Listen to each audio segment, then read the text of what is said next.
we are back, perhaps for the last time, for Final Fantasy V. It is U.F.F. It is I, Lev, and I am joined by Magicus of the Lord variety. You know it. How you doing?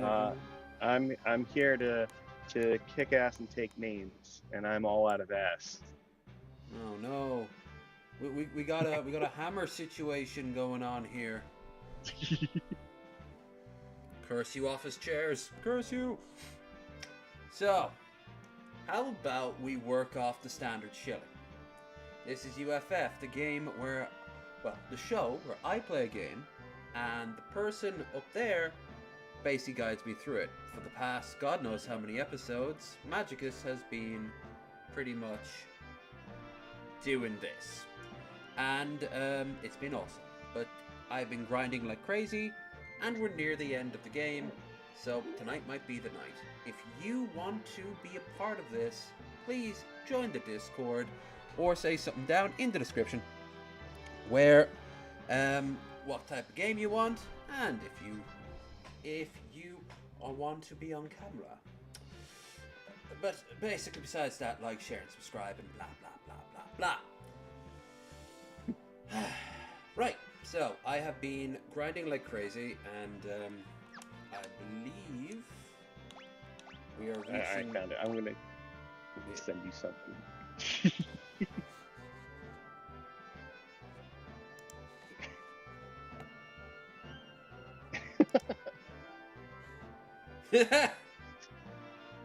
Back in the days when I had hair.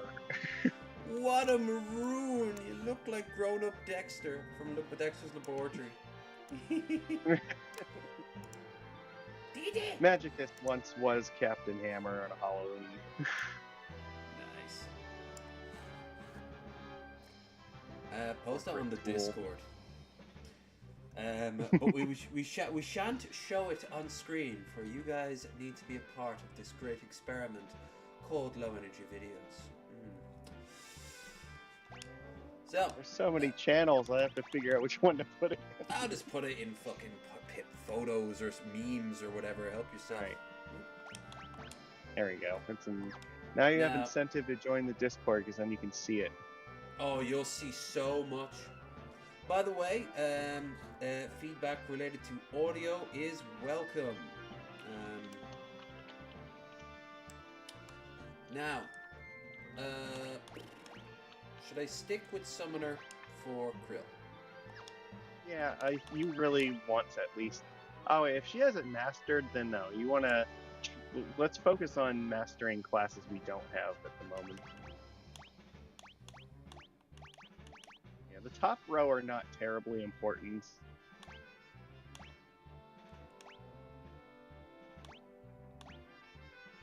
It has a lot of these.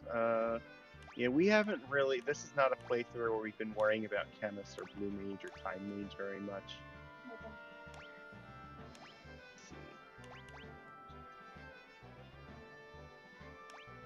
So Time Mage is weird because they can use rods, but most of their magic is related to like haste and status effects or slow and things like that. But one of the side quests we're going to do is going to give them access to Meteor, which is their most powerful attack. Alright, so let's do her as this. Sure, fuck it. And where's dual cast? Yeah, dual cast is a good one to use here. So remember, Time Mages they only have like one offensive spell normally, which is Comet. It's not terribly great, but they can use and like crack rods. So if you want them to cast like Blizzaga, you can have them crack a Frost Rod. Okay. Just something to note. And you might want to back row your mages here, even though you're very high level, much higher than you actually need to be to beat the game. Status. Abilities. Oh, formation. No, but what do we want to do with Butts? Keep him growing as a white mage? Yeah, let him finish white mage for now. Alright. Yeah. Let's have a look at the equipment real quick. Flail, Hermes sandals. Yeah, you probably have at least something better than the flail to give him. Morning Star.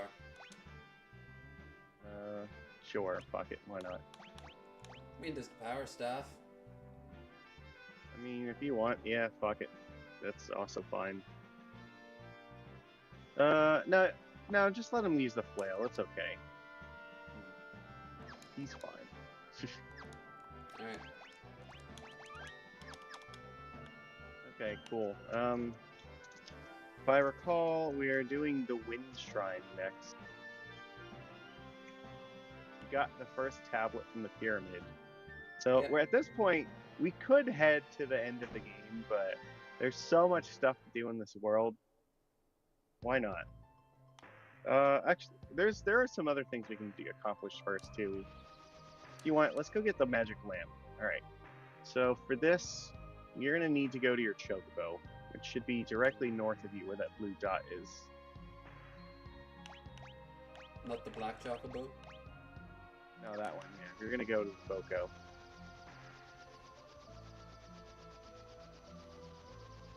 There's two things we need Boko for.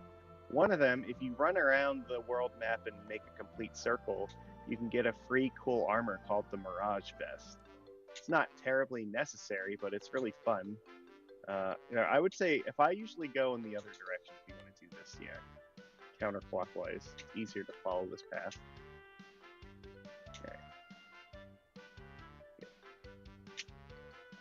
Because we got this task from one of the guys in the Phantom Village.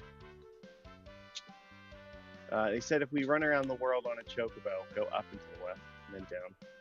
Yeah, he would give us a cool item. The Mirage Vest is an equipment, that when you wear it, it automatically casts Blink on your character. Up left. Not that way. Down. Up and Yep. down. Down. No, you want to go south of where the giant hole in the ground is.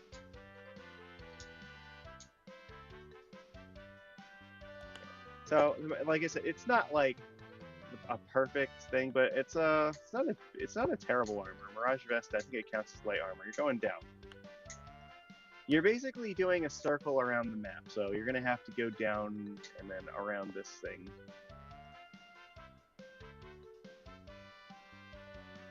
The right side, it gets a little bit more confusing, but basically we're going to end up in the same spot where we started at the end of this, because that's how circles work.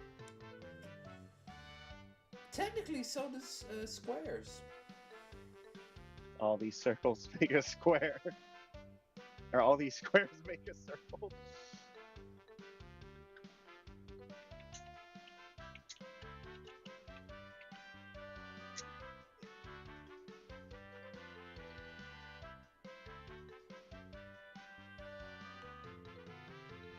Going left.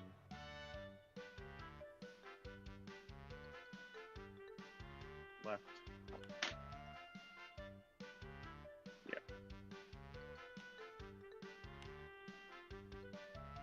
Nope, you're going down and to the left. Down. You should remember this area. We were here earlier. Yeah, but Going.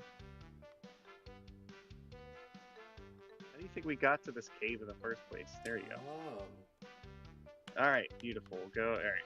So you made it, and you don't have to go in the cave.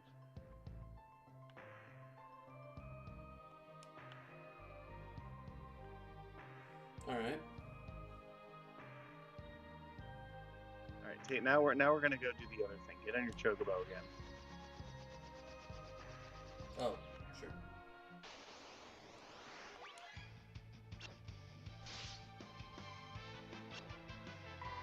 All right. You now remember you put the chicken knife on Lena, so you really want Lena to do rapid fire instead of attack. Yeah. In fact, generally anybody who has rapid fire, you pretty much always want them to do that instead of attack. You don't need to waste magic spells on these idiots.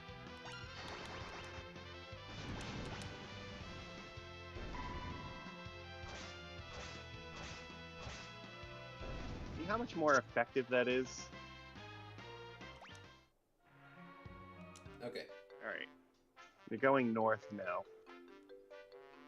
So that part of the map to the north, we kind of ignored it last time. We need to go up to the right.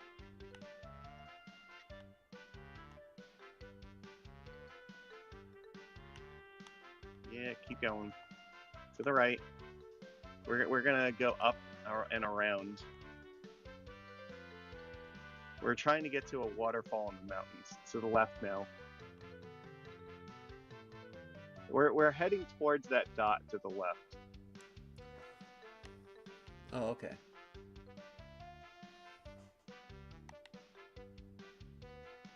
Up here in the mountains, there is a place called Istory Falls, and you have to, yeah, so follow this river through the mountain.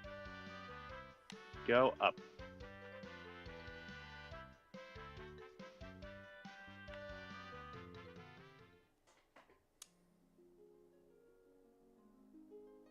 Yeah, go down.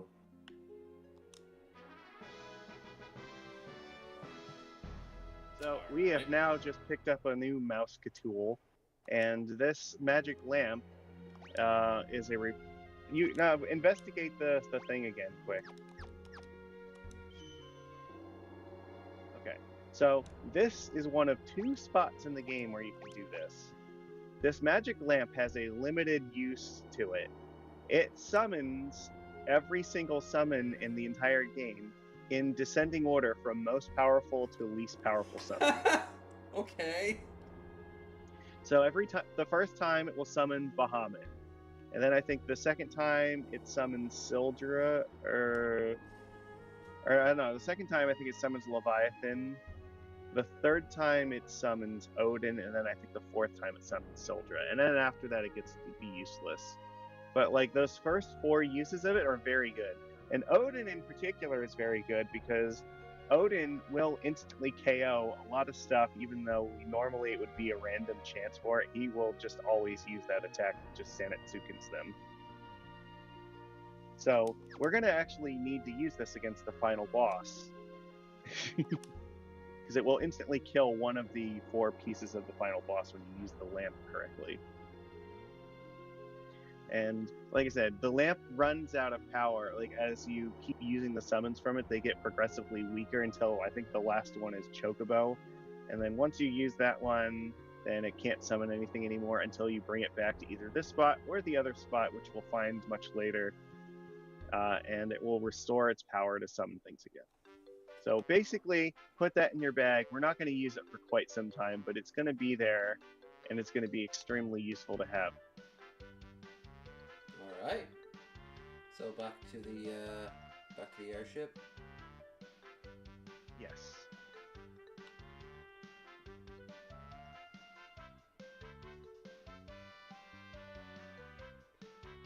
You got to go up to the right.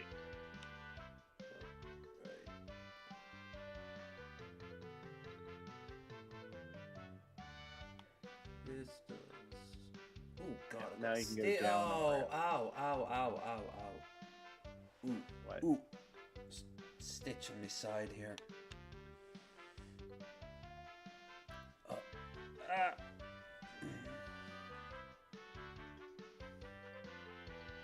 Alright, there we go. We've done Boko's 2 little side quests here. Alright, now you can go back to the Phantom Village and collect your reward for doing the bottom one in the middle. Yep.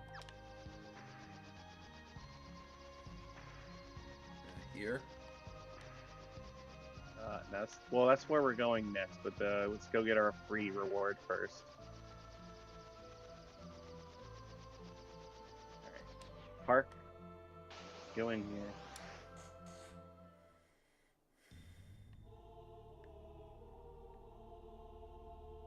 I guess we could do Phoenix Tower first if you wanted to. No, go up. No, you need to go into the back room here. Up, left. Down. Go to left.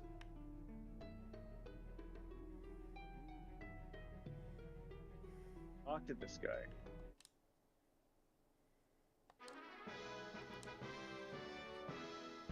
Yeah, like I said, This armor, whenever you equip it on somebody, at the beginning of every battle, automatically casts a free blink spell on them. So the first physical attack that hits them will just miss. Nice. Should I equip it now or leave it? You probably could put it on somebody because I'm guessing at least one of your characters probably is wearing worse armor than it. I'd say probably one of your mages. You can try it. Look, equip it. See.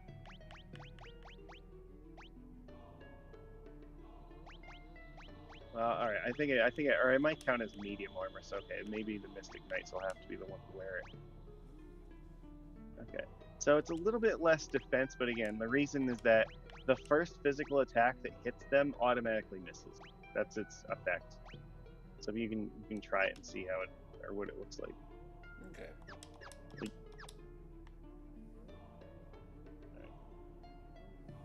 It's neat. It's like it's kind of like a gimmick armor, but it's not terrible. So it's fun to go and get.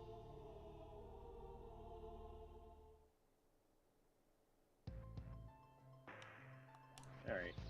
So actually, before you go, do you want to do the super repetitive, boring Phoenix Tower first, or do you want to do the Wind Shrine? Which is... Phoenix Tower is going to get you another summon spell that's going to be really cool. You can't right fly here, to it. yeah. Huh? We're right here, Well, the whole map is accessible now. So the difference is, do you want to go and get Phoenix first, and then maybe Bahamut after that, or do you want to go and do the Shrine first? Phoenix. Okay, well then you need the Chocobo for that. That's why I told you not to get in the other Chocobo, the one where we just were. That's why I told you don't get in the airship until we decide where we're going. Because you can only get to this location by flying with the Black Chocobo. Okay. You're going to go up and to the right. It's in the upper right corner of the map. I think it's one of the only dots in the map that you don't actually have unlocked yet. So we have not been there.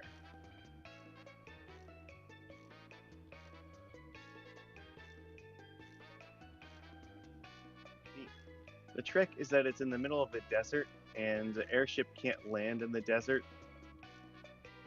But the Chocobo can land in the little forest area on the right of the desert. Fuck me, my damn headphones just scream battery low. Battery low. Battery low. It's not Energy low. True. And now my There you go. damn... Land. Okay, land. All right. You're gonna land in that forest. And so the Bahamut is actually up to the north of us right now. Phoenix Tower is to the south. So you're gonna walk through the desert here to the bottom left corner of the desert.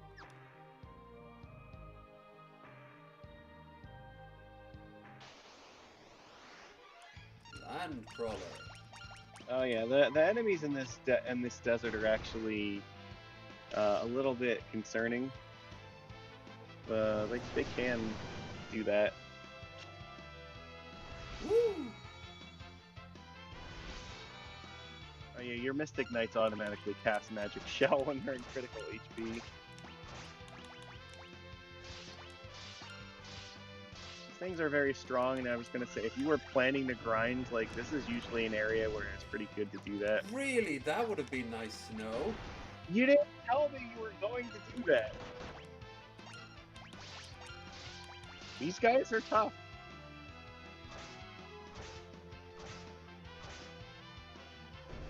Chicken knife.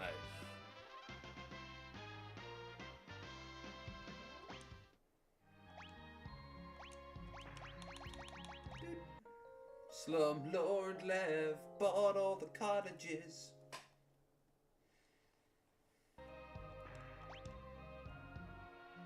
Right. Is it? Alright, that's it. To go inside.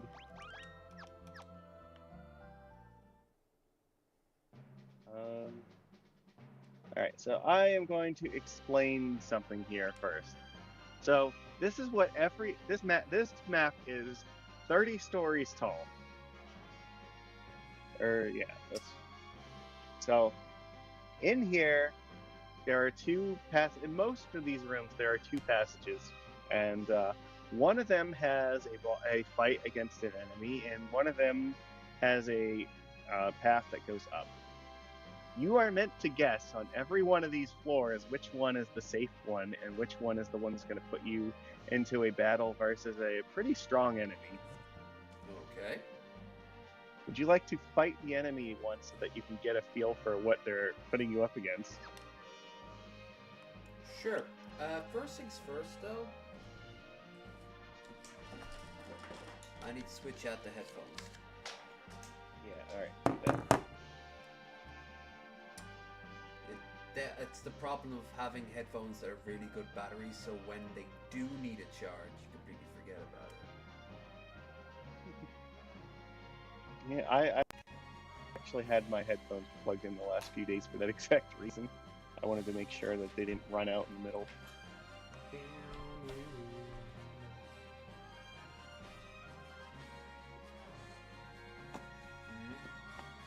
Say something? Yeah, I'm here. I'm still here, doing the thing.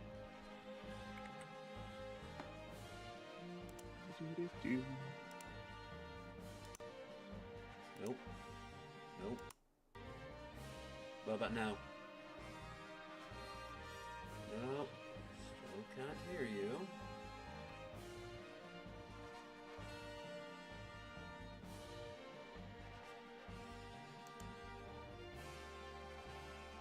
I have to go into Discord maybe and that there's no audio. Could be speakers. Yep, I'm gonna have to change the.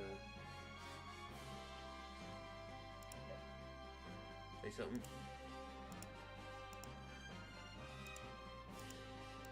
No? Yes. Maybe? Yes. Yes.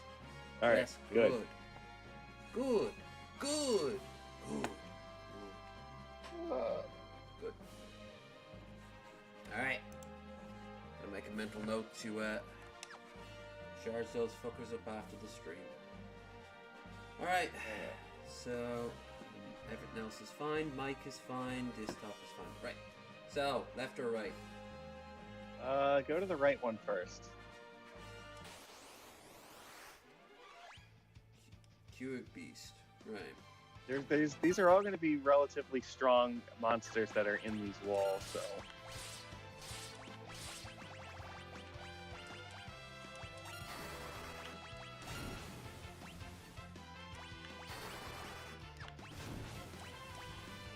Yes, they're only offensive spell, so.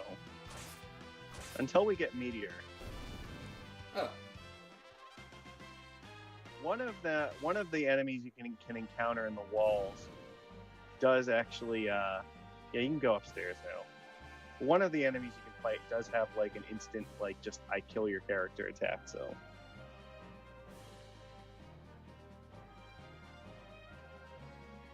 Alright. The safe one here is the left side. That was just a random encounter. That was not the wall. Okay. Every 5 floors also has a fun gimmick to it too. Climbing Phoenix Tower is very tedious. I can do tedious.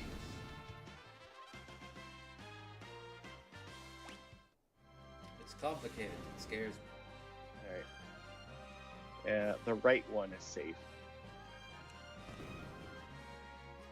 Okay, so here's the cool thing. Every 5 floors, there is going to be a magic pot inside, and it's going to ask you to use an elixir on it. These magic pots will give you up to 100 free AP for whichever classes you have equipped right now. So if you want to master some of these classes, I highly suggest that whichever ones you need the points on, this will get every 5 floors gives you 100 AP towards it. Huge amount. So make sure that you have your classes set so that you can absorb this huge amount of stuff here. Time Mage. Probably the White Mage doesn't need that much. It'll max out beforehand. You could consider it if you want, or you can just let it max out in this one and then just switch to for the next one. Be aware. So yeah, that one's money, and then the one on the right is going to be a magic pot.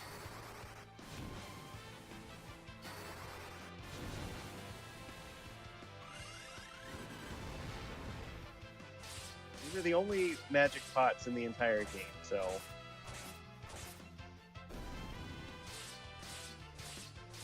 But one of the reasons to do Phoenix Tower in the first place is because there's a lot of free money in here, because every 5 floors you get 5,000 gil from it times whatever one it is. So the next time, once floor 10, we get 10,000 gil. Do not attack them. I can't help it. It was auto. Well, turn it off, because they're no. You need to move Just faster. stop attacking. Ugh. You need to move faster. Have you never? Is this your first Final Fantasy, Lev? Do you not know what magic pots are? You can't kill them. It's not possible. Well, it is technically possible to kill them, but it is like insanely difficult. They have like 65,000 health, and you are not going to defeat them because they can just heal themselves.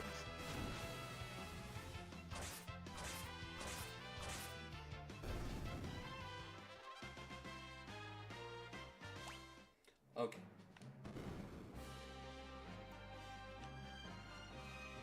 The only reason you could hurt it at all is because the rapid fire attack specifically ignores defense. But every single turn, it's going to heal itself, so there is no point to fighting it because you can't kill it. However, it won't attack you, and as long as you just give it an elixir.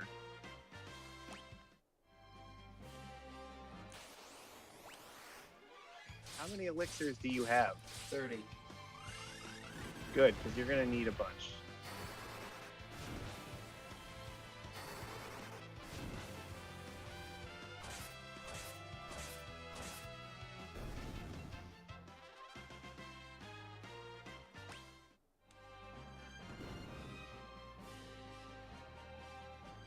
Alright, money is on the left. Do a quick save on... Yes, quick save first. Alright. Because it might take more than one elixir, so... Yeah, item. You have... Yeah. Elixir. Use an elixir on it. There's a 33% chance every single elixir will make it just go away. Flee. Okay, good. Ideally, if you get it on the first elixir every time, that's great. Sometimes it will just ask for more elixirs, so... Krill's time magic is now level 4. Yeah, that'll happen, so... And now you can change Bart's over to a different class you want to work. Yeah, and you can't take the Phoenix down because you already have maximum, so... Fuck it, why not? If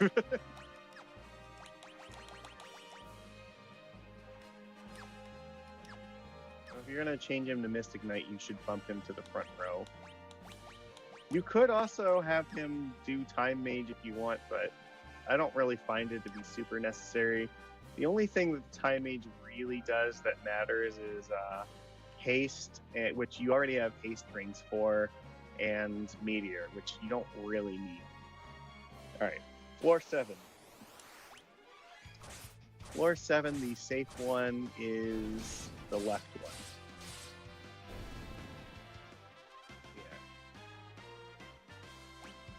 Rapid fire is like one of... Oh, they gave you another Hermes. Yeah, that's like 25,000 gil.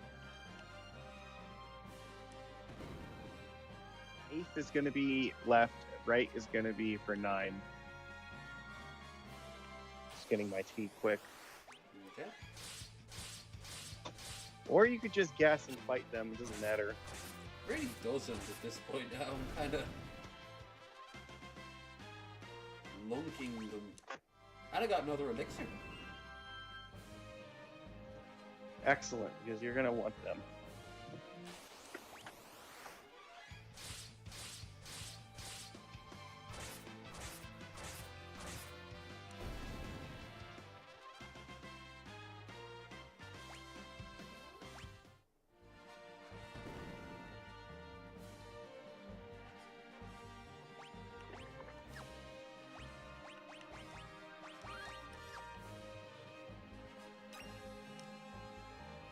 This side as well.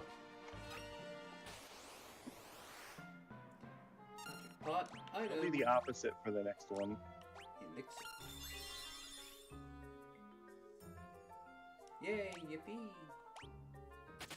Flee. How could you flee? You're in a pot. There we go. Mystic Light has mastered. Good. Sweet. Now change it out for a different one.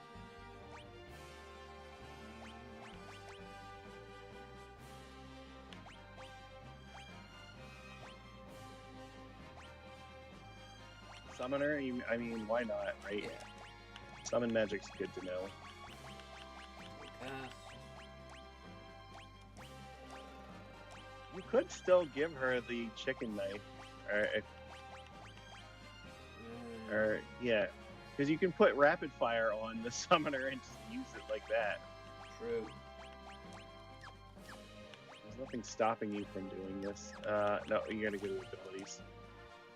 Yeah, it's a little weird because it only lets you set an ability one time when you set the job, so and then afterwards, like, oh, well, you didn't like that, now go to a different menu. Left, up. There you go. You can leave her in the front row if you want her to do more damage. I guess it doesn't really matter. She'll probably murder everything anyway.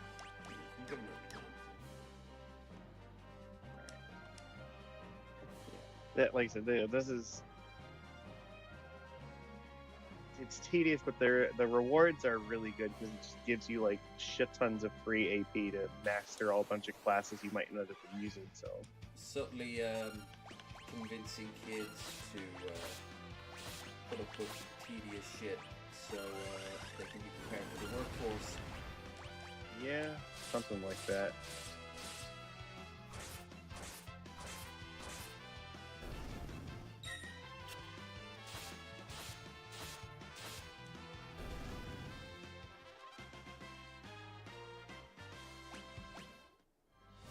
You got another Hermes sandals, alright. Liquid Flame. Oh, yeah, you fought this as a boss earlier in the game.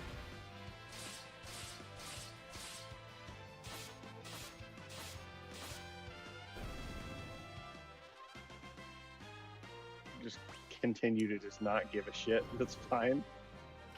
Oh no, it's something dies. I'm not even going to tell you which one's the safe one. I'm just going to let you guess. We both know it's pointless. It's taking up valuable time.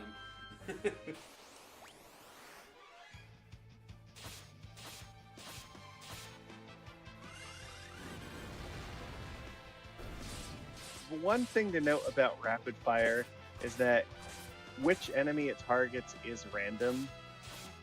So it works best when there's like against like a boss where there's one thing to target every time, but like sometimes it might divide the attacks between front row or back row enemies, which is why you see a damage difference. That's pointless. You don't need it.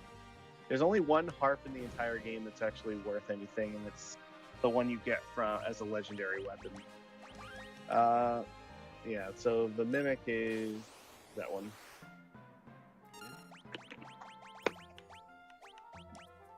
Or magic pot, I mean.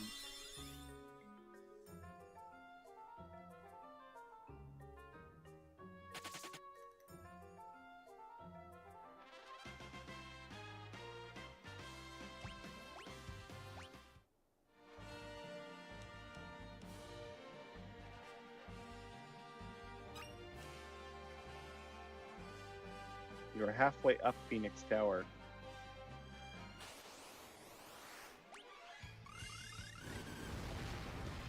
Make sure you don't accidentally use an elixir on the enemies.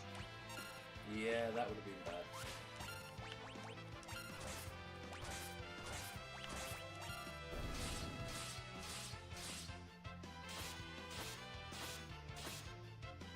The other thing about rapid fire is it reduces the damage you do by half, but it lets you do 4 attacks.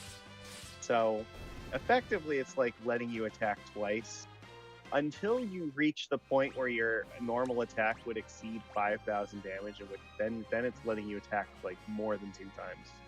Cool.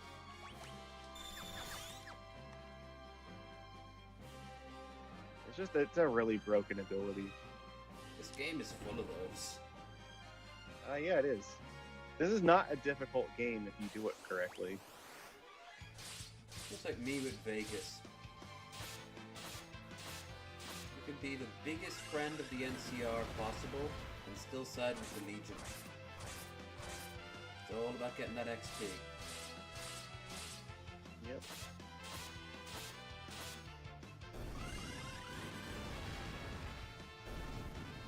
Roulette. No, Cool. not cool. Just Impressive. yeah, a lot of these enemies do have like instant KO attacks.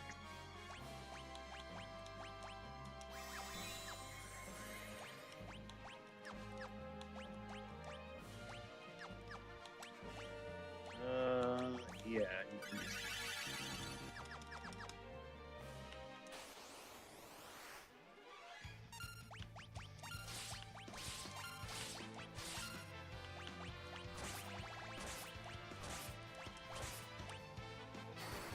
Take care of this.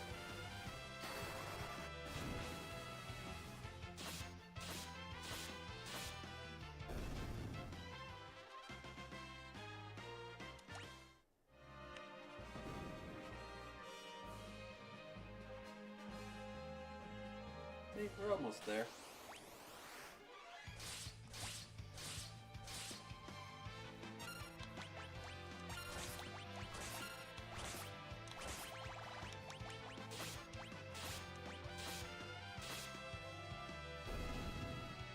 Well, you didn't want to cast fire on the fire enemy. That's why I was very happy to not do that.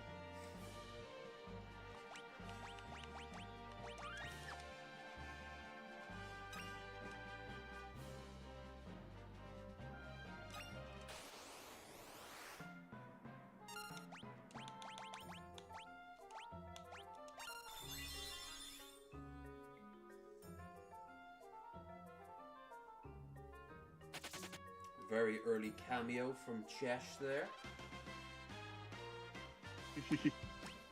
Happy Goblin. Happy Goblin. Alright. Did you master a class here? Yep, now your one Mystic Knight is done, so pick something. No, go to jobs. Pick something new here. Alright, what else you got? I mean... White Mage would get done fairly quickly. Wait, what level? Do you have Time Mage on her? 4? Okay, that's fine. I was just curious. Yeah, you can pick whichever one you want. It doesn't really matter at this point.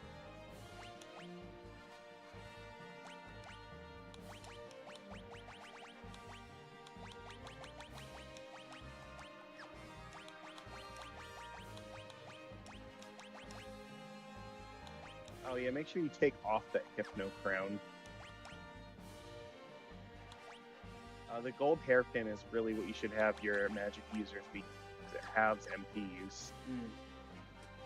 So Krill should also be using the gold hairpin. Go to equip.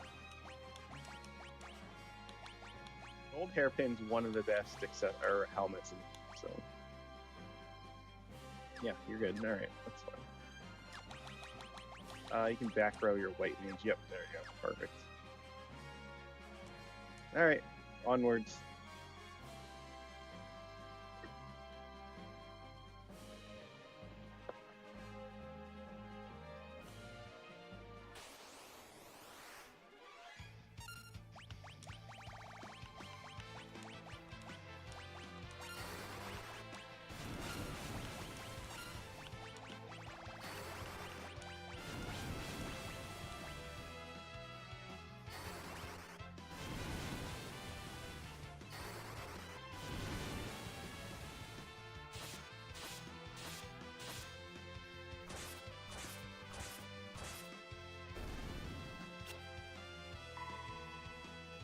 Yeah, you should be very happy that that attack missed, because that one's the one that turns you into a zombie.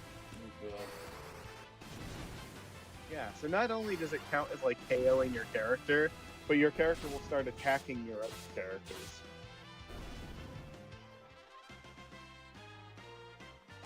It's a pain in the ass. And I don't think there's anything that protects against zombie set. Maybe the ribbon, that's about it.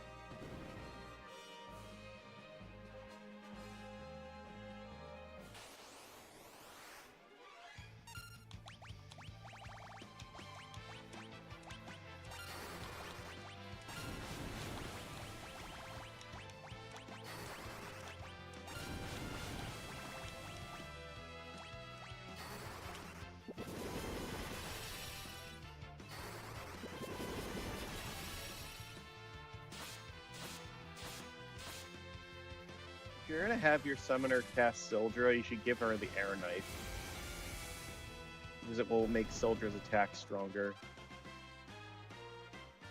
And maybe give the chicken knife to Krill then. Whoever's gonna be attacking, so probably Bart's. Yeah. Okay. No, like you have her casting magic spells. If you're gonna have, yeah, give him the chicken knife. It should always be the last one on the list. Alright. He has wrath. Yeah, you're fine. Yeah, Sildra counts as an air attack, so the air knife boosts it.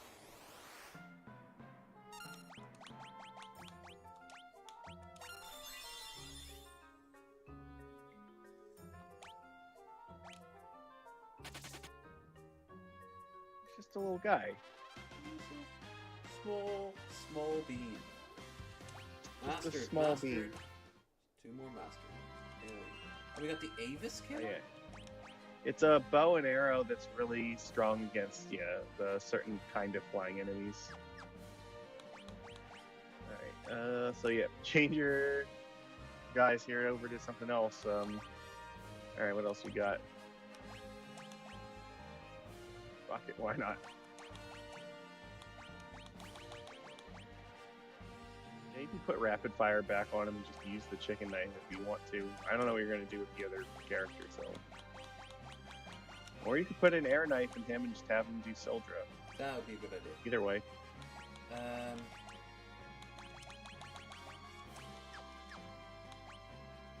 Make sure you give him the gold hairpin if you haven't. Or, actually, no, we gave... Krill, I think, is wearing it now, but if you're going to change her, then yeah. Give her the chicken knife. Give him the... Gold hairpin. Yep. And then... Equip. So, it's always the last, weapon here, alongside Excalibur. Okay, you're good. Just change their rows then.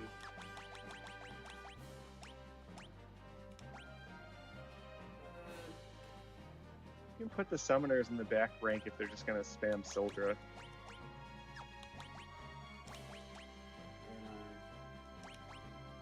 Yeah, you're good.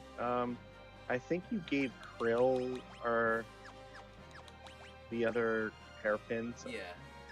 I would actually give it to Lena, because she's going to be using much more MP than or Ferris, I'm sorry.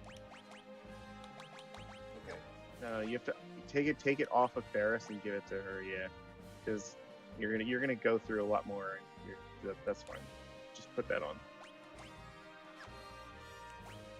You'll save yourself a lot more MP this way, because your summoner uses a lot more. Perfect. All right, you got it. Let's go.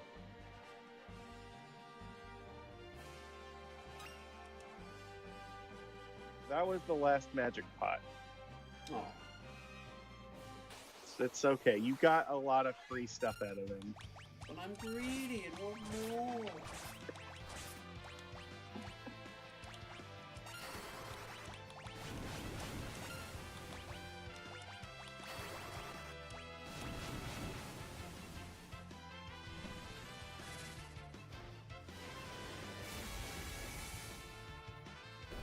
4,000? Yeah, that's got some kick to it. So here's the other cool thing. Bahamut is technically a stronger summon than Soldra, but Soldra is actually more powerful when you use the air knife because it gets the extra boost damage from it. Mm. You end up using less MP to deal about the same amount of damage. Oh, shit. Whoopsies! Happens to the best of us.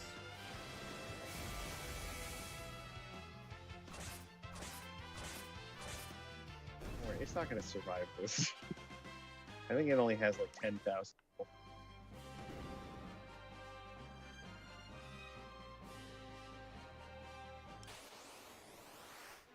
Soul Cannon. Yeah, remember this guy? You fought him as a boss too. Thunder, yeah. Just no. Don't worry about weaknesses. Just use Soldra. Alright. Soldra is going to be way more powerful than anything else here.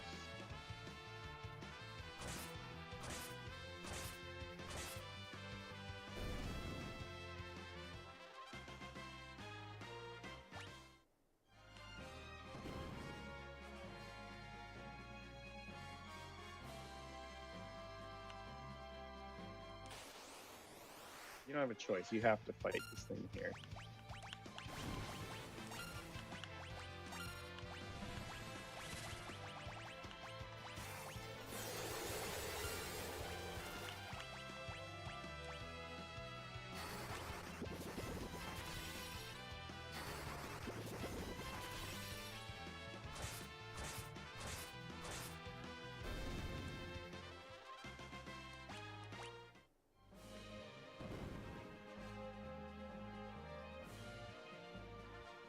Oh, look, it's our old friend. The other Windray.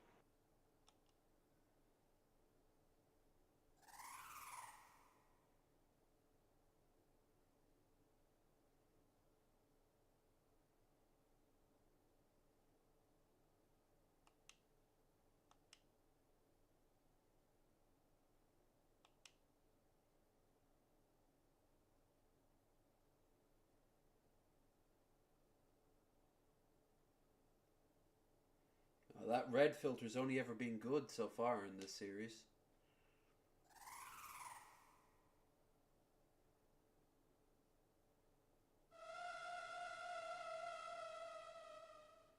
Oh no, it turned into a creepypasta sound effect. We've now lost 2 Windrakes and a Sea Dragon for our cause.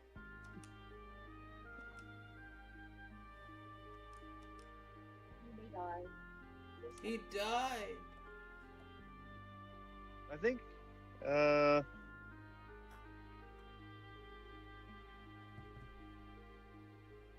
don't remember if the other Windrake survived or not. Maybe.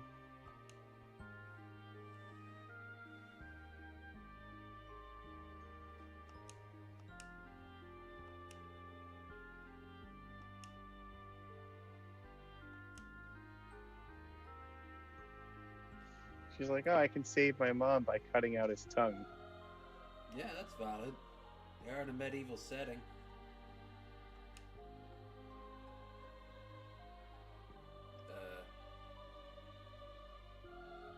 Now that I'm on the spot, though, I feel like a hypocrite because I don't know. Oh, do you want the queen to live or die? You're Lena right now. I suppose at the time I'd want the queen to live because it's my mom. So, yeah.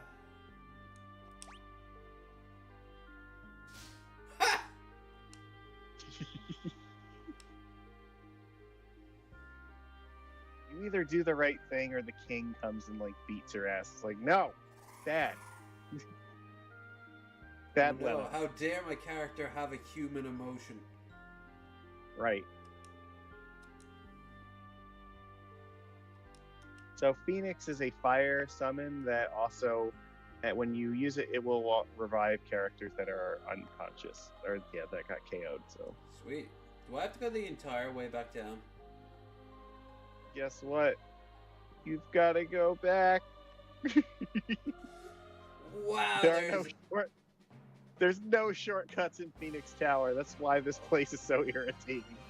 Dude, how hard it would be to have like a little tiny like effect of like Nope. a ladder or something. Or I don't know, how You about walk- the flying machine we have? You walked your ass up Phoenix Tower. Now you can walk your ass back down it. Okay, well, it's experience, I suppose. Grinding from Lev in a Final Fantasy game. Never heard of such a thing. I guess we can do Bahamut next since he's right here.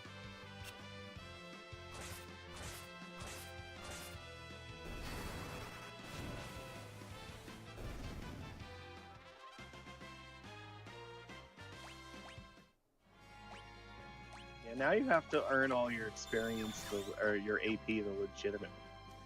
No more just Ew.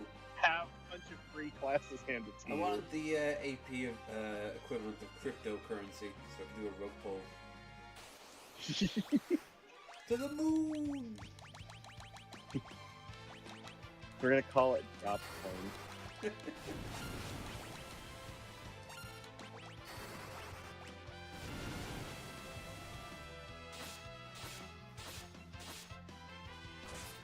God, look at the difference of damage. Yeah, I wouldn't have the summoners attacking from the back row with Of rapid course I have fire. it.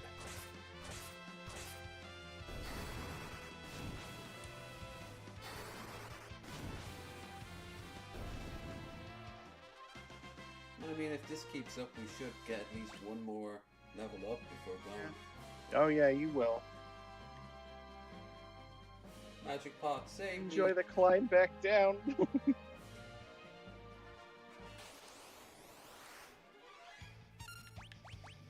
Yeah, fuck that noise. Ah. Yeah, this is Sildra's time. Our time. It's our time right here.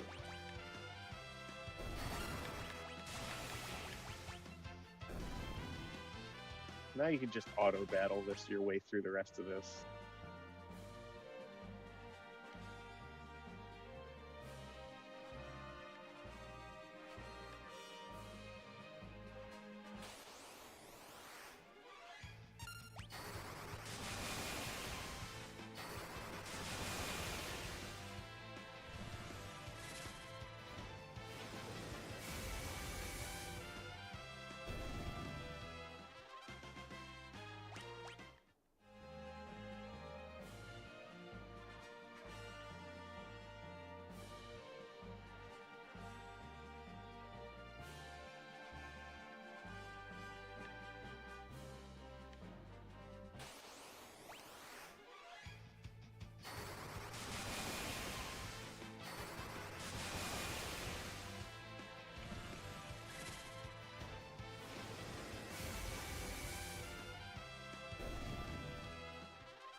Yeah, the walls obviously respawn, so if you do interact with them again, you can fight them as bosses, or again if you want. Could do that. You know, if you weren't getting enough random encounters, and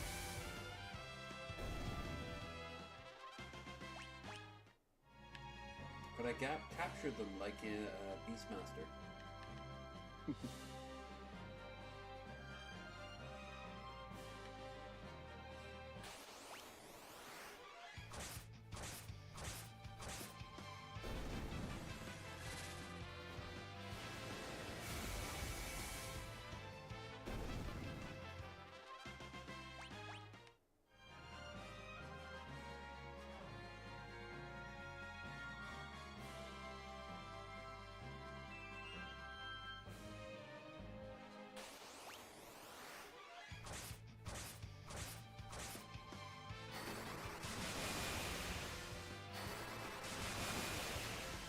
Nice. So, so how about them current events? how about them? Sure are eventful. saw gas is almost up to $5 a gallon where I live. Here in California, it's around about 6 or 7. Yeah, a year ago it was probably about $3 a gallon, so that's a plus, you know, about plus $2 a gallon. Damn. So, inflation's gonna rise, and that's gonna become better. Look. Not if he keeps pressuring the Fed to lower the interest rates. The inflation's gonna get even worse. Yeah. But hey, he said he didn't care about it, so that's all that matters. He doesn't care about it. It's the first time in a while he's done something that I think he's telling the truth on. He doesn't care about the state of people's finances. You know, even a broken clock is right twice a day. Fuck the pores, right? That's how it works.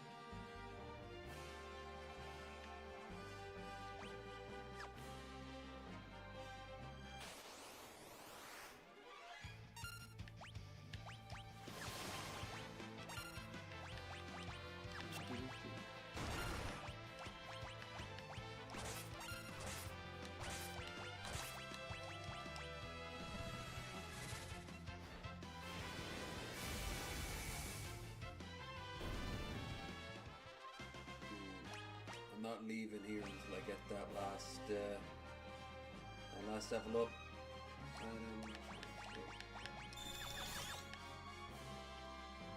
You'll be fine. You only got like 9 floors left. And then another dungeon. Yay! Don't fucking run around in a circle. Oh, Just what are you leave talking Phoenix about? Tower. I'm just a little guy. I'm just at this chance at fate. You're level 50. You're like twice as strong as you need to be to actually kill X-Death. I have seen people kill X-Death at like level 7. Wow, that's a flex. The chemist is really broken. You thought the abilities that you've been using so far are disgusting. The chemist solos the entire game. I imagine a chemist run is considered like another Hermes sandal. I'd be able to equip everyone twice now. So the chemist requires you to farm a lot of specific items to use it correctly.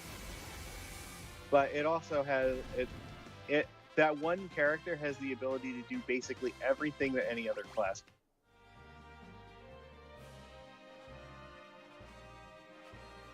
can. You can like use death potions to instantly kill enemies.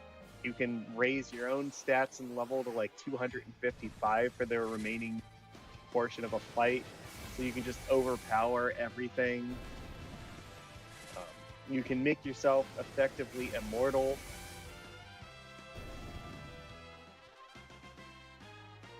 You can heal any status effect and like it's very, very disgusting. It has some. Oh yeah, it has magic attacks. Like I think Shadow Flare is one of them. It's like one of the strongest attacks in the game.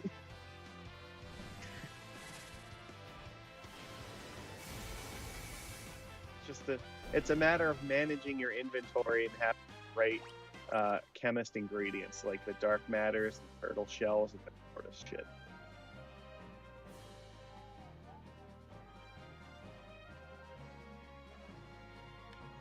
That's it. Where you going there, buddy? Force a habit. Right, it has a basement. Nope.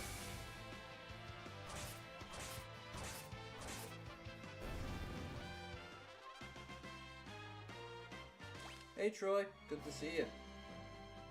We just finished the damn tower. Come on. Phoenix Tower. What? There you go. We're gonna go get Bahamut now. There we are. Why Now we're gonna go to the north part of the desert. Okay.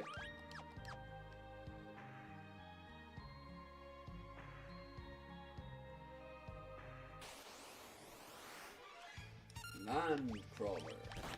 You can just auto battle this, you know.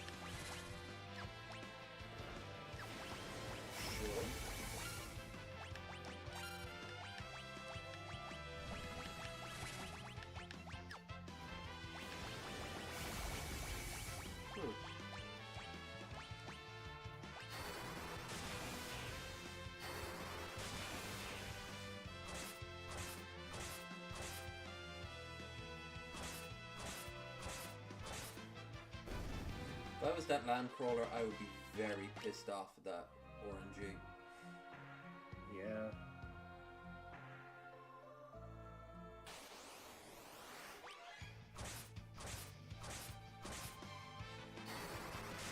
Oh, those centipede guys are annoying because they can cast Earthquake.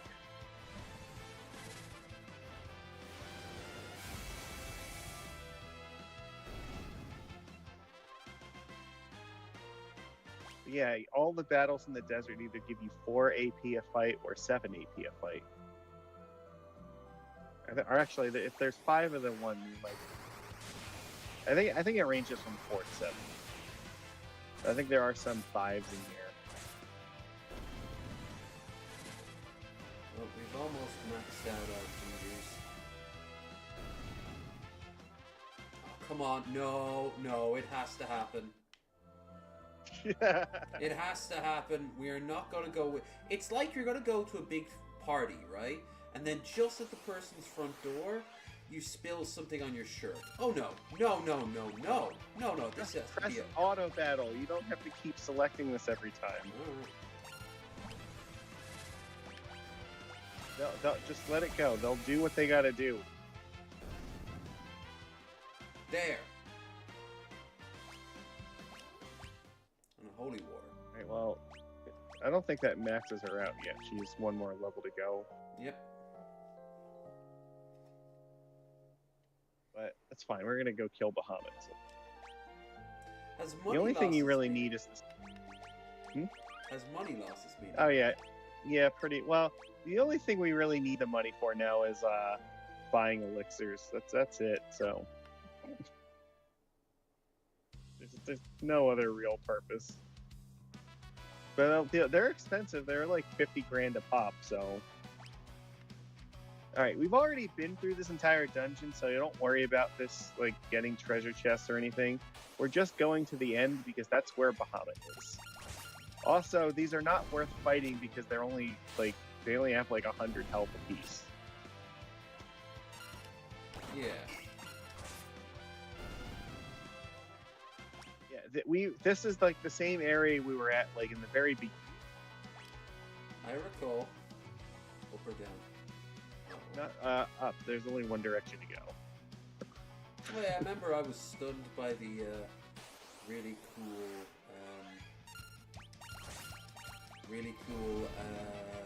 sort of effect of the trees and shit up there.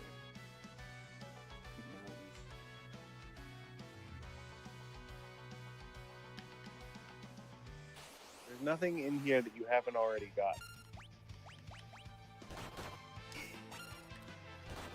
You could just run from this fight. You are allowed to do that. These are so far beneath you. It's not even funny. It feels wrong. Like don't step on the flowers. That's it. Remember. They're poison.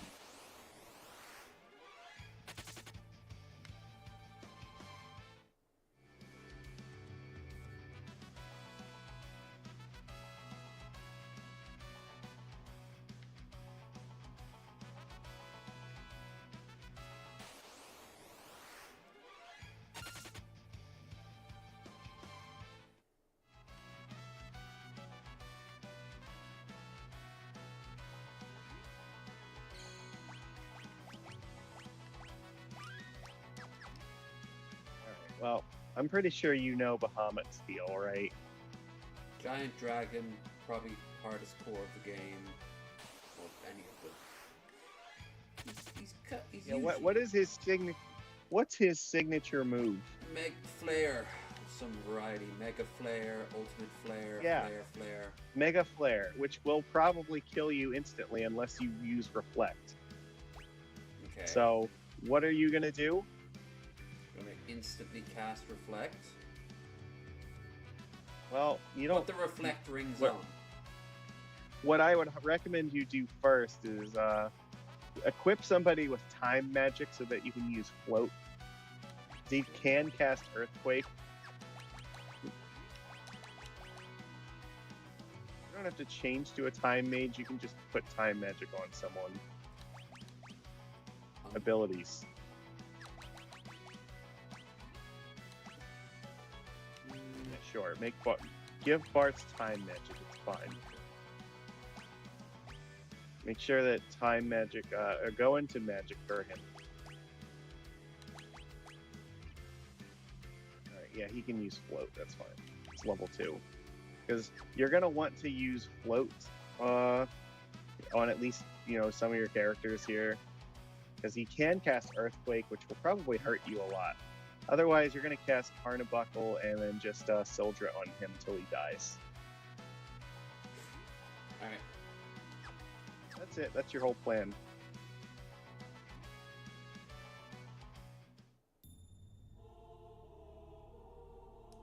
If you want, you can have your white mage cast Shell on your party members too. It will help you survive if he does land like Earthquake or something.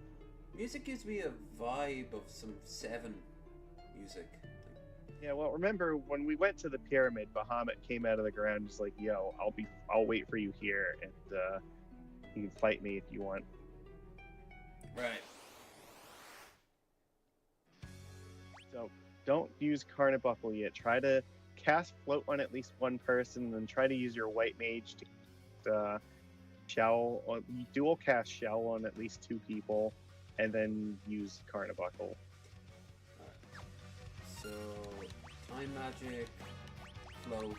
I don't know if you can use it whenever. Yeah, go dual cast. Dual cast, shell. Shell. Yeah. Because you're going to be reflected. You're not going to be able to do this afterwards. So. Then, I guess rapid fire. Yeah, rapid fire attack, and then have your other summoner cast Carnabuckle. Carbuncle. Goddamn. Yeah. Okay. He only has 40,000 health, so he's not going to take super long to kill. So you're just trying to ensure that he doesn't just gank you. Because he can and will Mega Flare you, and if he does, it will probably kill you. Okay. Just don't cast Kyoraka on yourself, because that won't go well.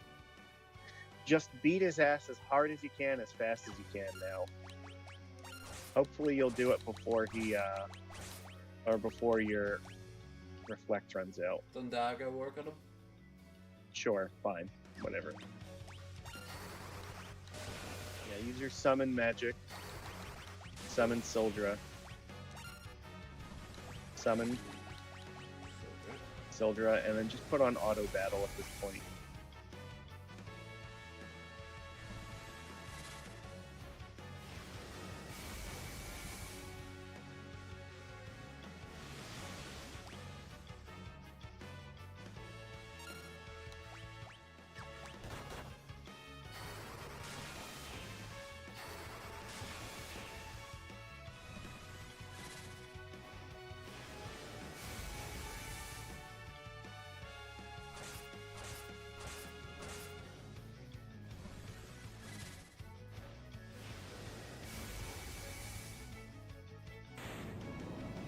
Go. You got it. There you go.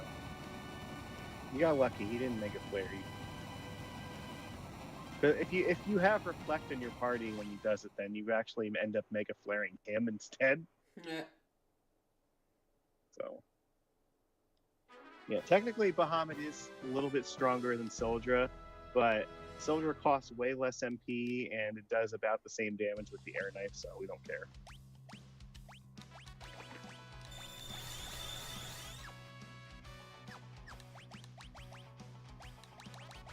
Okay, that's it. I guess you could have cast Float on your guys before with Time Mage, but whatever, it's fine. Get the fuck out of here. We're done with this area.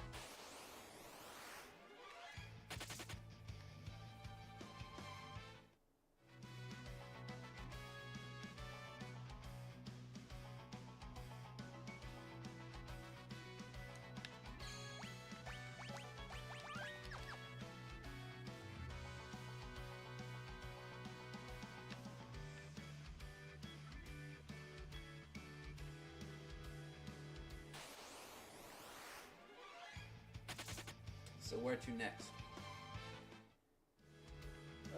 Just out of curiosity, how many ribbons do you have in your party?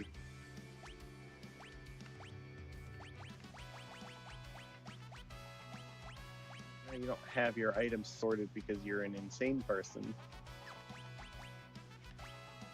Sort by items, yeah. Fine. Now go to the bottom.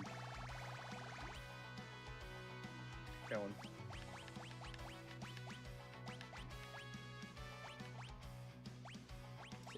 Two. Alright, that's fine. It is possible to steal more, but it doesn't matter too much. I think there's at least one more that you get from a treasure chest anyway.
See what's see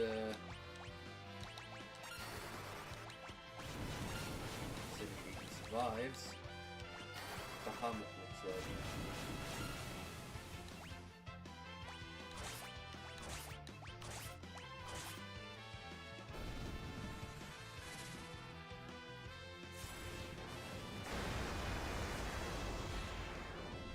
Hit him with bubbles.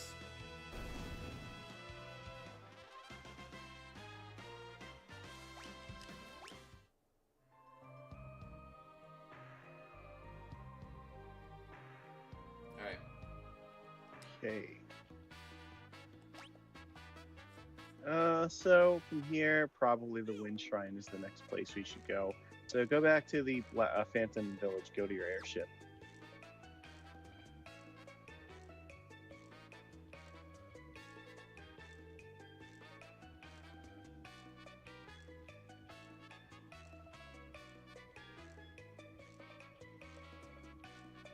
I respect the steel drums.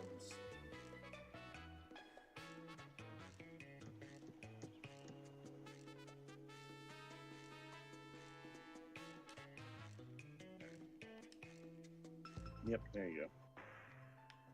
Alright, get in your airship and fly to the center. That little island up north. Yeah.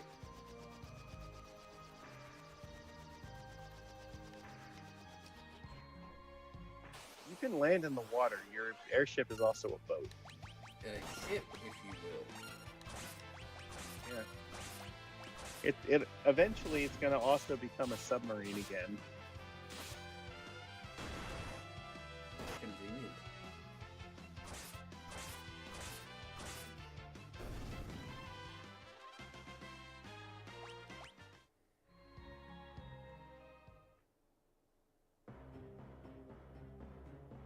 Alright, same deal here. I would only attack him with Sildra. Don't have anybody else do anything. 2 Sildras will kill them anyway, so... 2 Sildras. Got it. 2 Sildras coming That up. should be sufficient.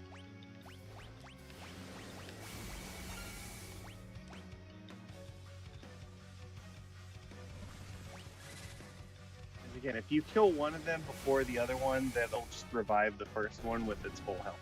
So you need to kill them both at the same time so they stay dead. Alright, the beginning of this shrine is annoying, so you're gonna have to bear with me.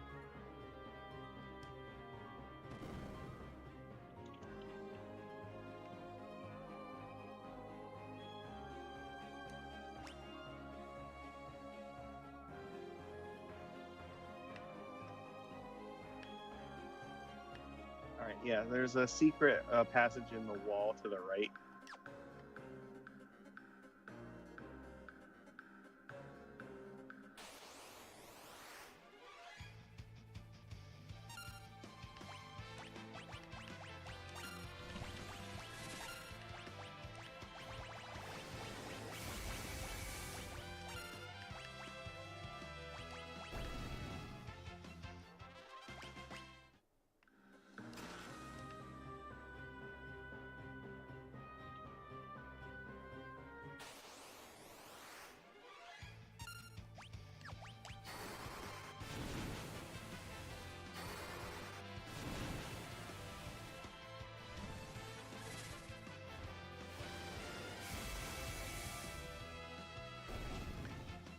It's a Magicus from Ik Nickelbeck. It's true. It's true. That's true. I am a Magicus. It's Mickey. Oh, is it Mickey? Hey, Mickey. It's Mickey, bitch.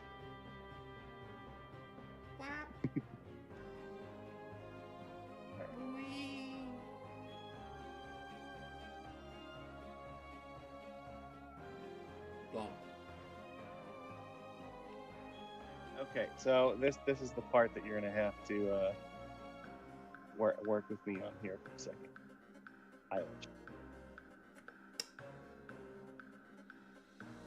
So these levers are going to control where this thing throws you.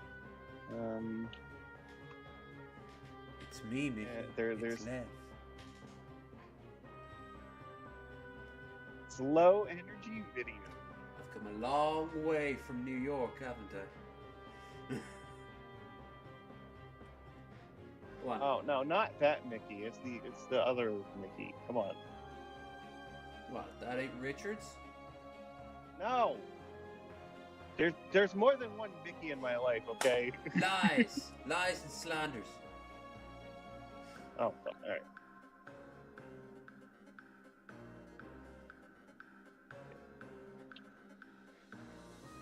There we go. I think. All right.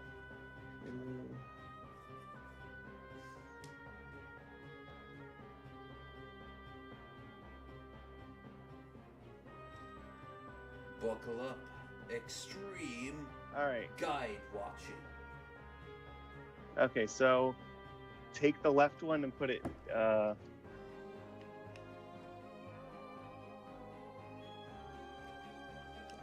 right, left one, put it down. Yeah. All right, now go back.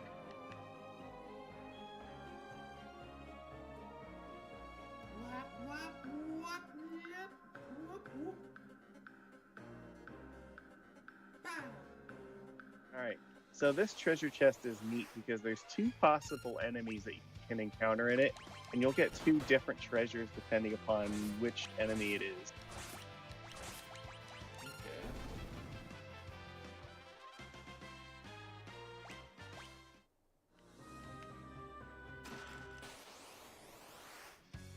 It is covert.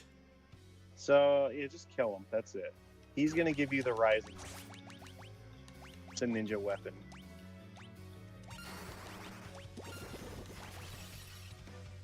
All of your problems for the rest of the game can be solved basically by just throwing Soldier at them.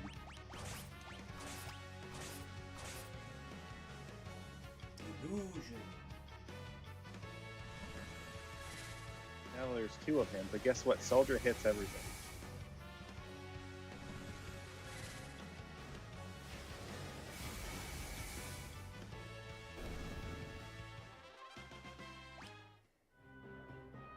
Rising sun. Alright, go back up here. Yeah, So- choice. That was the way forward, but there's still 2 other things that we can get before we go forward. Okay. Alright. So now put the right one down. Now go back into the thingy. Yep. The air ducts. From a different map looking thing. They can kind of stand out. Alright, there's a chest. Good idea to always check the map because there could be hidden stuff that you don't see normally, so.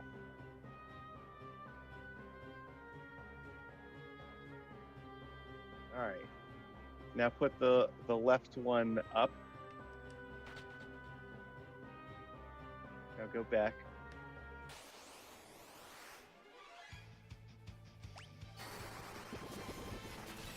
Found you a couple of times. Remember me from Jeff Holiday's Discord?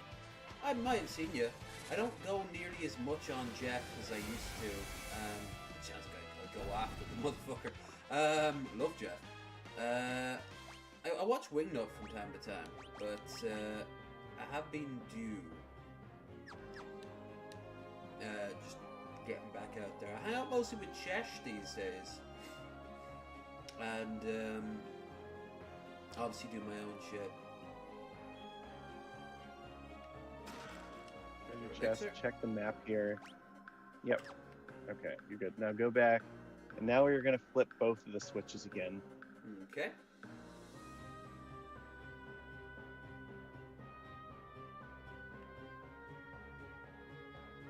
It should be down, up. Alright, now we can go forward.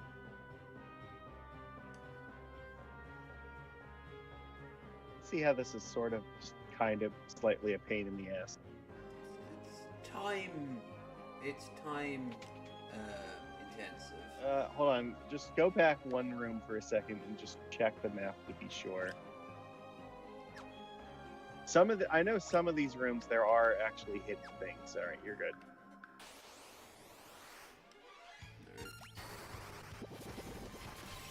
I left, but still look watching this. Yeah, I see a lot of his shorts, and I don't watch the passion streams, but they look like a lot of fun. Just usually I'd like to drink on the same time too. I like Jeff. It's pretty solid. I like his sort of like roadie that can score you all the best painkillers look he's got going on right now.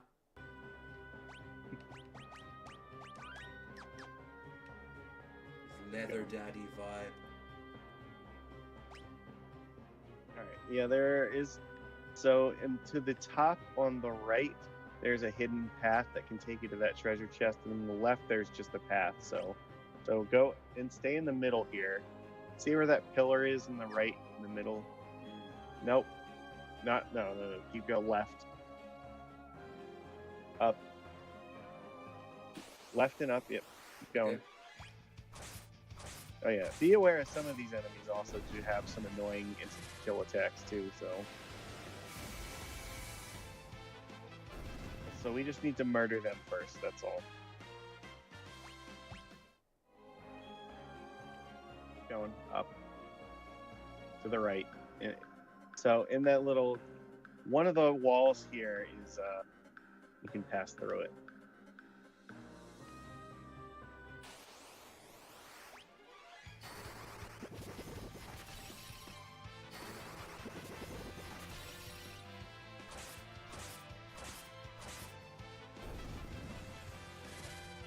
Say overkill, but we're flush with mana, so MP is not the same thing. Crystal Helm. Yep. I mean, you might have one already, but it's fine. Just go back out the way you came in. There's a chest in the middle, which I think is guarded by a prototype, which I'm pretty sure you fought already.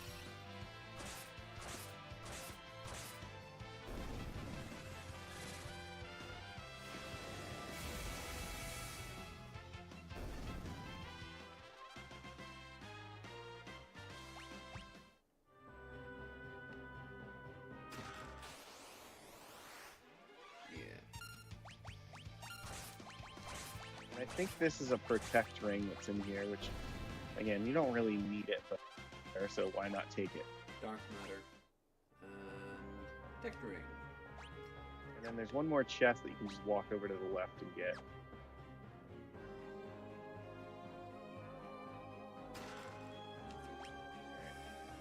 Now you're going upstairs.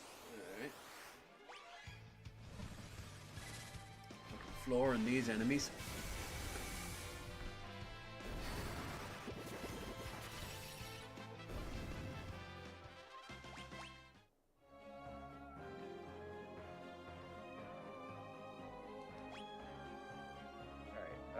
I go in this room for ahead of you. Should be a beast killer whip, I think. That's for the Beastmaster, which we're not bothering with because that's just a really annoying class to use. Just go ahead and go up the door at the top.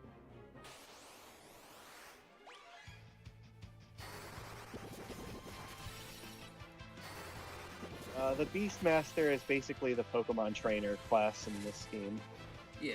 you can capture enemies with it if you do their bullshit and then release them as a one attack. It can be effective, but it's usually just not worth it. All right. Yeah, just go forward. This is just kind of a random room. The dam. Yeah, that's an undead enemy. It definitely is now. No, now it's just a dead enemy. All right. So you need to be careful here because there are pitfalls. I appreciate that I'm your favorite wizard, and I'm glad that you stopped by to say hi. Yeah, fuck Gandalf. What's he got that Magicus doesn't have? Hair? A hat. Oh. I have a hat. It's I put it somewhere. I don't Do you have remember the where soul it's of sitting. Smog transformed into a firework? Yeah, I do actually. What of it? Did you also get that from Cobes? I don't know what you're implying by that. Wait, you're the one who bought or tried to buy one of Cobes' wands, right? I did want one, but he never fucking sold them. Like, all right, important. All right, you need. All right, so go to the left wall, like the left wall here. You're gonna go up. No, on the other side. We're trying to get these two treasure chests, but there's pitfalls in here. If you just run straight through the chests, you're gonna fall in a hole.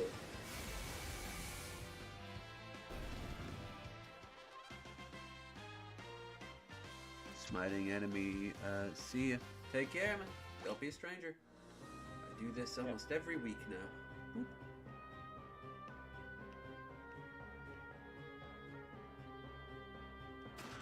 That one is fine. I think you have to go up and around that pillar. Up one more, and then right. No, down. To right. Down. Right. Keep going right. And I think you have to approach this one from the top. Go up and behind it. Yeah. Alright. And then go up, left, and then up. Alright. Now you should be able to walk to the door. Go up, yeah.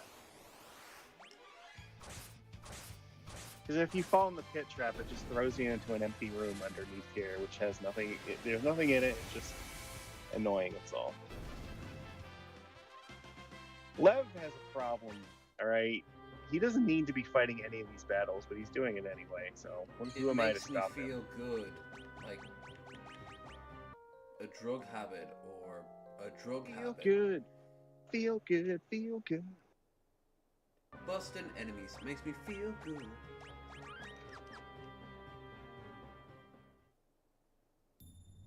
Alright. There's an item on either side here, so you go get the treasure chest on the left and the right. No, so I pick left first, because I'm a communist. What Mark's talking about.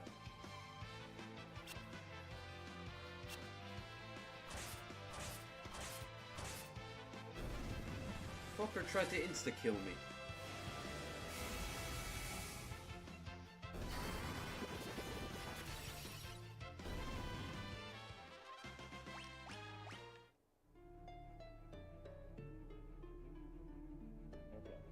So,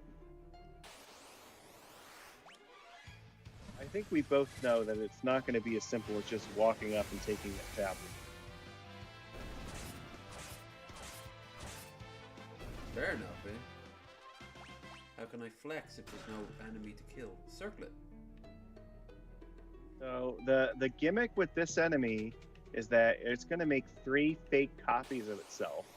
You can try physically attacking them to figure out which one's the real one, or if you try to attack them all at the same time with, like, say, Sildra, they're going to cast Blaze in your party in response.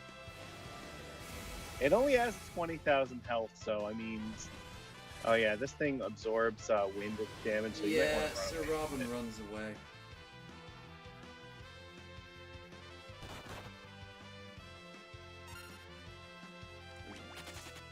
probably could have killed it, but So your options are, the safe thing to do is just only attack with Krill using rapid fire, and just have everybody else chill and heal. Or you could just try spamming Sildra and see how much his counterattack is going to hurt you.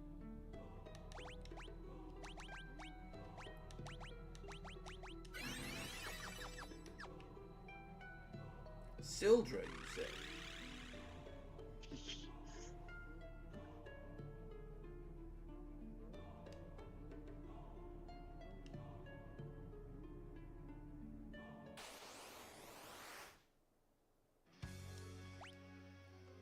What the hell's going on with that? Right, so there's sexy body, face that looks like it's a Wendigo.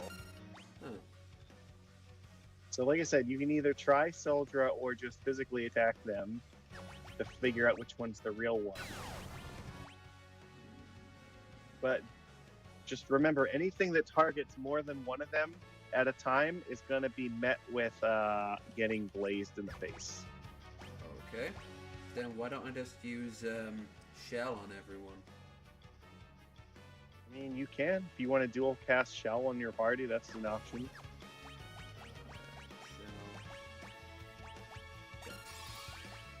Fire, summon, Sildra, summon, Sildra. I like that you don't even want to see how much one of these is going to do first.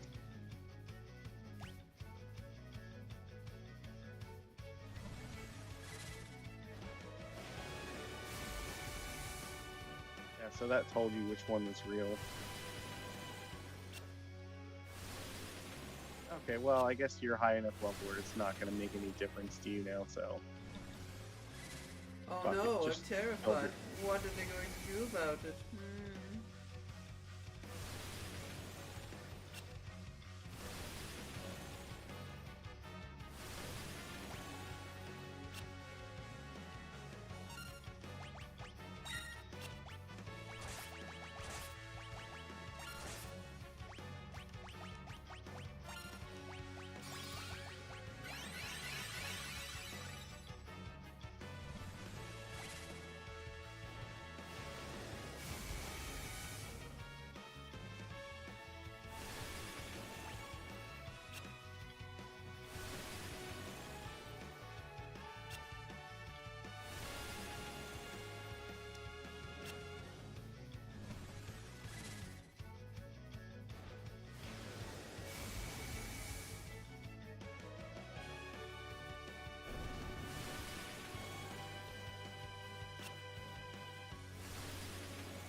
Neat. Yep. The second tablet. Now you can get more high-level gear. Yeah, so you can either choose to go and get more items right away, or you can wait until after we do Fork Tower, because you're going to get... Well, we're working on getting... I mean, it doesn't matter. If you want to go get them now, you can pick 3 more items to add to your horde.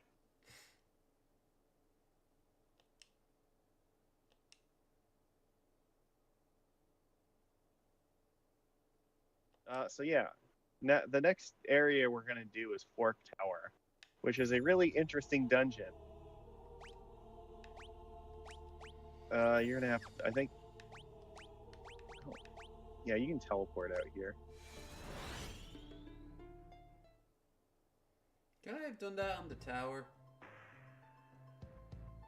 Mm, I'm going to put that no. down as a...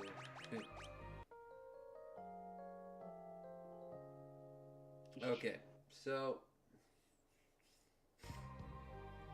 You want to pick up your 3 new legendary weapons now, or do you want to wait? Why Because not? we're going to do Fork Tower. Alright, well, then you're going to go to, what's it, Kuza's Castle or something.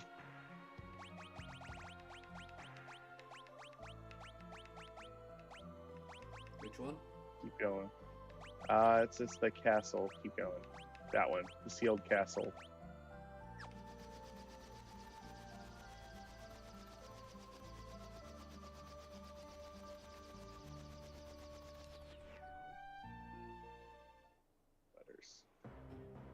We have a kitty with us. Buttercam.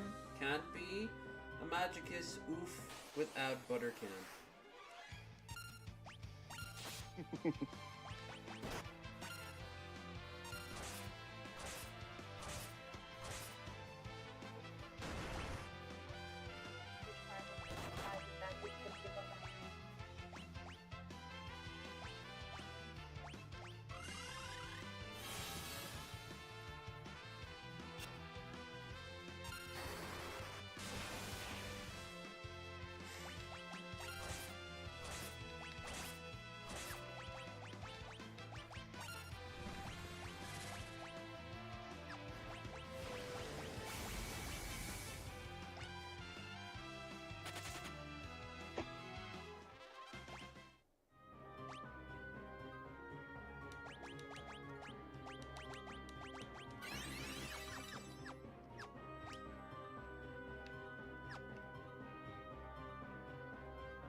You might want to plug it in the charger for a little while.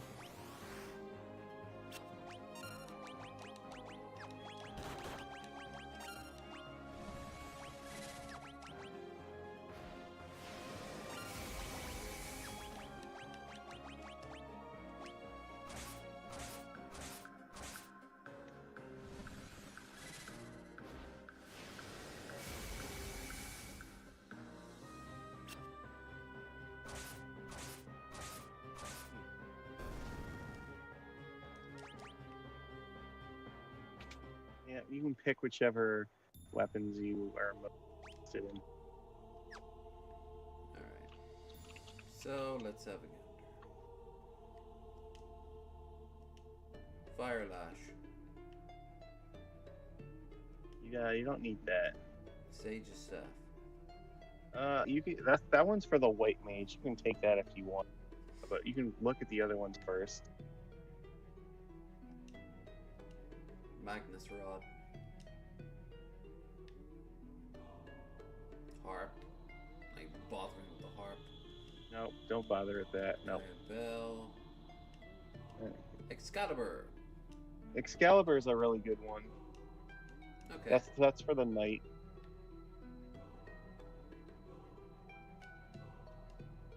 Katana. Holy Lance. That's for the dragoon. And the axe. That's for the berserker. I'd say probably the staff, Excalibur, and the Magus Rod are the most useful ones. Okay, so break the seal, Magnus Rod, yes.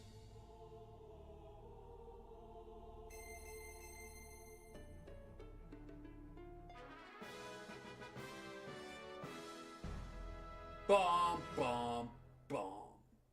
The Magus Rod, it acts like an elemental rod for all of the. Oh, it'll make all your men.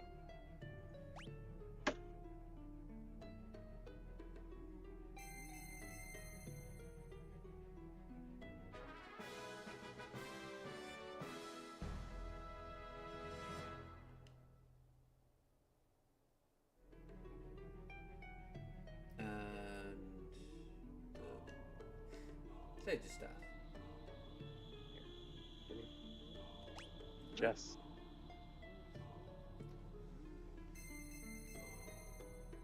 Now, folks, we are going to be doing an extra long one today, so we can wrap it up. So, even though we're approaching the 2-hour mark, we're going nowhere yet.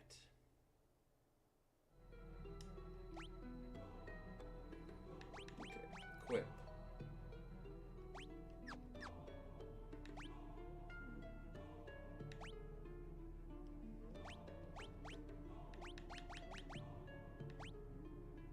Sage's Staff?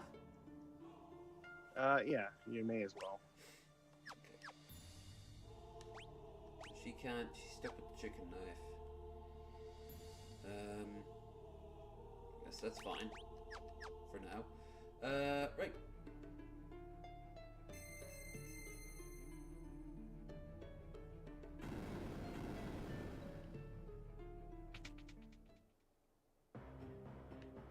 You're gonna go to Crescent Islands next. That's where Fork Tower is. Got a message.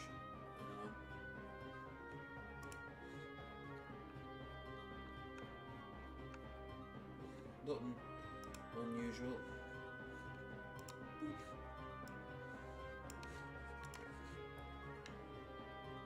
Crescent Tower.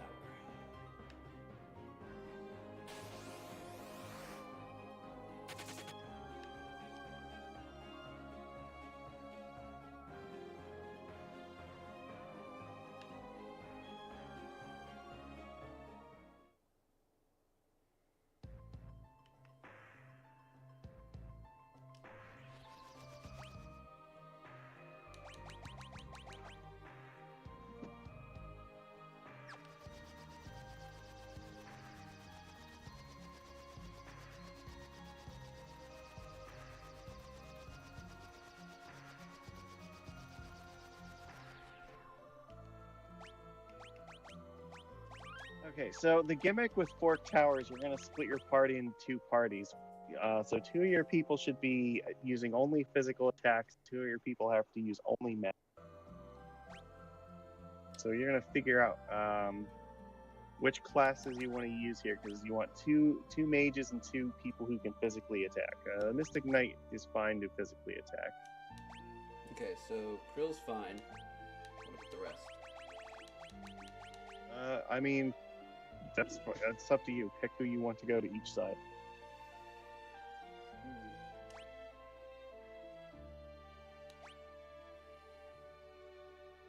I'll keep with the white mage. We're almost finished with it. Actually, no. I'll change it to... Change it back to Mystic Knight real quick. Or Samurai. Alright. Yeah, you can use the Samurai. That's fine.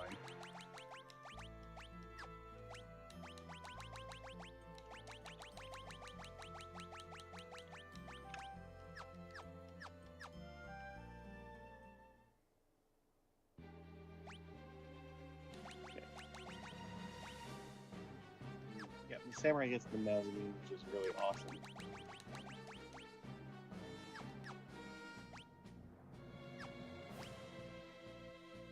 The magic users are going to go to the left, and the physical attackers go to the right.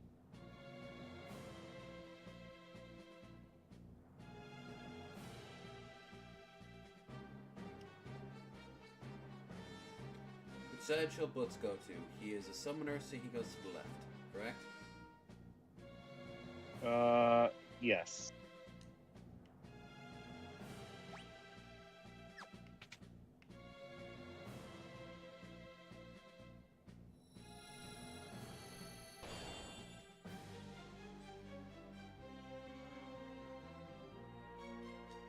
Nana is a summoner, so to the left.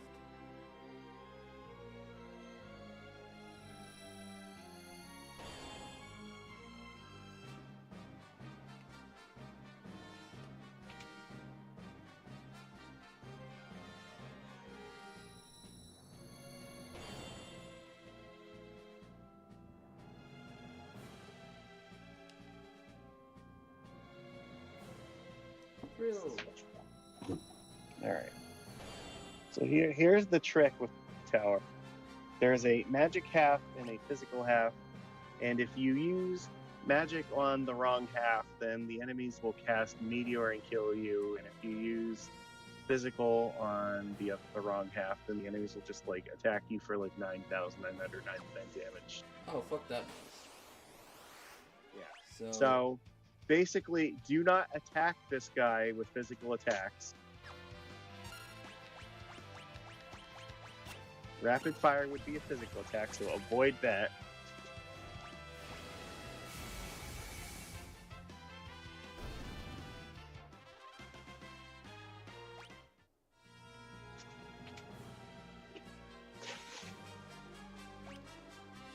Okay, so yeah, go up, keep going. This is not a complicated dungeon, so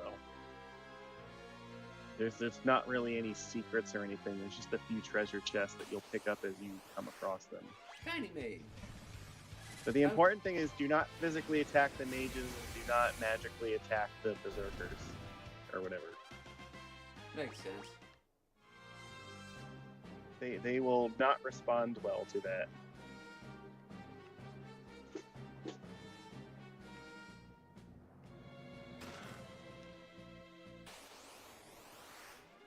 And then you're going to get ready for the easiest boss fight in the entire game. Didn't I defeat one by just hurling max out somewhere? It is literally not going to be possible for you to lose this fight. Nope, change job. You can pick whichever class you want as long as you're using magic as your attacks. That's it. Alright. White mage. Sure, fuck it, why not? Cast. Do you want to use? I mean, yeah, you can if you want. It doesn't matter either.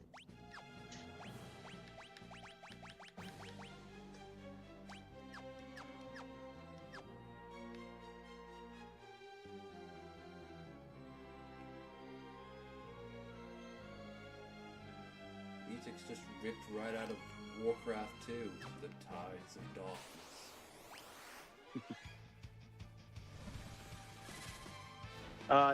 Okay, so you better hope that kills them. Because she was doing summon by default, except you took away her summon ability, so she was about to physically attack them by default because you have auto battle still on.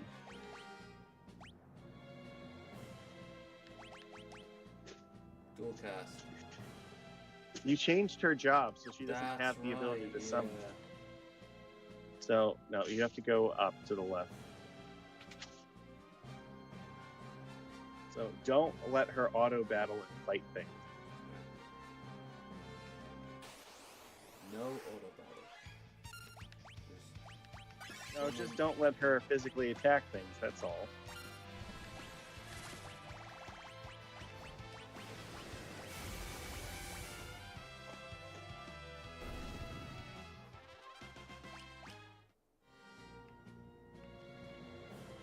Go get, yeah.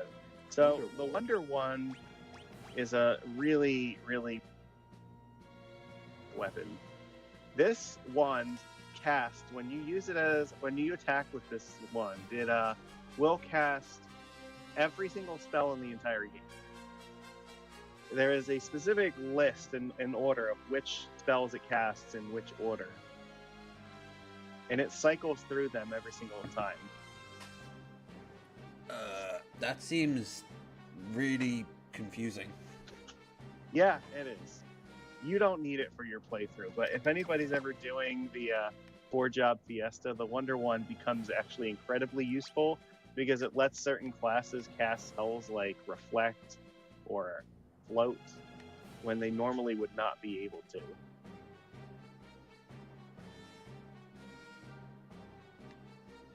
for these, don't use magic. Gobos! Just physically attack them with rapid fire. Varys, because she has the Masamune, will always attack them. So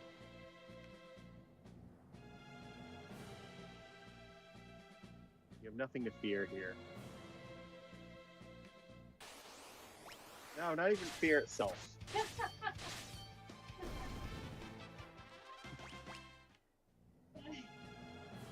The Masamune is definitely one of the most powerful weapons in the game. If you use it as an item, it actually casts haste, but don't do that because haste is a magic spell. Hey, Jess.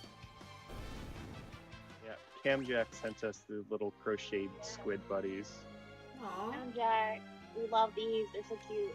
Yeah. Friends. Yeah, yeah. They came really fast.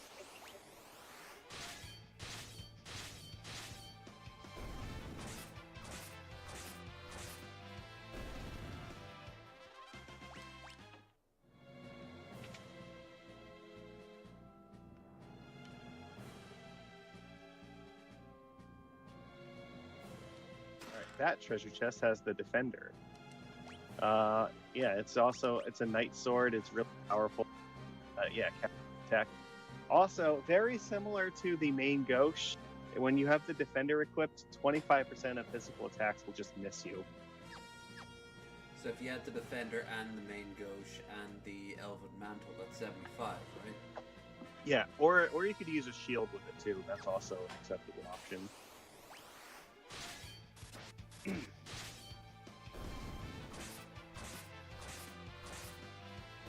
you could, if you put like, let's say you have the freelancer, and you could put the samurai's innate ability to block attack with a shield and the defender, and just basically be almost immune to physical attacks because you just block them all. Yeah, with the elven cloak too. This guy just auto battle him. You're gonna kill him way faster than he can do anything to you.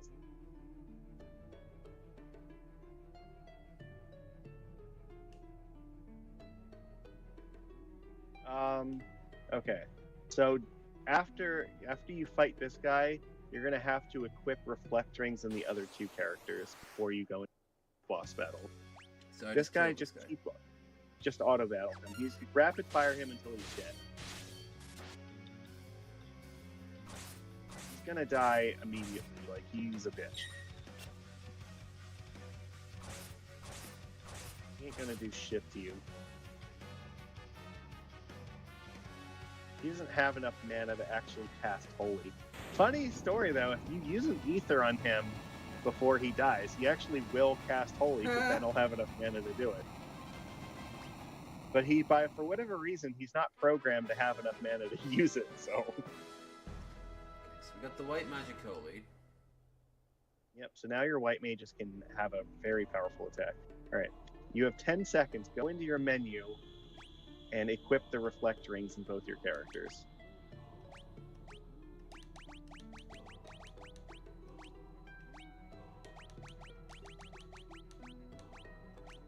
Congratulations, now you cannot lose this fight. Alright, here's Omniscience's deal. Oh, I fucking love if you- his robe. Yeah, he's the magic carpet. He's extremely a magic carpet. If you physically attack him, he will respond by instantly casting the reset spell, which just restarts the entire battle from the beginning. Funny thing, the Wonder Wand also does the same thing. If you use it as an item, it just restarts the entire battle. Okay. So any physical attack on him is going to actually not do anything. Unless he's silenced and can't cast the spell. So it is, extremely difficult, but possible to kill him with an army of berserkers that do nothing but automatically attack every turn. Because you can give them the mute knife, which means they will randomly cast silence on his ass, and when it triggers silence, he can't actually respond to their physical attacks by restarting the battle. So it is theoretically possible to kill him with physical damage, but in practice it takes many, many hours before it actually works. Okay, However, he only attacks with magic spells. That's it. His only attacks are magical, and because you have the reflect ring equipped, none of them can hurt you. They will all just get reflected back onto him. So cast whatever fucking spells you want and he'll just die. You cannot lose this fight with the reflect rings equipped.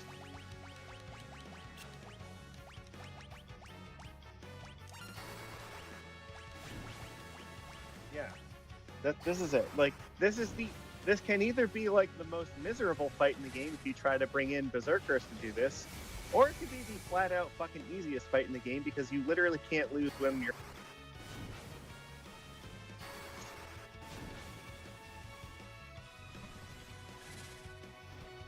So, congratulations, you win. He has like 20,000.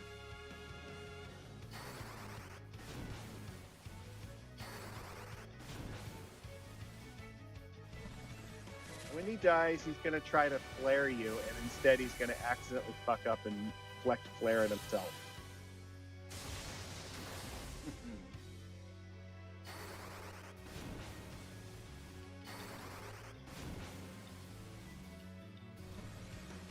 See, this is the fucking shit I brought you in for, and what I want the other experts to do for other games. Let's Isn't that gimp fun? it. Let's just get the shit out of someone's passion project, someone's pride and joy. That's just Get dunked on. Yes, you have spent the past 2 years building this game, but may I introduce you to a middle-aged white man with nothing better to do with his time?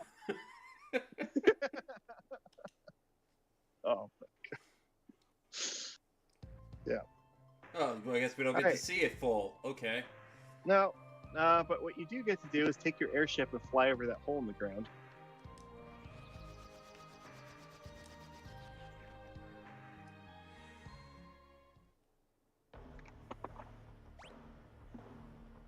This area should look familiar. It is. Weird. Go back to the hospitality room. No, no, this is the fire-powered ship. You don't need to go in there. That entire dungeon is still accessible in there. You just don't need to go in there because it's pointless. The enemies are still there, so there's no fight in here. You're fine. Just go.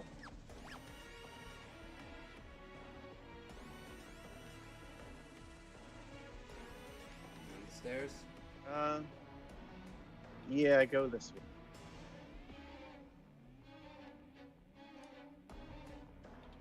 Oh, look who it is. He's been stuck here ever since the worlds fucking merged together.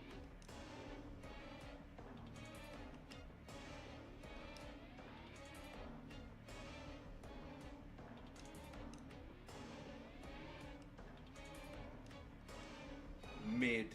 His name is Mid. Good old Sid and Mid. I don't know what they're doing, but somehow it makes your ship into a submarine. Sure. Fuck it. Just accept it.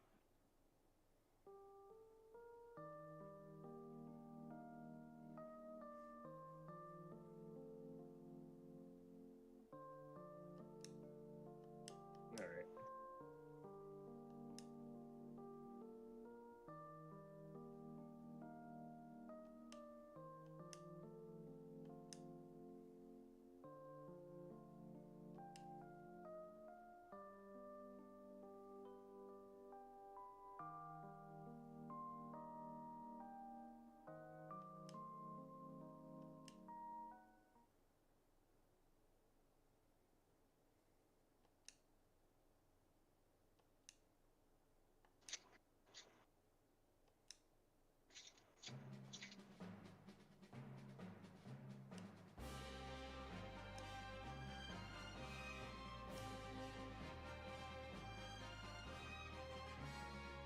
More importantly, you can go to Istari Falls, and now you can get Leviathan and another.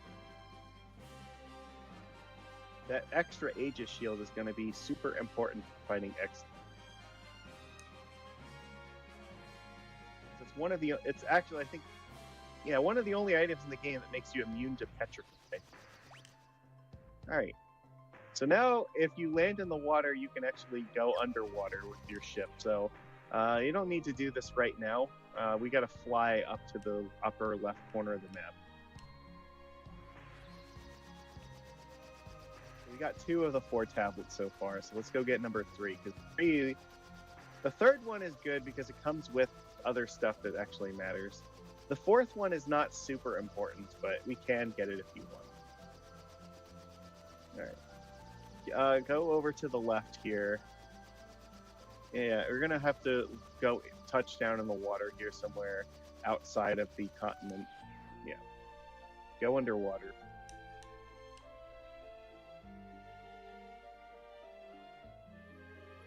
Underwater here, there's gonna be an inlet that you can go in somewhere in. No, you're gonna have to look for it. There's a path here that takes you inland. You can go and visit that guy if you want.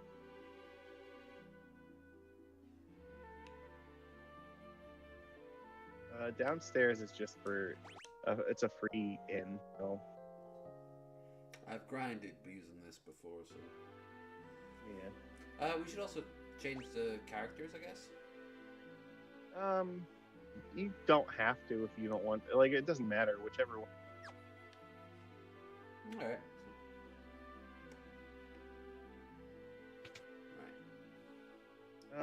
I guess. Yeah, go. You can go in.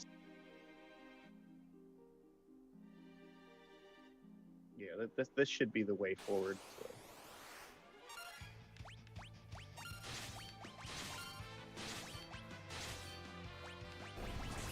The samurai is really powerful, like in this. It's fine to have. Just wanted to make sure you had like stuff. I'm gonna change out back to the. Yeah, yeah. Make sure your summoner should definitely have her handles. That's fine. You're good. Yeah.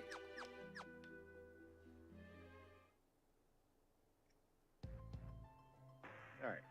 So now we're at the bottom of the waterfall. So if you want, where you save it, about to go. What? Yeah, the waterfall is a dungeon. No, that's not. Wait. There we go. Same deal. Just I don't know. Use soldier on them.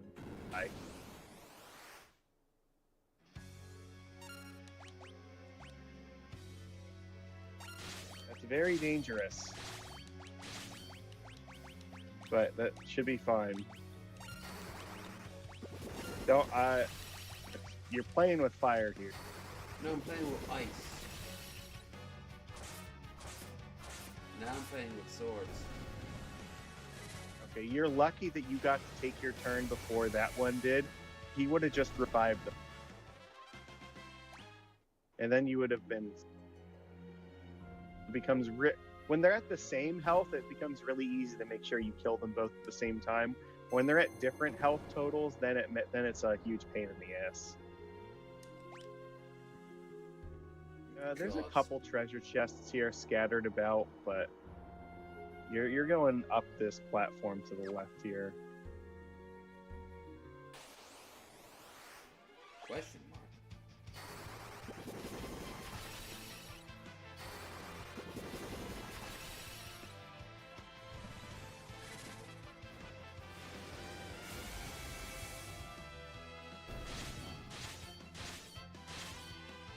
Oh yeah, if you kill her frog, she gets really fucking upset and just like super attack.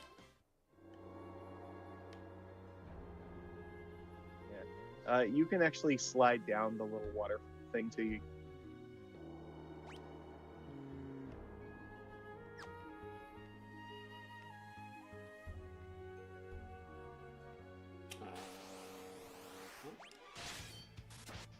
What did we just learn about the waterfalls? And you can slide down them.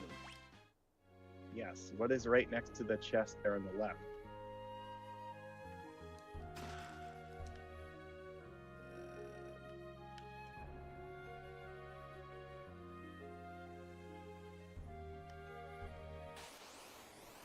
Lev, this is not that hard of a puzzle. It is to me. Did she just fucking call you a virgin? Yeah. No maidens mean before years before the Elden Ring. Maidenless. She just called you maidenless. Now. Go down the stairs Keep going. That the staircase to your left. There you go. Now go up the stairs. Okay, I get it now. I was so busy focusing on the waterfalls that I didn't miss. You're like the zombie at the gate. You're just like, Why are me. you closed? But like, it never occurred to you to like walk around the gate to get to them. No, you're going up the middle one that you were just at.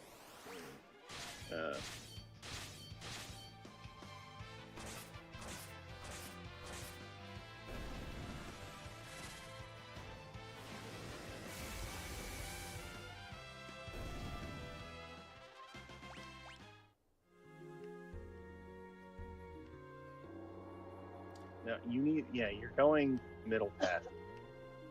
Up the staircase.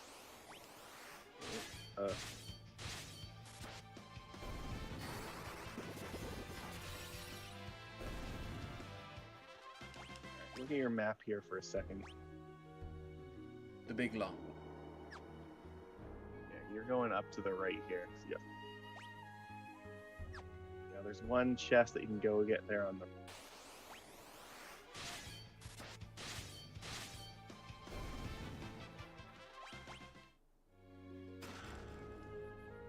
Another air knife, which you don't need, but it's free.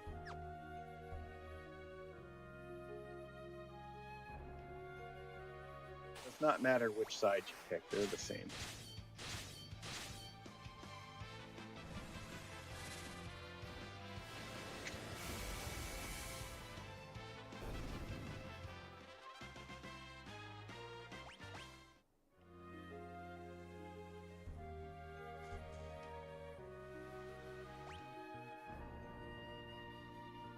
Just walk straight.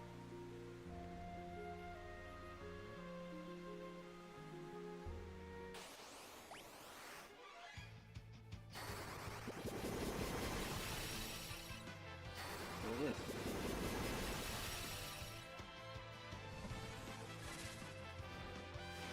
Nothing of use. Interesting. Boop. Away with you, social media. Alright, you can go say yeah, get this. So you're gonna press that run. Or well, I guess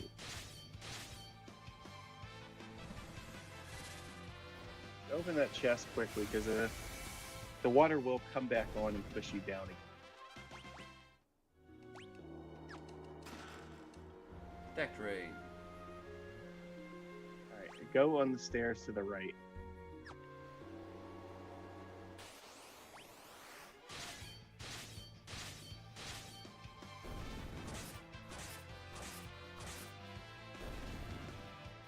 Fucking Zubat motherfuckers. Yeah, it's like that.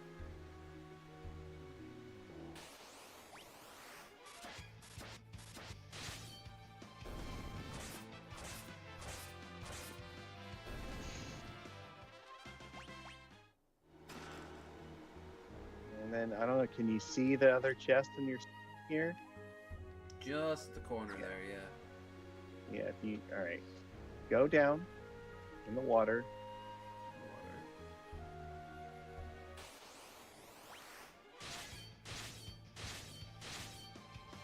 This one is one of the few that actually has a visual tell.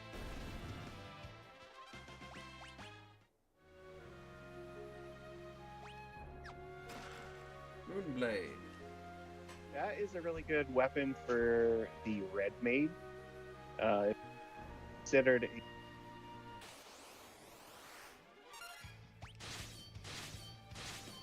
it actually does extra damage by using your magic stat. Or I think it uses a little bit of MP when you attack with it. Same thing the rune axe does. If you don't have any MP to use the weapon. You can, it just doesn't deal the extra damage.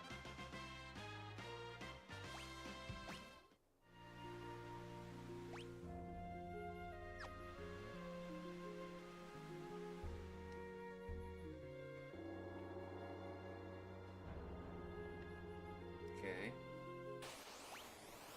I don't know why you went back up here. We're going to the left of Yeah, that was confused as you were.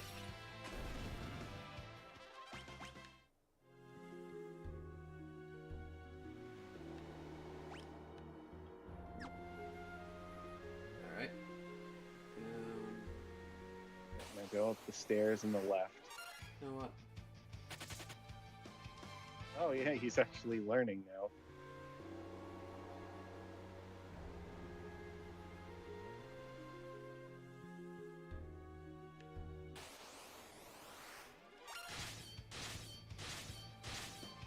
Vega looking motherfuckers.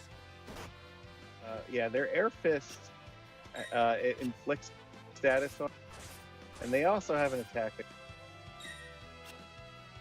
Oh, that's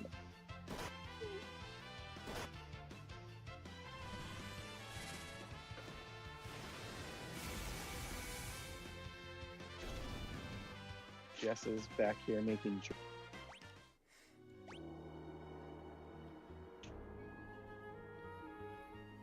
What are you doing? The hell is going on with Lena's model? Oh, nothing. Damn, I'm seeing things. It was like she was doing a Slav squat.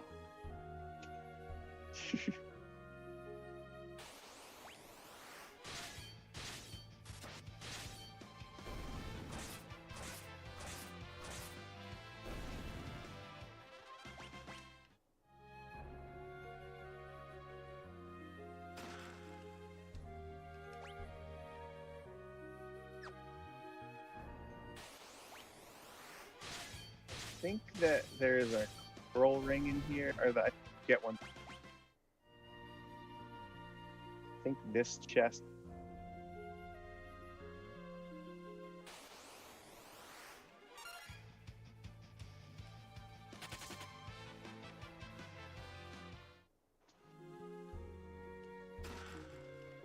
Yeah, okay.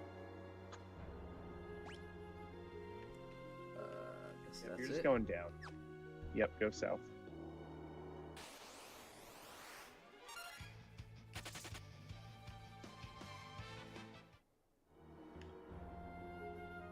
All right, be careful. Don't.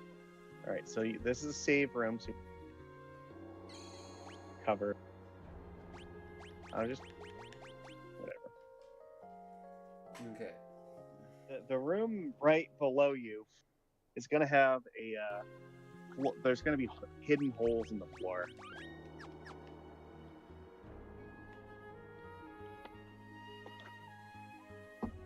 Okay. Go down. All right, you see where that's... Yeah, go down and, go down by the left wall here. Yeah, don't walk in it straight down. Yeah, you're good. Just walk now. Keep going, keep going, keep going. All right, go over to the stairs. Yeah, now walk left. All right, you can go down. Keep going. There's only one hole, and it's near where one of the stairs are. So I think so. I don't think you don't have to worry too much.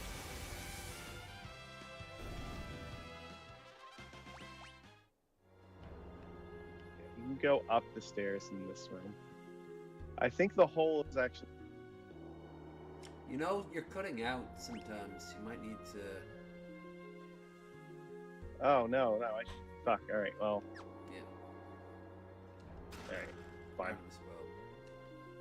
Yeah, that's for the ranger.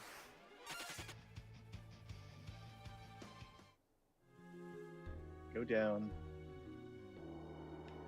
All right, go down. Avoid walking across the middle of that, floor to the left of you. You want to hug the wall and go up. Up here? Yeah, up. Oh, fuck. That was my fault. No, don't get that yet. Go back upstairs.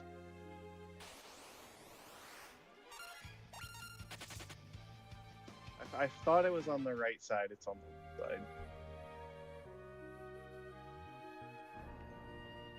Alright, so yeah. Just go straight to the left. Keep going. Alright, now go up and wall. Okay.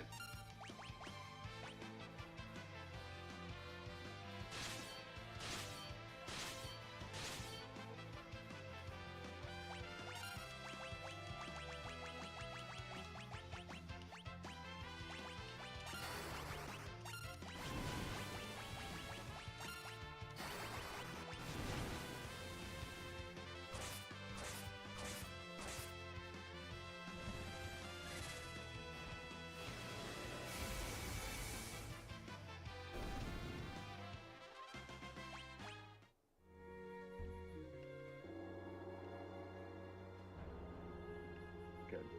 Alright, now go up. Yeah, go up there. There we go. Now you can get this treasure chest.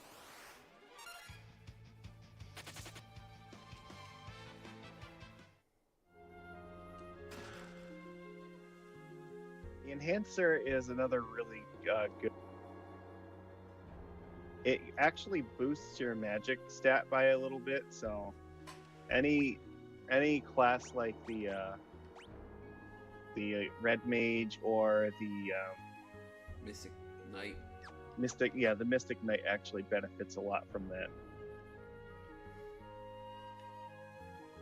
Okay, now again, stay close to the left wall here, as close as you can.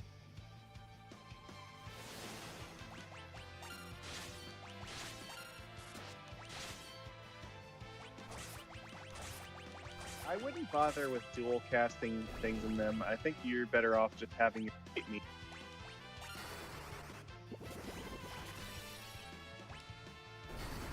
It takes too much time to like waste for dual cast.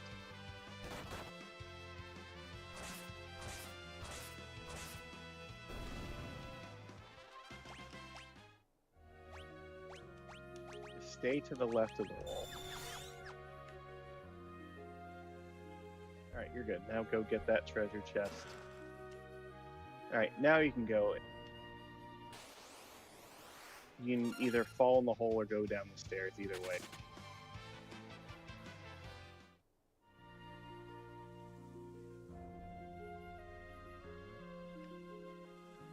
Alright. Do not, no. Don't. Do not the chest. Alright, well, you got hurt by it, so. Okay. Alright, open the chest, I guess. That's your Aegis shield.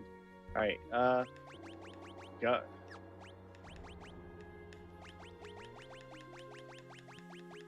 Aegis shield. Aegis shield room, you have one already. It lets you ignore Yeah. % of the time. So hit that. Alright. There should be another one that's to the right of you. Try to hit the switch before you approach the chest. Again, I would just defend with the white mage. I wouldn't bother having her actually do anything.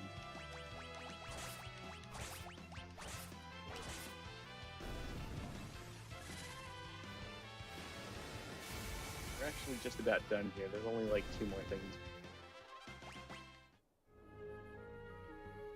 Alright. Don't walk. You got so lucky. Hit the switch.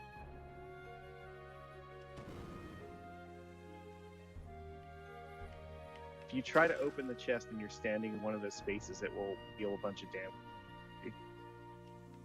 Alright. Now we're gonna go to the bottom one that's over there.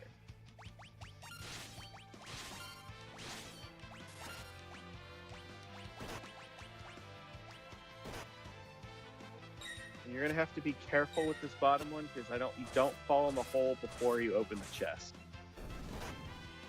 Because once you fall in the next hole, you can't get back.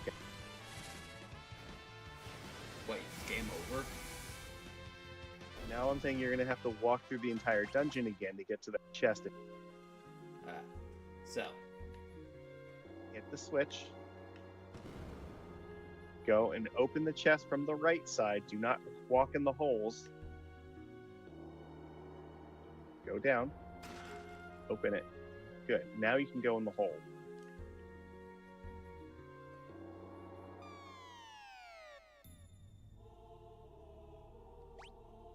Congratulations, there's the tablet. Go get it.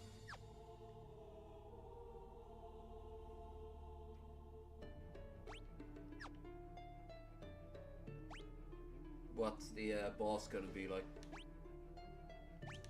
Nothing much. Just Leviathan. Oh, just Leviathan. Good to know. Yeah, it'll be fine. If you have any coral rings, you could equip them, but it's up to you.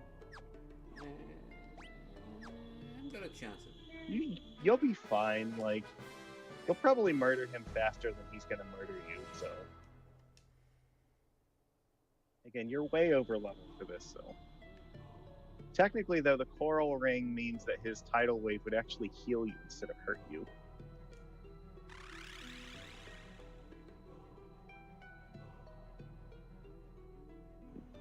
Oh look, it's the guy X-Death sent to kill you. Leviathan's like, bitch, I ain't having any of that. Get the fuck out of my dungeon. The monster. He doesn't even have a name, just the monster. Yeah, you get to see every other one of the monsters XF sent after you, except for that guy. So. Sure, he was a very.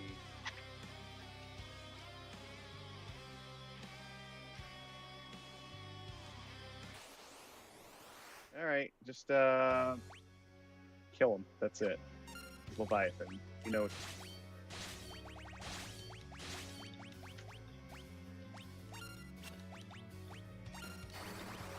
This would have actually been a good time to Spellblade Thundaga. Could have made every single attack do 9,999 damage. Ooh, bit of a chonker attack.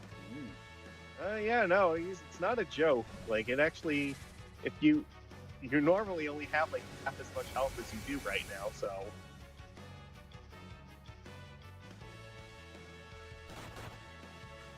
I would seriously consider having your, Spellblade Thundaga. Spellblade Thundaga. White Mage. You might want to actually heal your party up too. A while since we've had to do that. And now when if your Mystic Knight gets to attack him again, does that include the rapid fire with the chicken blade? Yeah, you're gonna rapid fire him. I almost want him to survive this attack. Alright, well... No, stop! No! Turn off auto battle. Shit. Just go to Krill's turn. Yeah, just skip them. Now, why did you turn auto battle back because on? I'm speeding it up. You just made Krill use Thundaga Blade again!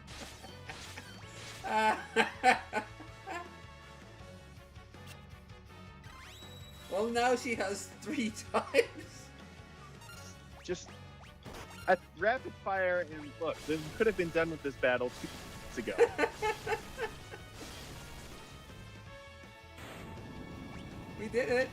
You just did almost 40,000 damage in one attack. I feel like those are rookie numbers.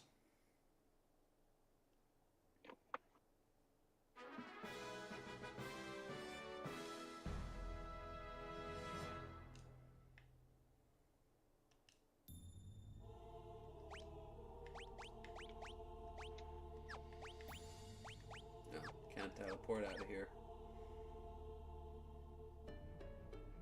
No, you're just taking the magic waterfall out. Congratulations, that was the 3rd tablet. Back to the castle of such and such to receive my reward. Yep.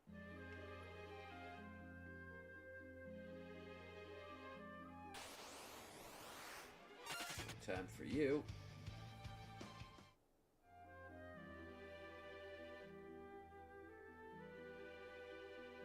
So yeah, there is one more tablet to go.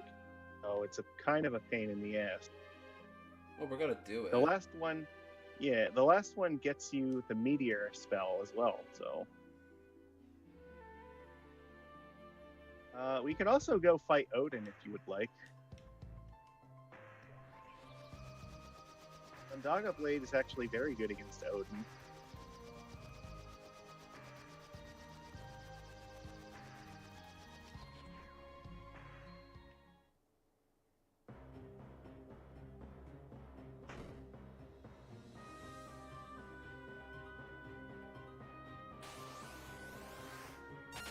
At this point, you're also probably strong enough to kill these guys too.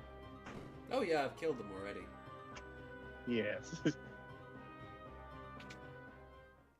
One of the interesting things about this game is that your level matters quite a lot for both your attacks and your magic attacks. It depends upon your level versus your enemy's level. Whoever has the higher level has the higher chance of actually succeeding. Sasuke's katana, I believe, is a ninja sword. Mm-hmm. Yeah, I think that one also has an automatic. It blocks the attack 25% of the time if you have it equipped. I would get the Apollo harp. Yeah, actually, might want this for Shinryu.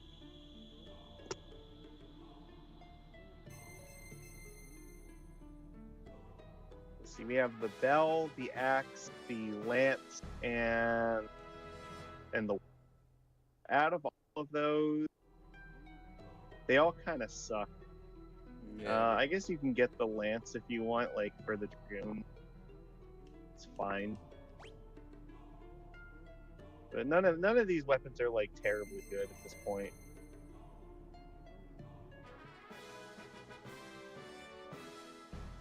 Like, yeah, you've now gotten like all the good, like the last one. Yeah, I'll just get it for the achievement. Yeah, that's fine. That's it? Okay. Yeah, that's it. So you got your 3 weapons now. So there's only 3 more to get. You need the last couple to get them. And let's get the last tablet. Well, first let's go get your last class unlocked because now you have a submarine. You can actually do that. Alright. And chances are you're probably gonna want all your characters as As what? You cut out. a mime. Mime. A mime.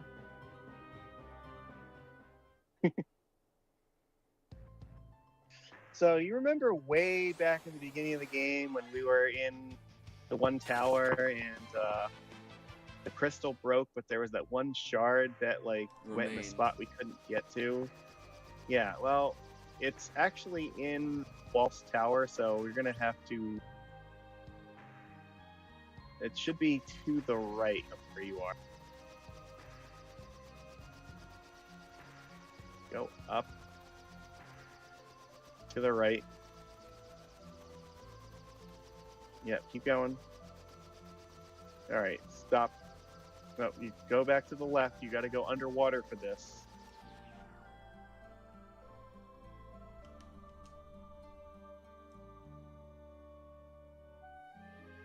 You gotta go find Walt's Tower. It's sunk to the bottom of the. It's at the. I think it's directly.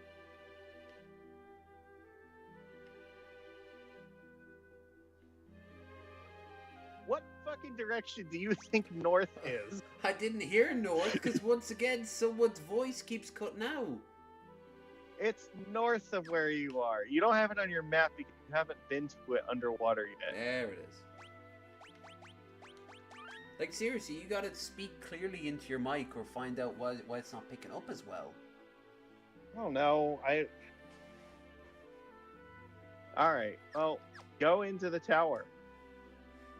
So, here's the thing. Don't bother fighting any of the random encounters in here. You have like 7 minutes of time, which is more than you possibly need. And there is a reset for the time in here too. But just don't fuck around, that's all. Okay. Your goal is to get to the bottom of the tower, and then you're going to come back up. Just run away. You don't need to fight anything.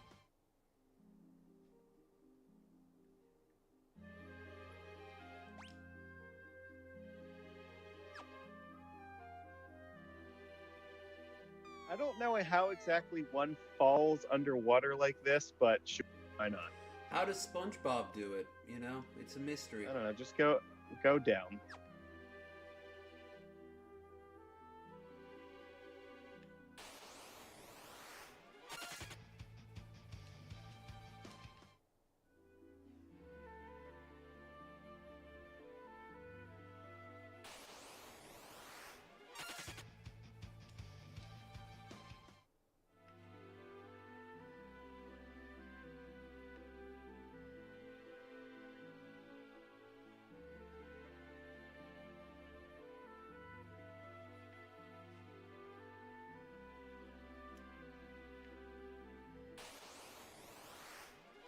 You've only used like 20 seconds and you're already all to the bottom. Only Subnautica was this generous.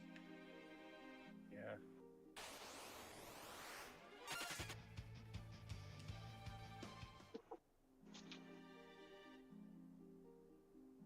All right. The treasure chest. All right. Don't worry. or listen to what he says very carefully. No, you're not going to turn back. You need this crystal. He's going to sit. Do not attack him or do anything. Just listen to what he says. Well, one thing I can do is go and I'll tell you one thing I'm doing right now is I am going to quickly go and restock my coffee and go to the toilet. So I will be right back. Everyone, if you've been enjoying it so far, be sure to like, share, and subscribe. We also have a stream goal, and given, greatly appreciated, never required. And yeah, BRB.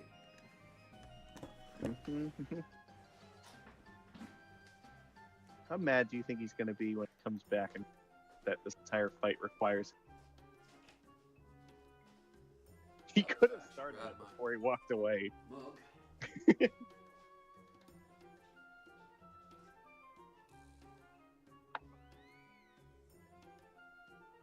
So yeah, what he's about to learn is that this entire boss fight is a lesson in mimicry. Go-Go does exactly whatever you do. So if you attack, he attacks. If you cast spells, he casts spells. If you do nothing, well, you know.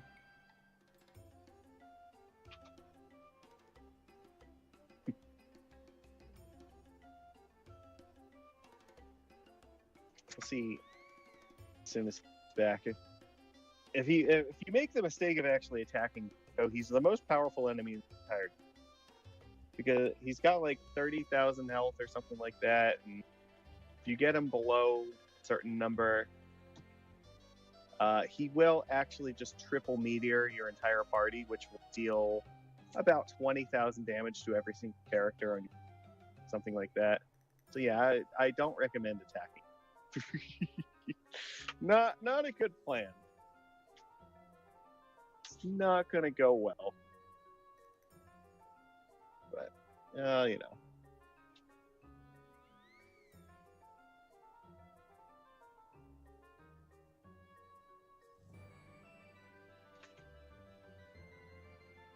Now we're gonna practice.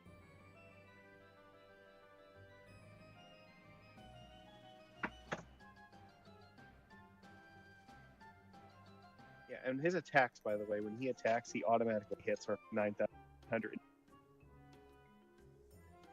His magics that he casts are Flare, Holy, and Fear.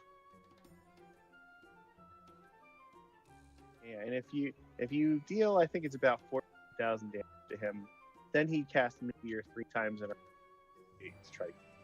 It is technically possible to survive that and actually kill him, but it is very hard. And so it's not really the intended strategy to try to fight him like that. Because if you just do nothing, win. That's it.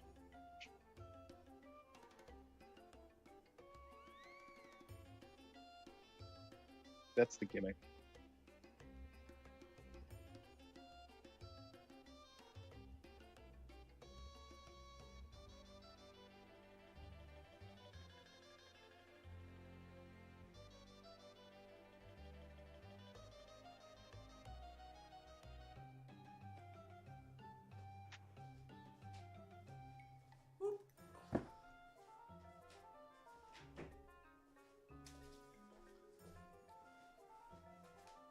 Hi.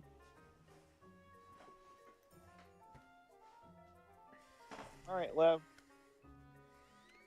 Riveting. Here you go.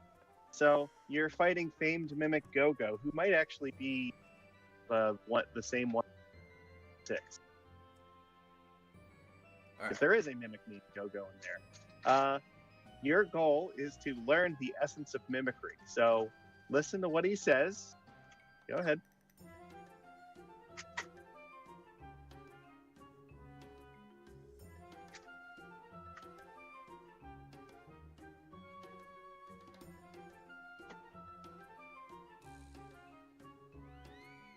He is going to imitate your every. You attack, he attacks you for 9,900. Cast a spell, he's going to cast either Holy Flare or me. If you could imitate him, win. So I want you to do exactly what Go-Go does. Do not take any action until that you don't see Go-Go do it. Go.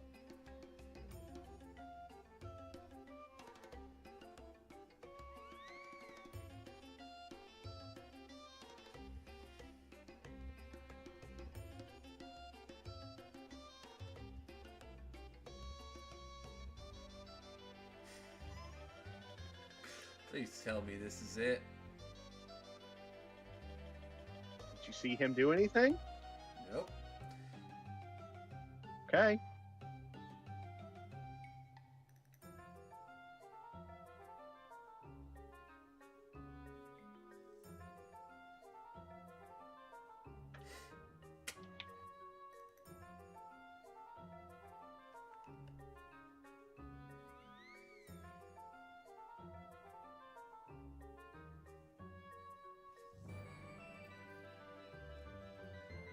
I can tell you what happens if you do not No. listen to what I said. No. No. It's either going to be an accidental push of a button or. Oh.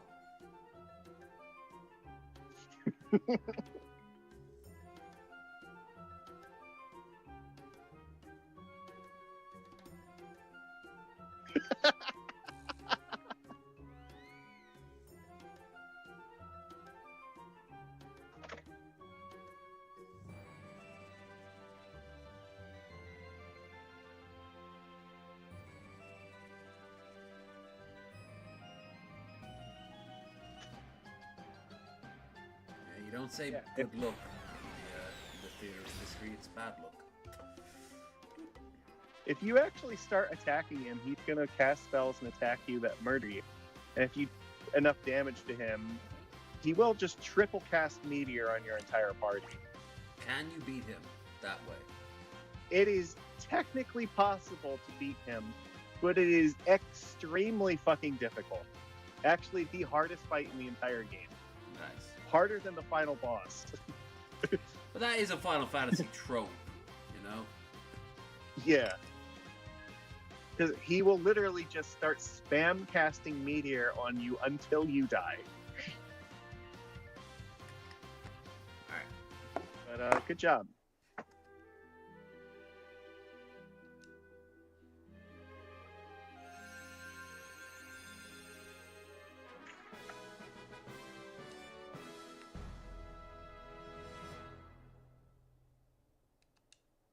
Okay. You might want to go in. Yeah. So you have actually mastered. I recommend that for the rest of the game, you just have all your characters. So everyone to switch over to mime. Yeah, because they're like the freelancer, but with one important difference. You can use up to any 3 abilities that you have mastered from any other class.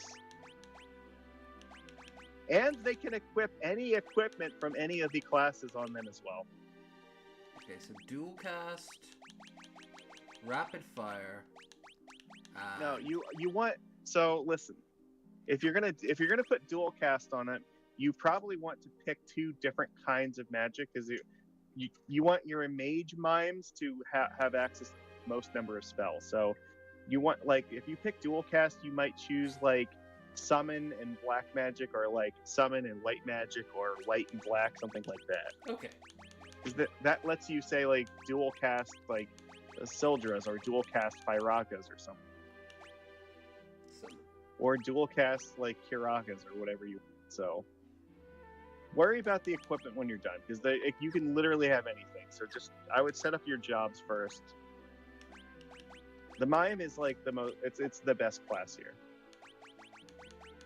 Now, I think the only difference between the freelancer and the mime is I don't think the mime gets the stats of all the classes you have mastered, but that's fine. I would put Spellblade on your rapid fire person. And yeah, you can put whatever else.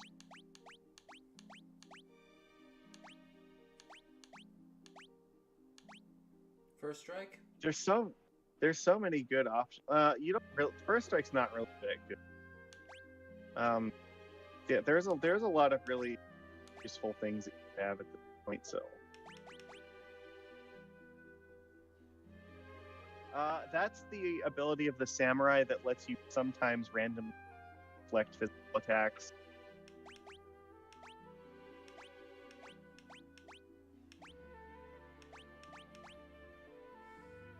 What about magic skill? You could put a magic on if you want. Like, you could put, like, white magic. Yeah.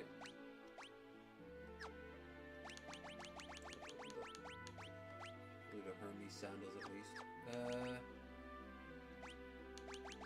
least. This is the reason that mastering all the classes is cool, because now you have access. So yeah, I highly recommend putting at least 2 people on like rapid fire strategies. Spellblade? I mean, probably should. Because it's not really necessary, but you may as well put like some, or yeah, white magic or whatever. I don't think Ferris has summon maxed out, so it might not be as useful.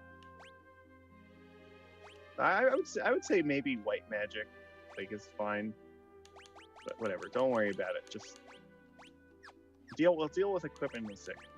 Krill, I think, does have summon mastered though, so you might consider dual cast and summon. Dual cast, summon, and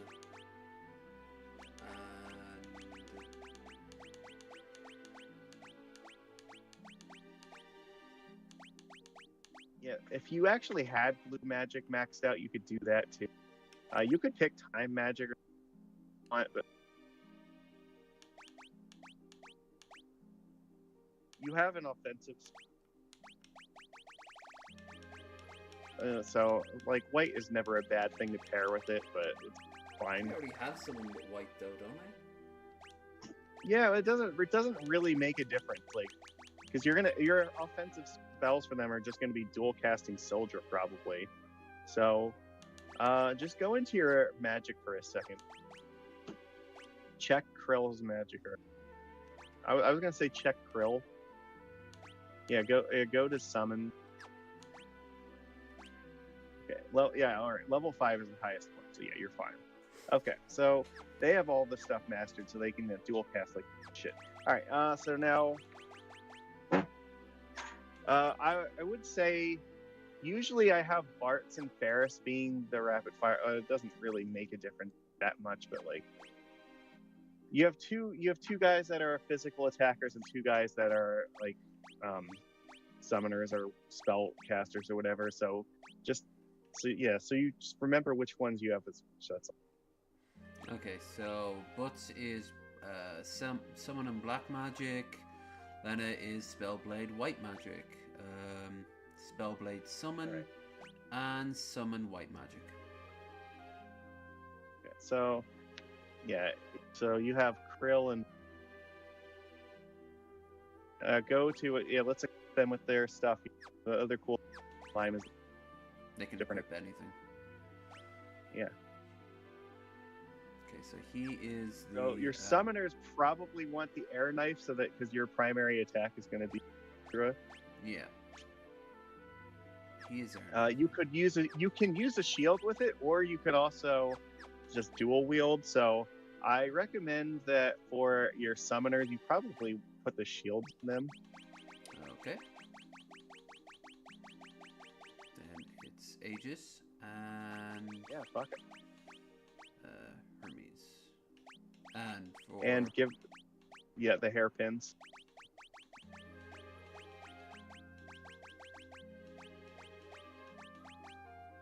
Make sure they didn't get put onto the other character. does it matter? Well, you probably want whatever your strongest are. Yeah, like the black robe. Okay. Yeah, So go to your there's other Butts. characters. Lena. Keep cycling through. Check to see if anybody has the hairpin. No, all right. They might not be able to use the hairpin specifically on this. Well, So there is that maybe slight downside. there's the hairpin. No, that's the golden helm. Keep going down the list. Yep. Oh no, they can. Never mind. All right. So no, you want Bartz and Krill to have the hairpin. They're the ones that are going to be casting spells. Okay. It's like, okay, no, they're all the way at the bottom of the list because, yeah, again, the weird thing about this is that there's so many pieces of equipment they can use. Again, air knife and probably the other Aegis shield, and then armor. I don't know, probably Raj vest. All right, go. Yeah, black garb and. All right. So yeah, you're gonna put like your two most powerful weapons on these two because they're gonna be your primary attackers. So chicken knife. So one of them should be the chicken knife, and then the other hand, you could put like another.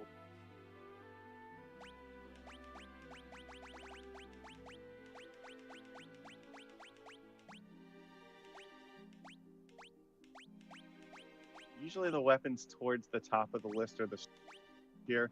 Okay, either the Assassin's Dagger or the Rising. Rising Sun. Does range. Sure. And then go to the body. Oh yeah, he has your white robe. We're gonna take the white robe off of her and yeah, give her crystal armor. That's cool. All right. Yeah. Check to see. You might have something strong. Thief knife. It's possible.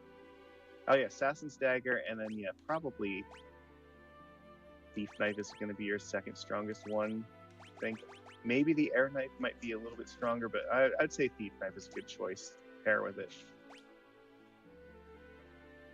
The Freelancer could actually equip like the Night Swords and shit, but this is fine for what we're doing. So then I change his golden helm to the golden hairpin.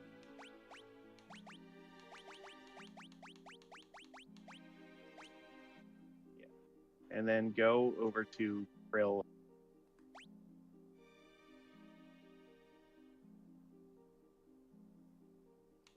Equip the white robe. Yeah. There you go. All right, and then put crystal plate and black garb. Yeah, that's fine. Helmet. I don't know if we have any better helmet for Lena. You can check. Oh, Genji. Yeah, you can sure put that on. Better. And check for Ferris. I think. Yeah, we have a crystal. Sure, that's fine. All right, you're good. All right, cool. Everybody should be outfitted now. They are mean, lean killing machines. Just go to formation and put Bart's in the back. All right, Bart's is in the back. You want Lena in front and then Krill in the back. Oops. Nope, that's not what I meant. Formation. Yeah. Her in the back. Double click. Yeah, her back. Lena in the front. Beautiful. All right, good. You're done. Now just run out of this tower. Right here. No, you're gonna have to go back up the way you came down. Okay. Again, there is actually a chest in here that has an air bubble in it that gives you another 7 minutes, but you really don't need it. Just run away. I'm not going for 100% chests and shit. It's fine. I don't even know if it counts. It does for the achievement. But I think if you climb up the vine to the left, I think that's where.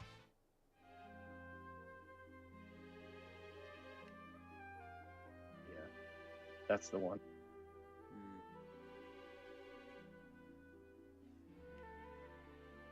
Tower of Wassail.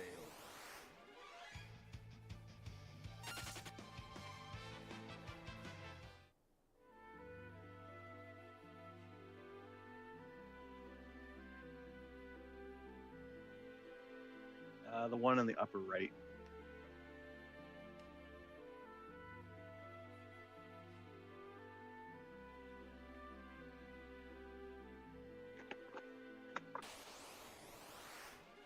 Alright, just out of here.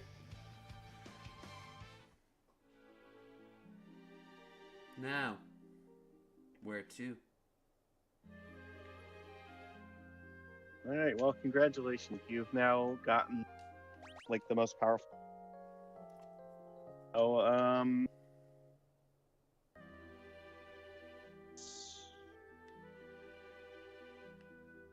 did a story fall? So I guess we can get the other tablet. We can go fight Odin. Let's do Odin. Okay. So you're gonna have to get the airship out of the water.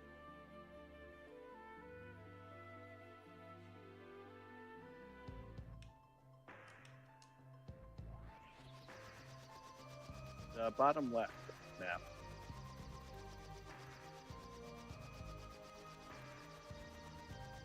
We'll recognize Odin's chamber too.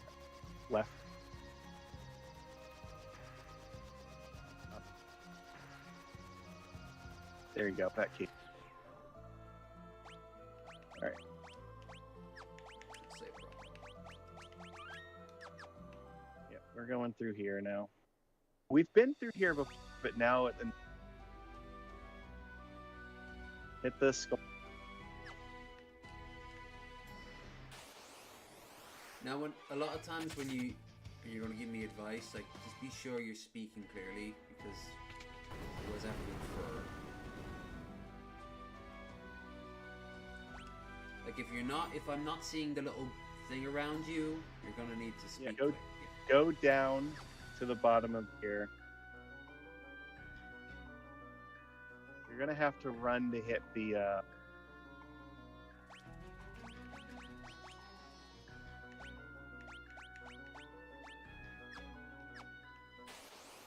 Okay.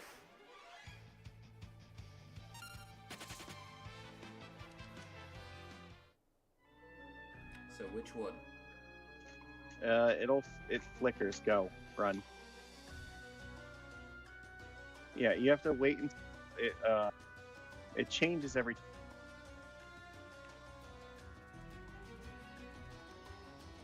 You do have to actually press it though. I know, but every time I take an innovation, I attempt to try something new. You're always like, "What are you doing, Lev? No!"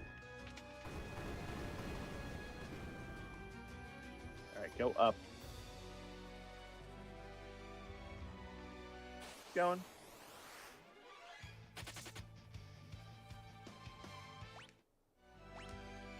Through the scary door.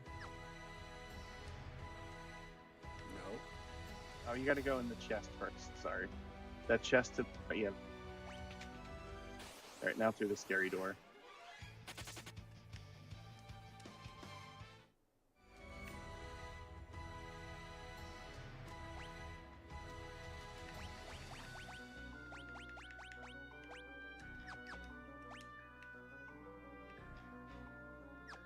Yeah, you're just going all the way to the top. You've already gotten the treasures from here before. Just here for. No, those two aren't open. Oh, okay. Well, you can open them.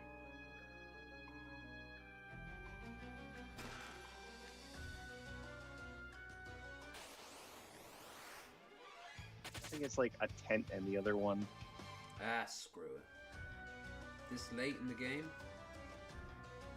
It doesn't really make a difference.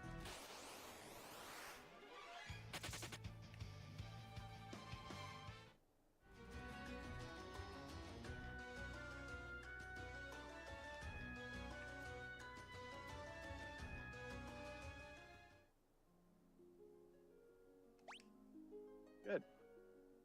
This might look familiar. Yeah, we were here.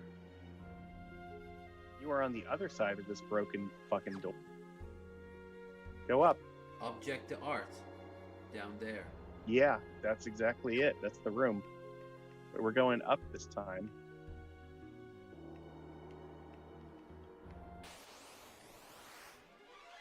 No more of you.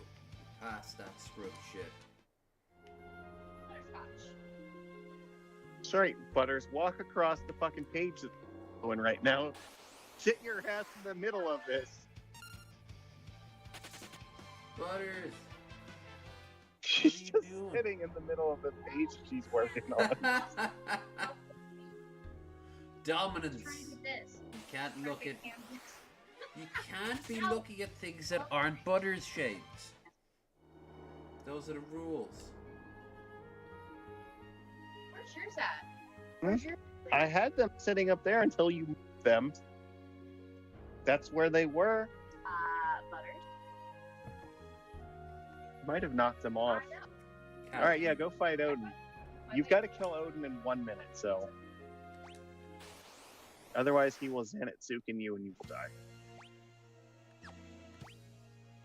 Okay, so. That's it, just kill him. Alright. Thundaga Spellblade would actually be the best bet.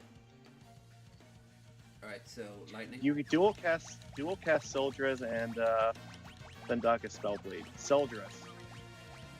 No, you can dual cast Sildra. I swore I did that. It's at the bottom of the list. Yeah. Spellblade, Thundaga. Spellblade, Thundaga. That's it. Just let it be your fucking Mystic Knight's turn to attack him with rapid fire.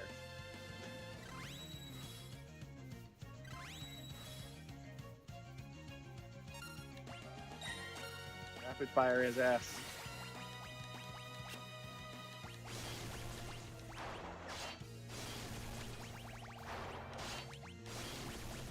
So what? You should have done a dual cast. Summon. Dual cast. Dead. You already killed him. See? That was a shit way of learning these new skills. Oh yeah, I forgot. So because we put 3 abilities on you don't have access to items.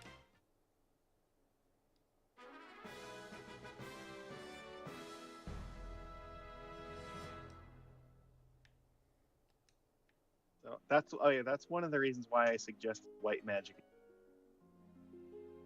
You don't have Yeah, we don't heal him. or items.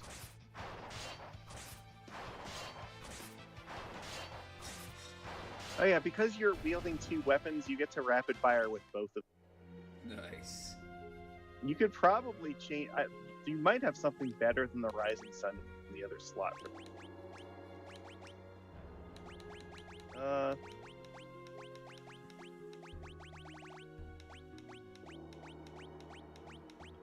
Could try the Twin Lance because I think the Twin Lance gets to attack.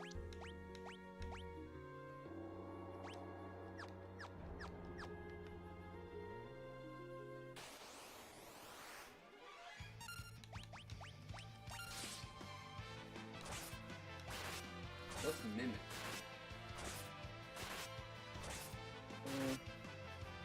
Oh, it means whatever the last command was that was executed, you'll do that. Just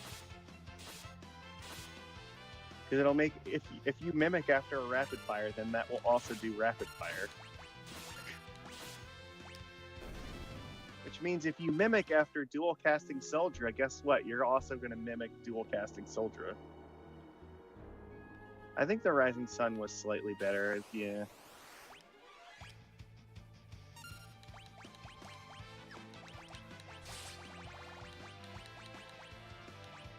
Try Leviathan. And Alright, fuck it, whatever. If you mimic it, you get to do it great. Pretty sure. I don't think it costs mana to. I would put the Rising Sun back on. I think it was slightly better.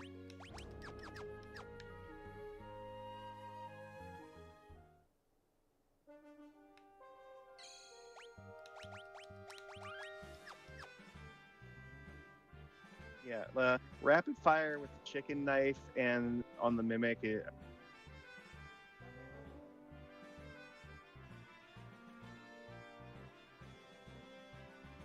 Alright, now you have Odin. yeah, I do. Okay, where to now? Now I guess we'll go get split. Okay.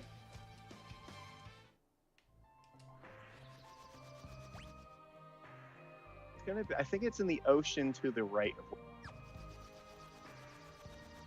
on the right side of Like here. to the right side of the map. Like the little square on your screen all the way on the right. Alright, land in the ocean. Go underwater.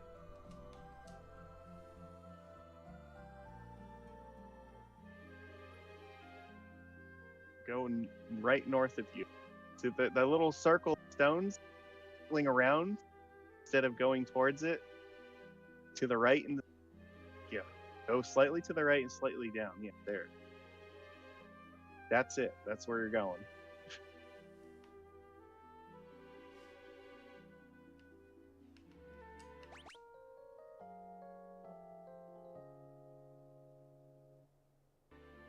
There's something that's bugging me this entire stream. Hang on. What is it? I'll find out in a minute.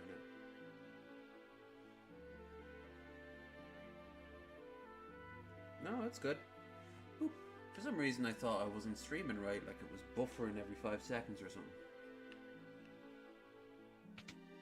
This would be fine.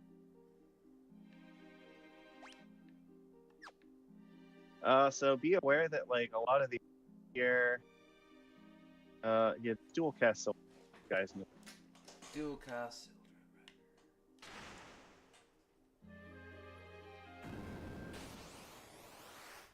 I think all the enemies here are also undead. Yeah, just summons. This might kill him. Don't cast. Odin is not going to do anything. Just pick.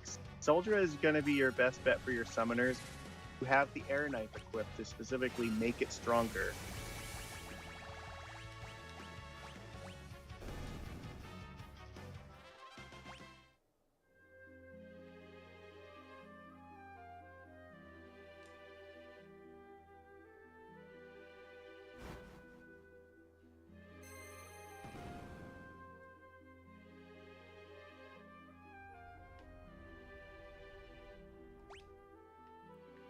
Okay.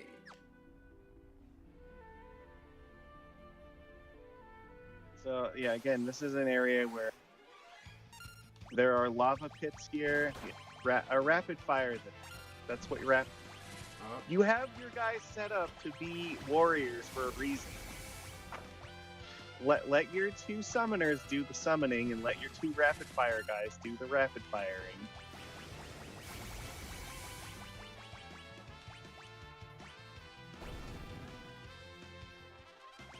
Really, I think you should probably put white magic on, like I said, with your bell blades. Yeah, so that one, put it on Ferris, because you don't have access to your items, so you're gonna need all the fucking. If somebody goes down, you want to be able to cast Raise on them. Just rapid fire. That's all they should be doing. Your strategy is now very simple.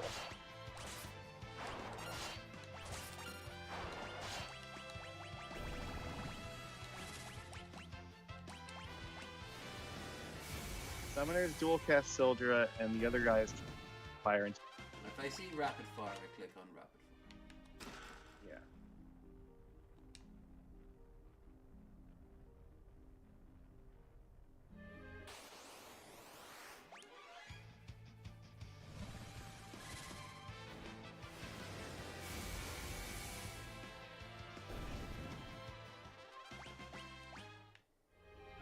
Where's the other one?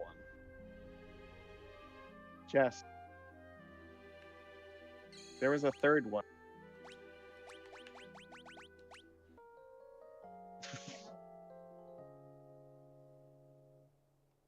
Found the ones.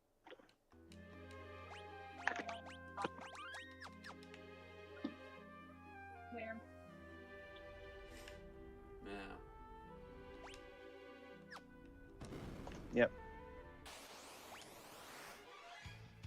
Could also run from half to fight them.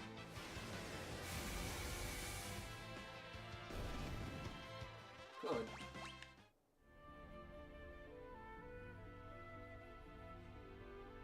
Don't hit that button.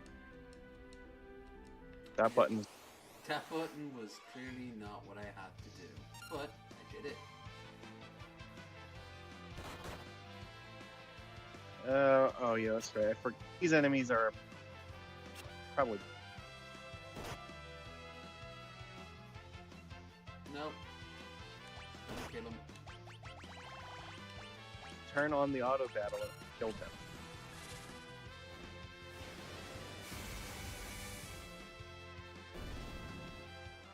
Yeah, I forgot. They actually are a huge pain in the... You're going around the... If you go in the lava, you're... I mean, you can cast float. There are areas in here in which you do have no choice but to go into the lava, but we're trying to avoid that when it's possible.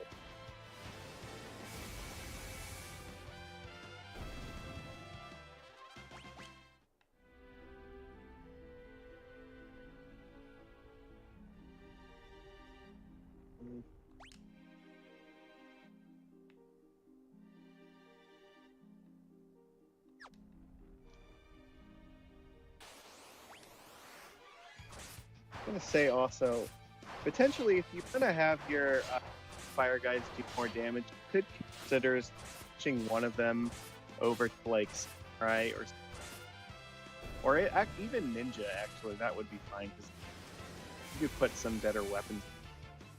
So we got the mimic, and now you're saying switch back out of the mimic. One of them can, because then it lets you take advantage of having better. I'm doing fine The now. chicken knife is high. The chicken knife is high. You're doing fine because Soldier's killing it. The chicken knife does a lot of damage, and the Rising Sun doesn't do quite as much. I'm saying, if you move the Assassin's Dagger over to Ferris from Lena, you could change Lena over to a different you can try the ninja because you have Sasuke's katana, or you could try the samurai with.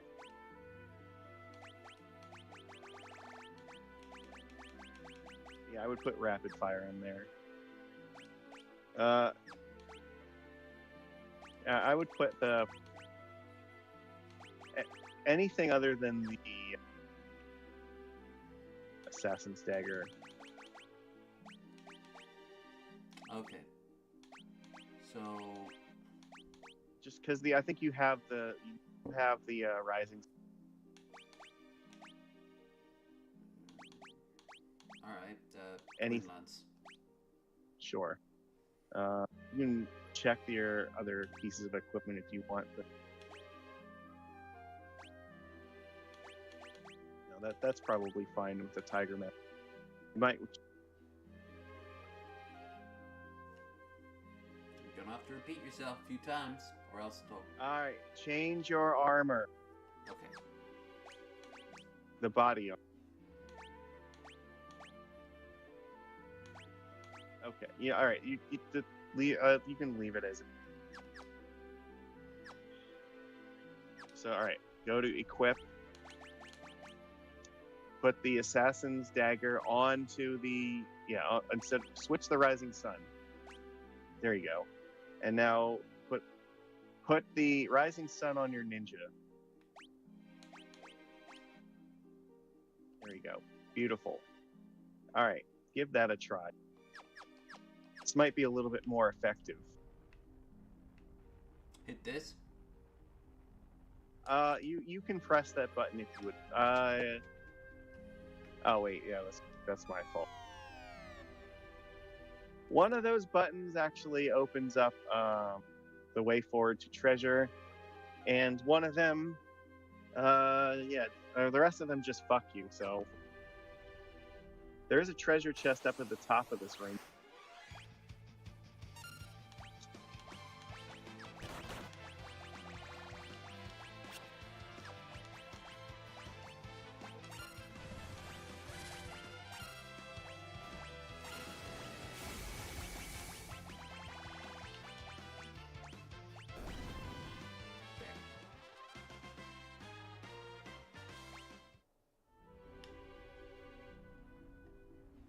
Yeah, you're just gonna have to accept that you're taking. You can use magic for float, I don't know if float works in lava. Try. Switch someone I to don't, a time mage. Bart's, I don't know. I don't think you have anybody set up as. I don't think it's worth it. You have white magic. You can just heal yourself. It's not that much. Yeah. I think it's like 50 damage every step that you take. Okay, let me remember which one. Go up. I think it's the one go straight up. I think it's that one.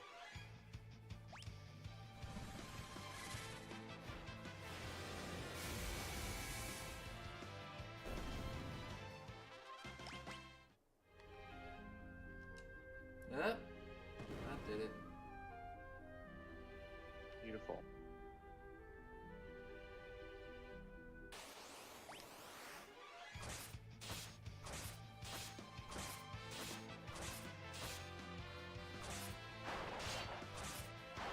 These enemies have incredibly high you don't.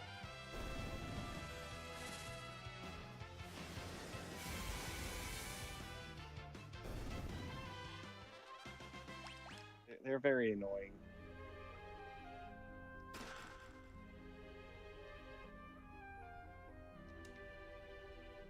Now what? Press one of the buttons. Yeah, just go to the one that's right below the button. Just Okay.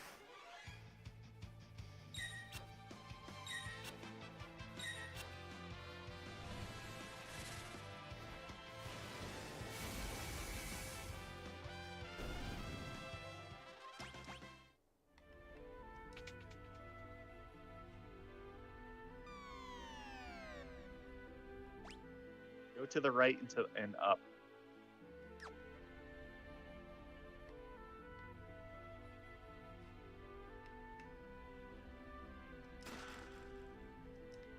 Okay.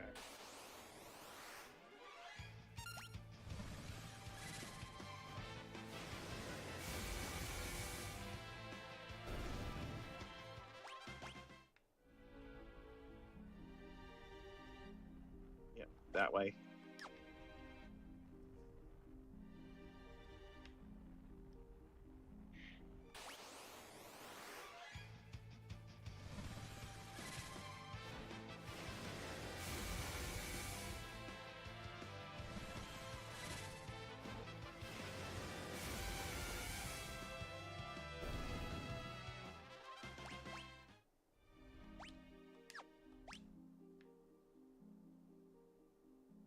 Yeah, you're gonna have to walk through lava for some.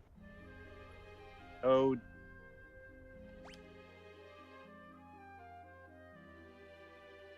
Down, around, and up, and yep, just go. Grab your treasure chest. Just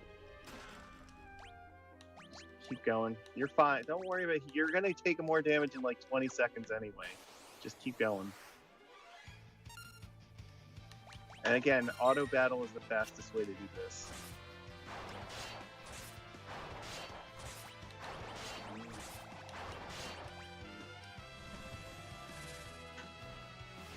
Yeah, these enemies in particular, like they're very high to whatever stupid reason.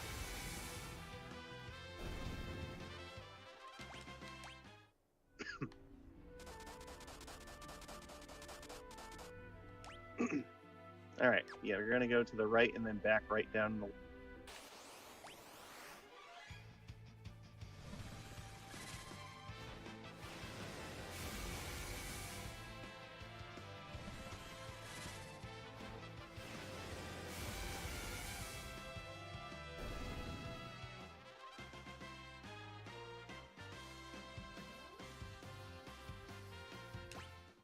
right. Grab your treasure chests. Heal your.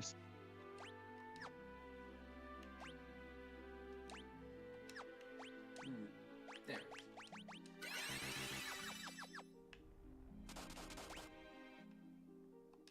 Yeah, you're going to the right and then up.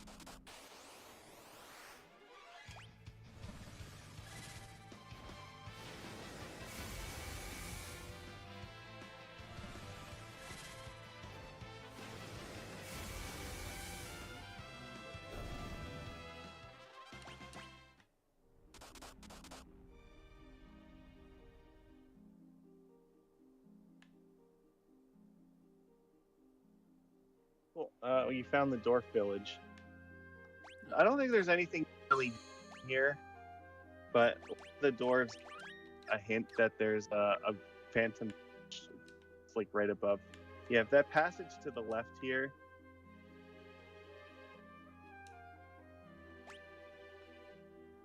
Yeah, if you follow this passage here, you'll find a door digging. There's nothing really here, but this is the other spot where you can actually recharge the magic lamp.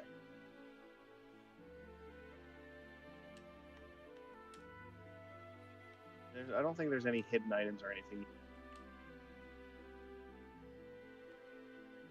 There is a shop here, but again, you don't really need any of them.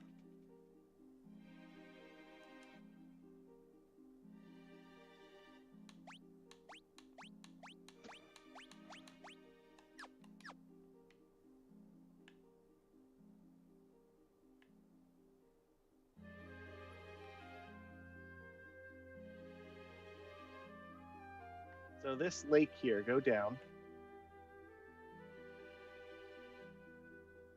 See that little notch on the right side? Yeah. Yeah, go into it. That's the spot where if you want to use the magic lamp, you can. So this is another spot where people like to do grinding a lot, specifically because you can use the lamp to kill all the enemies in this area in like one hit. And the first 3 summons from the lamp are all like instant kills on all the enemies. So they'll usually do is fight 3 battles, recharge the lamp, and then fight 3 more battles, and then recharge the lamp, and so on. I could say tedious, but it's so different to what I normally do. But I mean, the enemies here give you like a fair bit of experience and AP. Yeah. All right. There are switches all scattered about here, so you have to hit all 5 of them. So start with the one on, or is it 4 maybe? Yeah, start with the one on the right. There's a bunch of them, and you're gonna have to walk through the lava for all this.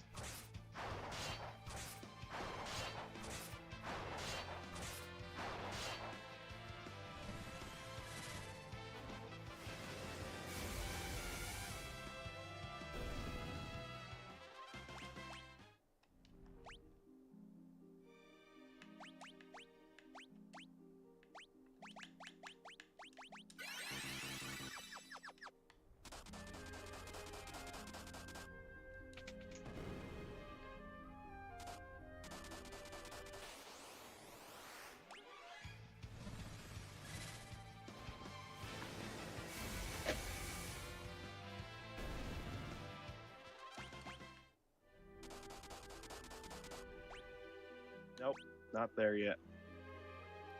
I guess. Yeah. Yeah, it's an accessory for the monk, which we're not using at the moment. You're gonna go press the other switches to the south. Alright. The Kaiser Knuckles just make the monk's bare fist attack deal more damage.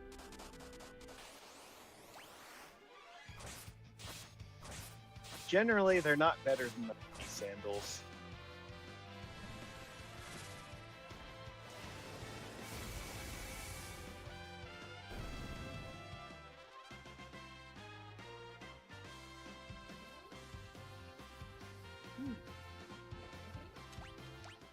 I just got a match on Tinder, and she doesn't look like a spam bot. Congratulations. Well, hit the other 2. 2 it is.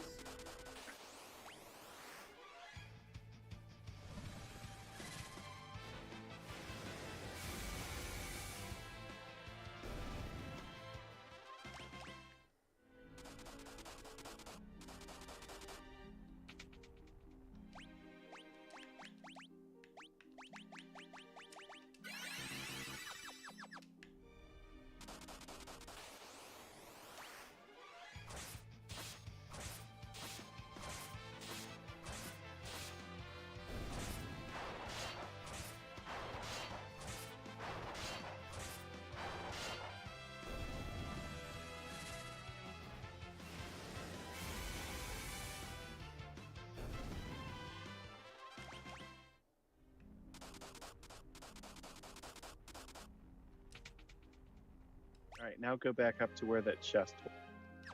Okay.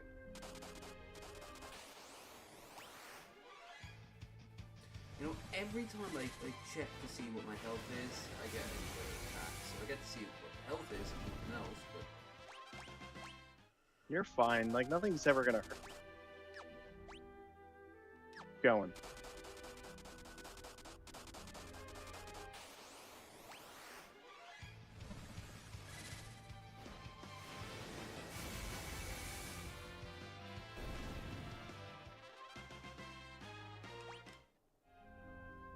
Now open the chest. Congratulations. Heal yourself and...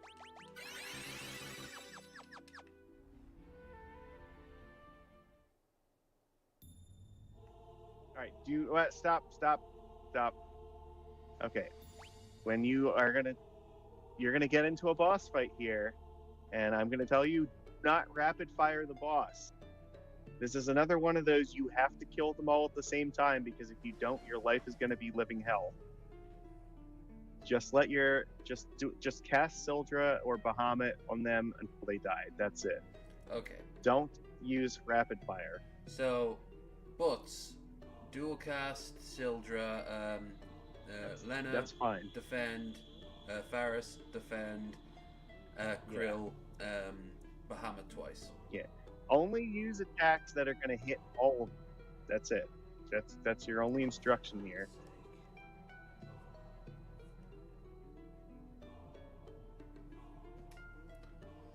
All right, have fun.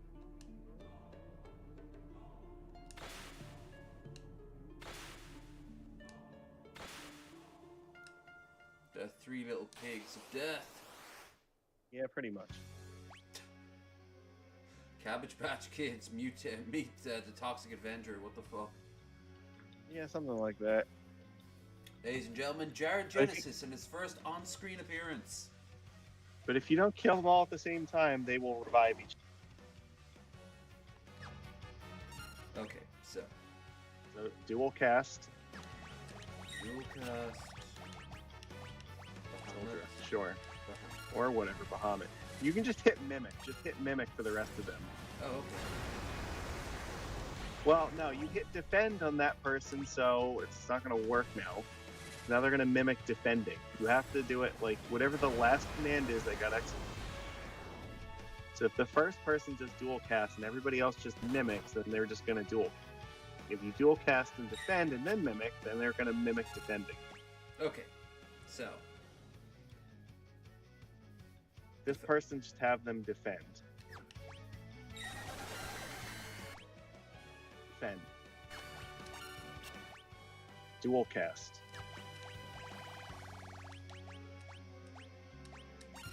dual cast, Mimic. mimic. Just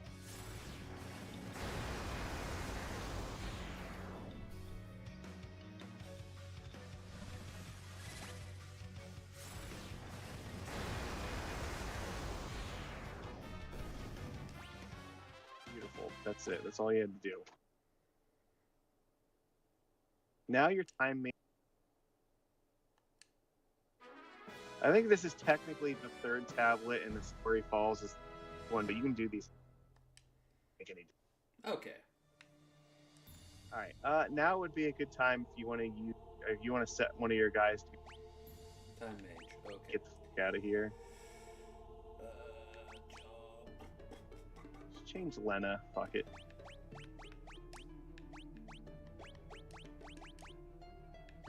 Doesn't matter. Don't even worry about it. We're gonna rechange her. Okay. Don't worry about it. Just cast. Go to your magic. Cast.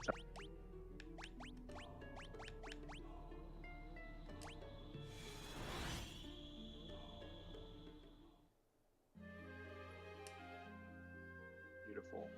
All right. I think that we've now done. Get your. Cut out there again. I believe we've done everything that you need to do here. So go get your last 3 weapons. Okay.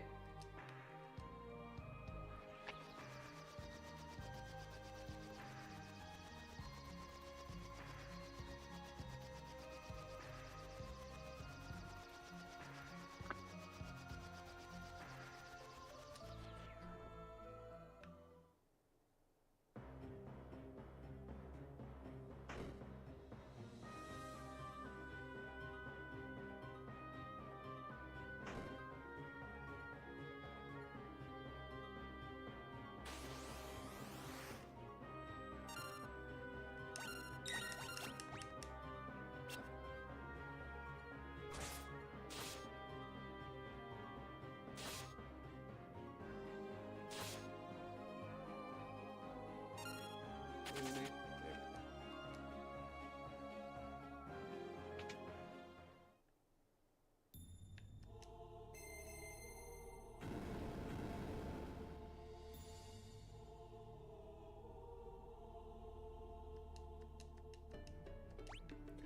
Got Fire Lash.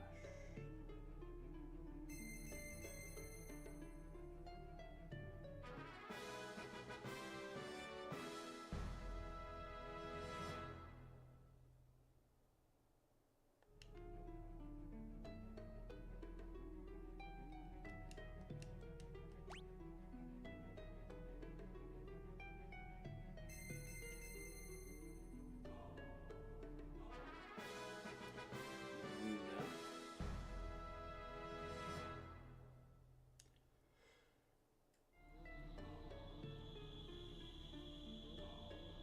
And the bell. Yep. That should be that. Yep. Let's see if we got Also, we can try something.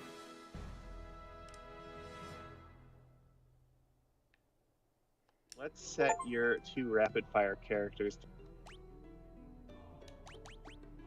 Alright, what job? Hit job. Go all the way to the bottom. It should be the last one, freelancer. They don't have any job now, and just give them rapid fire. And depends upon if you're gonna have them use it. We could actually, give them. Do we have dual wield in them? Yeah. Yeah, give them dual wield. Cool. All right. Yeah, give them Excalibur. And you can't use that the Masamune. Fuck it, why not?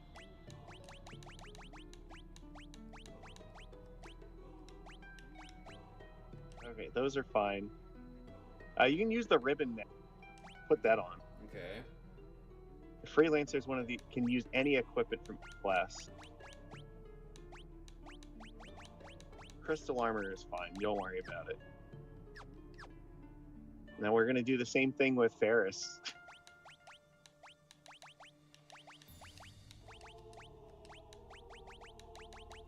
Let's go rapid fire, and then hopefully you also have. Yeah, there we go. So give her the chicken knife. And I think probably how much is the defender? Like, the defender's pretty good. Either that one or Sasuke's katana potentially. That's better agility. Yeah, you can use the katana.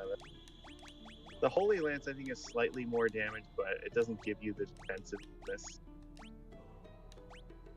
Sure, ribbon. That's also fine. All right. So now you're going to see them do a lot more damage. So you've seen the ability of the Mime lets you have up to 3 abilities equipped, which is extremely useful for your dual casting character, because now you can dual cast multiple types of magic. But the advantage of the Freelancer is that now you can have any kind of weapon you want equipped. You only get 2 abilities, but you can use whatever equipment you want. And you get the stat bonuses from every class that you have mastered. So just have them use rapid fire and see what happens.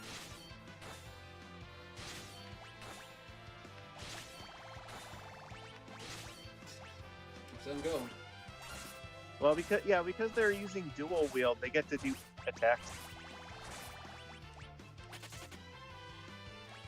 It got scared and ran away.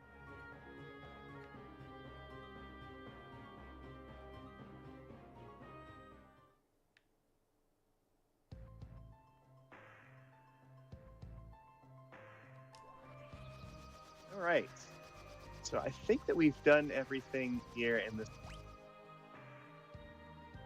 Are we ready to? We got all 4 tablets. We did Phoenix Tower. We got Bahamut. We got Odin. The only other thing that we might consider doing is buying some coral rings, which you can do in the Phantom Village, I believe.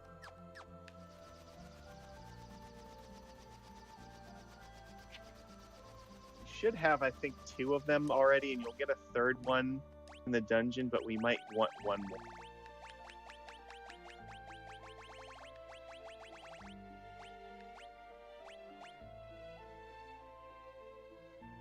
There's gonna be one fight where it actually might matter. One. Okay, that's fine. Well, let's go buy some. Or 3 more. So we have a shit ton of money, and we can stock up on elixirs while we're here too, because we have like all the money. Theoretically, we're never gonna have to come back out here again. Accessory shop should be the bottom one, right? On the right. That's The armor that's shop. The armor shop. The Oh, ones- those- accessories. yeah. You have to hit the. He's just selling the armor. Hit the crate. Or no, yeah.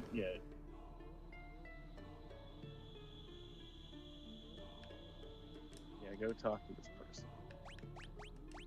Buy coral. You only need 2. You're gonna find a Oh, one. that works too. It's not like you have the money, so it's fine. Yeah, we don't really need anything else. If you want to sell 4 of your Hermes sandals, you could do that. Do I need the money? I mean, do you not need the money? I don't know. It's up to you. Like, you can only use them anyway. You don't have to sell them if you don't want to. But you already have 4 of them equipped, and you can only use 4. So, Alright. all right, that's it. You don't need anything else from here. The only other item we would consider buying at this point are elixirs You can get here as well, right? in the item shop. Yeah.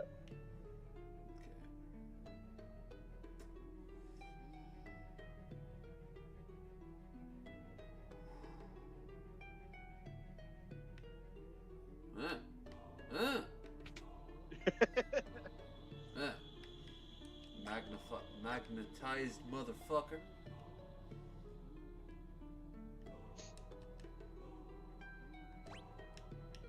Yeah, you can buy a shit ton of them. All right, that's it. Maybe buy a couple holy waters just to be safe.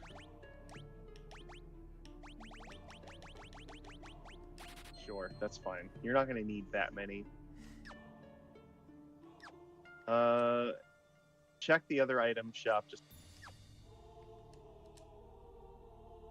yeah, you're fine. All right, don't worry about it.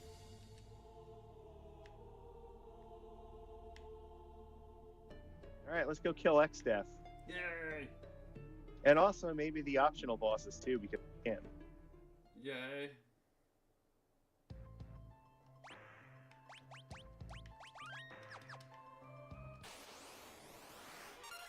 No.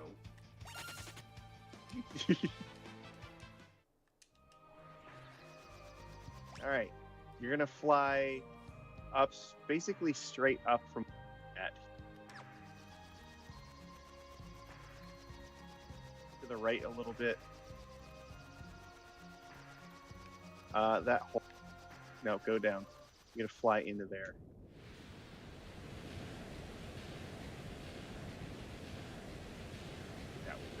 Down.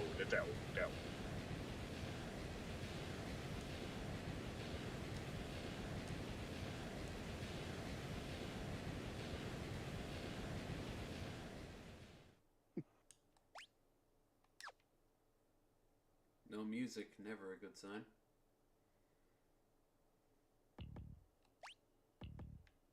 Oh no, it's ice cream.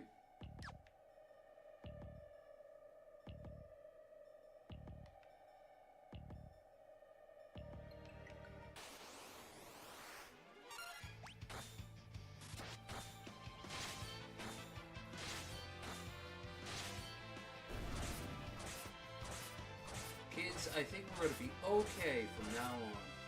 You only hit it for like 10 or what, 20,000 damage, something like that.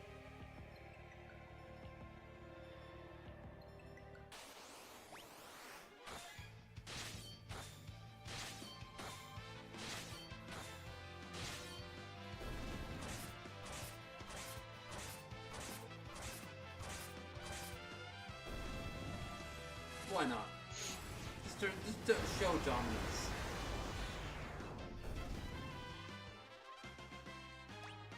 You might want to switch back to using soldier because you're gonna eat. Yeah. Just keep going to the right. You're fine. Just keep going.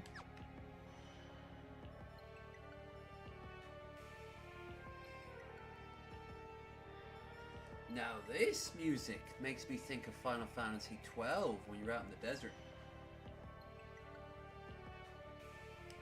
All right. Well, this is the last dungeon, so if you want to be done with this game today, we got like.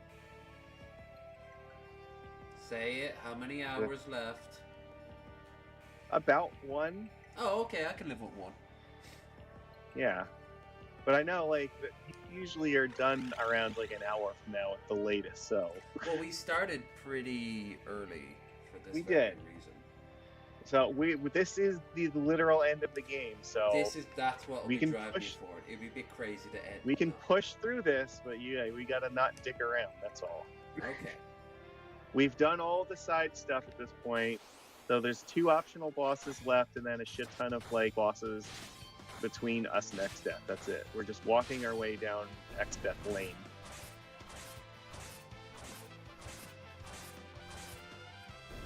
It's the fucking Isn't it hound. just satisfying watching them just go... It's just the hound at the end of the fucking of Game of Thrones. Fucking die! Yeah. Yeah. Aren't you so glad that you mastered X Strike? Or Rapid Fire, I mean. Yeah. Probably switch one of them back over to doing it with the Mime, specifically for Omega. If only because we want to use Spellblade. Uh-huh. So, what do I have to switch over? No, not yet. We're not there yet. There'll be a save point.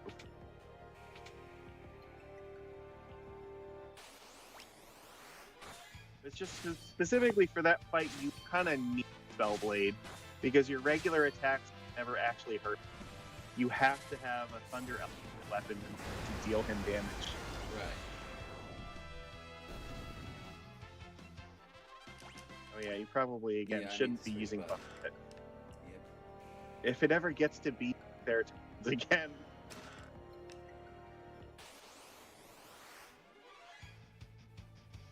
The nice thing is that because somebody has the Mazimmune, like your characters always get to go first. Fire. Yeah, just Fire. And now dual cast. Yeah.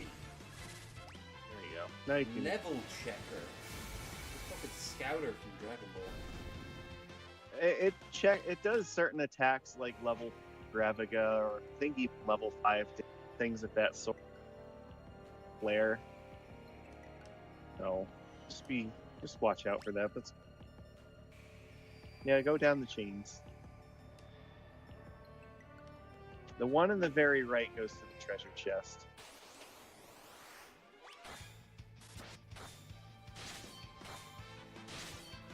All landers.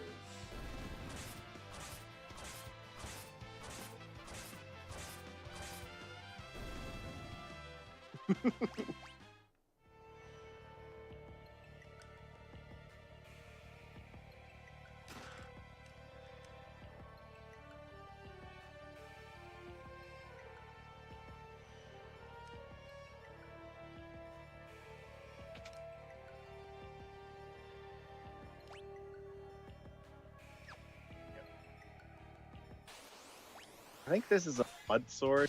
Absolutely. Kind of.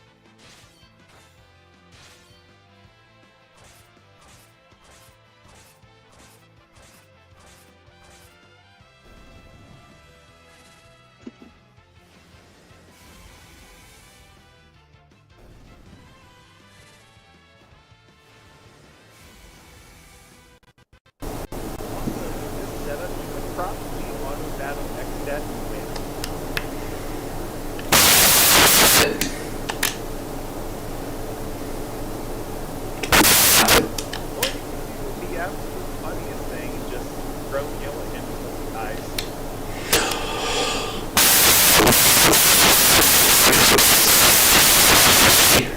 Cut out.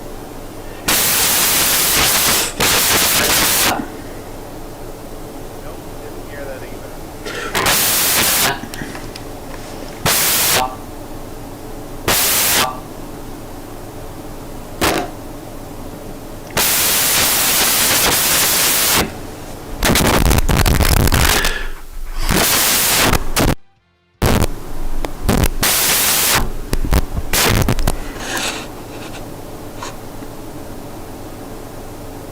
See your Discord thing lights up with like random ass sounds every like couple seconds. I'm not here.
Let both of us leave this ball.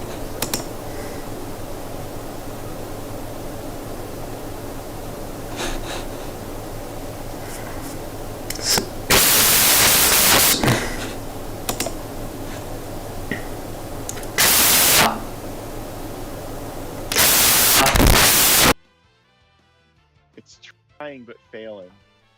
Oh, that's better. I think I heard that. Better? Better? Yeah, there we go. I think so. Say something else? Something else? Okay, I did hear that. Right. Hold on. Well, we're all sorted out on my end. Yeah, okay, no, that sounds better now. Okay, so Yeah, I don't know why the audio just stopped, like... I think have it a was- theory. What happened was, at some point, the computer went all super slow and laggy. And I think there was a disconnect between audio and that. But I don't think that explains what's been going on with you. No, I think the stream still had your sound on. I just don't think Discord did. Well, yeah, but we need both. Alright, well, that's fine. Continue. Let's go. We gotta kill these guys. Alright, crisis averted. Alright, it's all wa- good. Universe wants us to fail? No.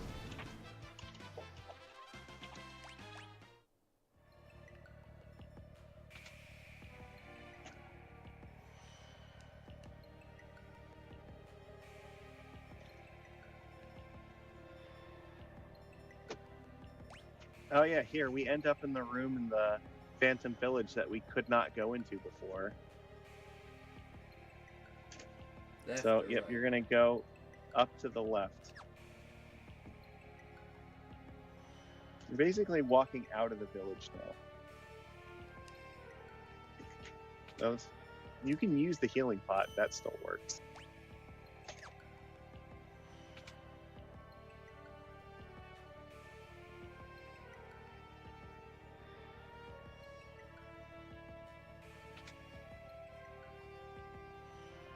They've all frozen. Yeah, because you're in the interdimensional void.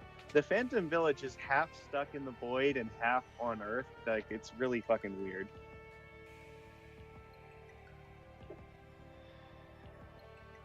Where to?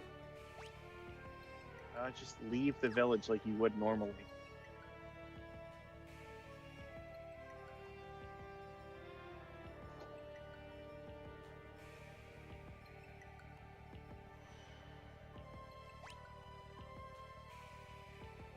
All right.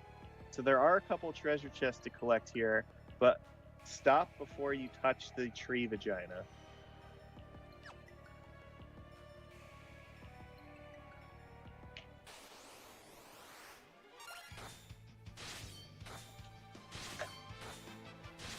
Oh yeah, be aware that some of the enemies here absorb holy damage, so Excalibur is actually healing them. It's okay, you killed the ones that absorbed it by accident, so. Also, Krill is still casting Bahamut for some reason. Sure, yeah. You may wish to switch out Excalibur for this particular area for that reason. So yeah, go to Lena, equip. You put on, I don't know, like the Defender is fine, I guess. There you go. That way she's just better at killing them, that's all.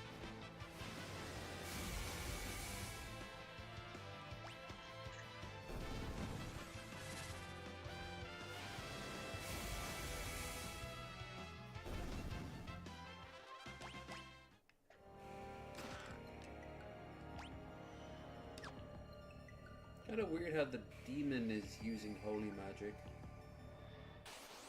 Ah, well, sometimes, you know. Happens. Yes, it does.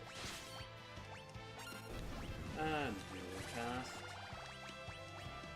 There you go, and there you go.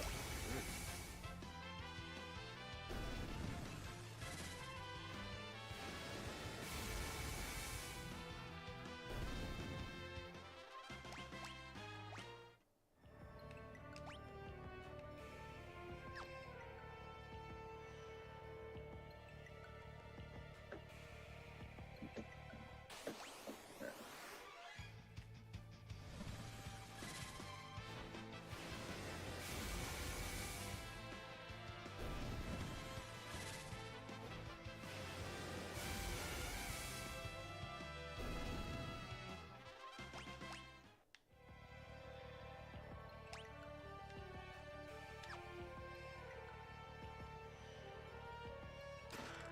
Ooh, a ribbon. Yep. Pointless. Well, you already have 2 equipped at the moment, so. Yeah.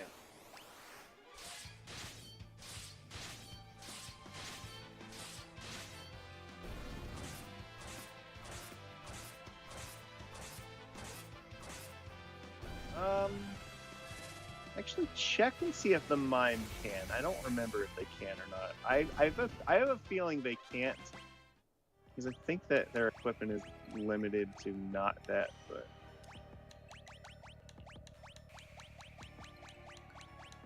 Nope. yeah, I didn't think so. All right, we might for X Death change them to specifically because we want the ribbon, but we don't need to do it for now. Lilith Rod. All right.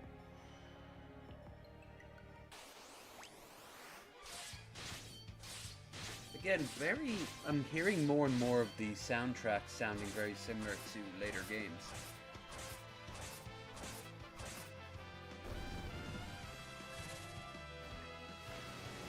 Well, some of the later games like do pay homage to things like that. So, like in Final Fantasy IX, there actually are like there's an artifact that specifically plays a song from one of the earlier Final Fantasies in it.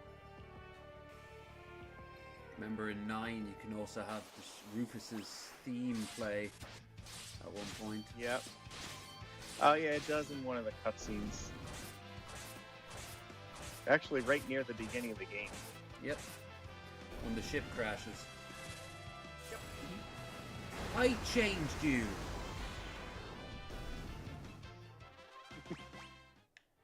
I don't think she actually got to do it. All right, so hold on. This is going to be a boss fight. You're probably strong enough that it doesn't actually fucking matter. But if you really want to fuck her up properly, Silent Spellblade would be the way to go here, because she can only really attack you with magic, and you'd have to take off one of your one of your characters off a dual wield probably for this. Or you might just murder her anyway, but like technically, Silent Spellblade will prevent her from being able to do like literally anything to you. All right.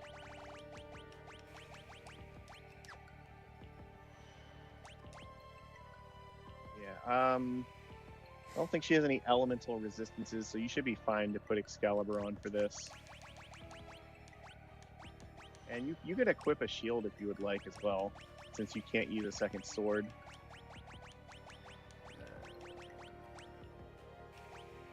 Sure, fine. All right, you're good. All right, go kick her ass. He's not a terribly strong boss, so.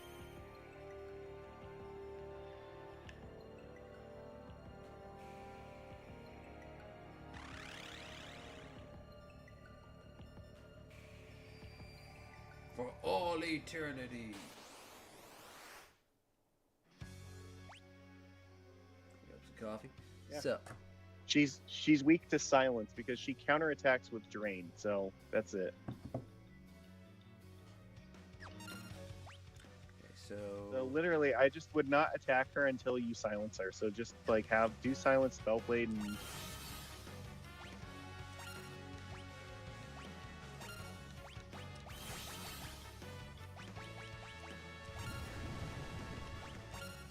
Alright, don't attack her yet.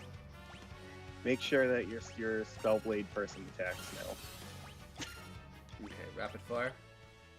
Yeah, do it. This will get it in.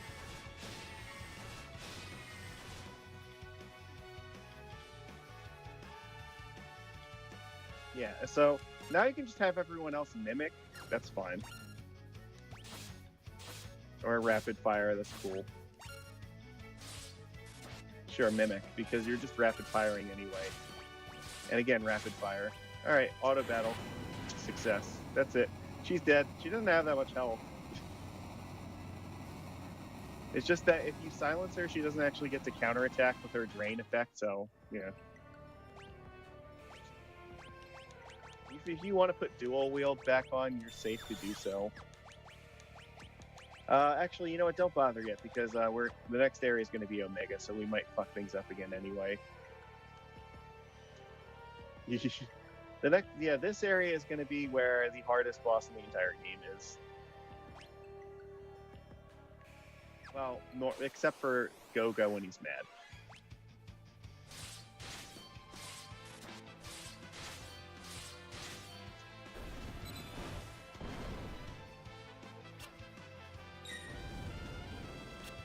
He just petrified you. That's mean.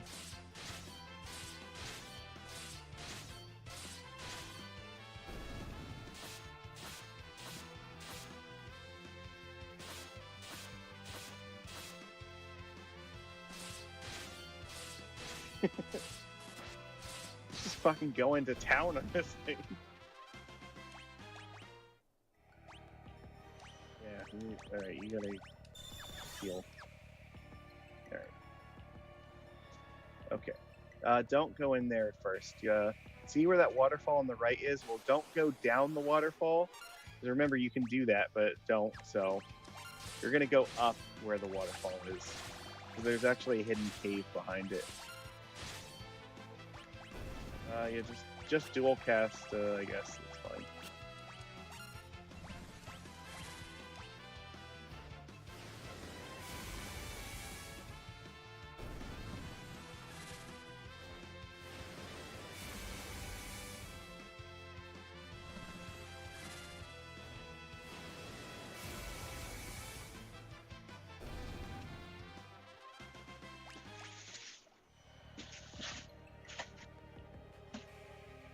Up. There you go. Angel ring. Yep, it's free. Don't worry about it. You don't need it. Aging. It's just and- there because it's free. Yeah. And go into the cave on the left.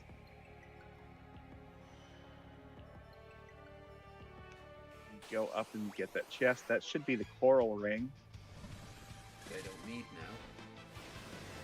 now. No, you do need it. Well, I guess normally you would want it, but you bought an extra one for no reason, so.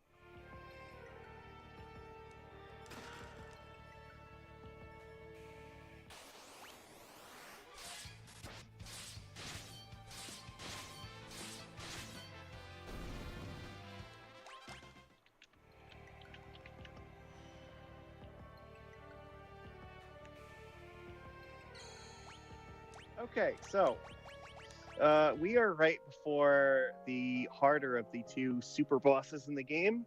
If you would like to attempt to fight him, we're gonna have to do some setup for this quick. Okay. No point then. All right, so let's talk about Omega. Omega, he has a very set attack script. Every other attack he does is an attack that literally does half of your party's entire health and damage. And in between that, his attacks are also kind of mean. So it inflicts sap status, so your health will constantly be going down. So basically, you have to heal yourself every other round, and if you don't, you will die. Okay. Also, he does have attacks that can like instantly kill you, so there is that. He is immune to all magical elements. He absorbs them, so the only element that can hurt him is thunder. He has an incredibly high defense, and 95% of all attacks that go after him will miss. So, realistically, there's only like a few ways that you can actually kill him. One of them is he is vulnerable to the Bard's Stop Song. However, we haven't really been using the Bard, so we're not going to try that method. And that method also requires you to basically punch him in the face for forever. Because his defense is so high, your punches normally do 0 damage, except on a critical hit. On a critical hit, they actually do like 10 to 20 damage. And so if you just cast Stop Song and you just keep singing that over and over, he never gets to take any actions. And over the course of like 8 hours, you can punch him to death. I have done this before. It is fun. But it is not appropriate to do it for this stream. So, what are our other options here? He is weak to Thunder. So, Thundaga Blade is extremely powerful against him. That is the main way we go after him. You can use things like Rama on him, but it doesn't do a whole lot of damage. Thundaga Blade is going to be the way to go here. And we're going to use it with Rapid Fire, because Rapid Fire bypasses the evasion check. So it guarantees that the attack is going to hit, and it guarantees he's going to be weak against the attack. So every single hit that lands on him is going to hit for about 9,999 damage or somewhere close to it. Okay. And an amount of damage that you only have to do this twice to actually kill him. Now, the trick is he is going to counterattack you, and his counterattacks can be kind of mean. They can inflict confuse status on you, which is not fun at all. I don't recommend that. And he also has attacks that can do like 6,000 fire damage to everybody, or he can use Earth Shaker to just deal like 6,000 like earth damage from earthquake. So not cool. So yeah, I highly recommend we go with the Thundaga Blade strategy, and you're probably going to need to heal yourself a bunch. So, what's the order going to be? So you're going to designate one character to be your primary damage dealer, and it's whoever that character is going to be needs to have Rapid Fire and Thundaga Blade, and they have to be holding the chicken knife. So Okay, so let's probably have that as books. Okay, then you're going to change. Well, you're going to want him as the freelancer for this, probably, because you're going to need to use 2 abilities for that. I guess you could have him as in line, but you'd rather him as the freelancer because he'll get higher damage for it, so that's fine. Alright. So give him Rapid Fire and give him Spell Blade. Rapid fire. So. Yeah. Weapon. And then, well, you're going to give him the chicken knife, but you have it equipped to somebody else right now. Alright.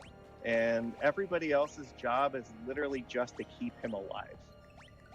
Oh, sure don't. Chicken knife. Yeah. Hold on. Yeah, and you're gonna want him to have the shield that absorbs fire damage, I think. Okay. Either that or the Aegis shield, one of the two. It's either one's okay. Right. I think the ice shield is the other one that you will probably end up using. Okay, because I got the Aegis shield here, so.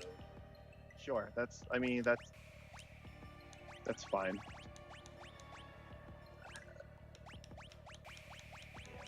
Hermes and give him a ribbon because we don't want him getting confused. Okay, and then he's your primary damage dealer.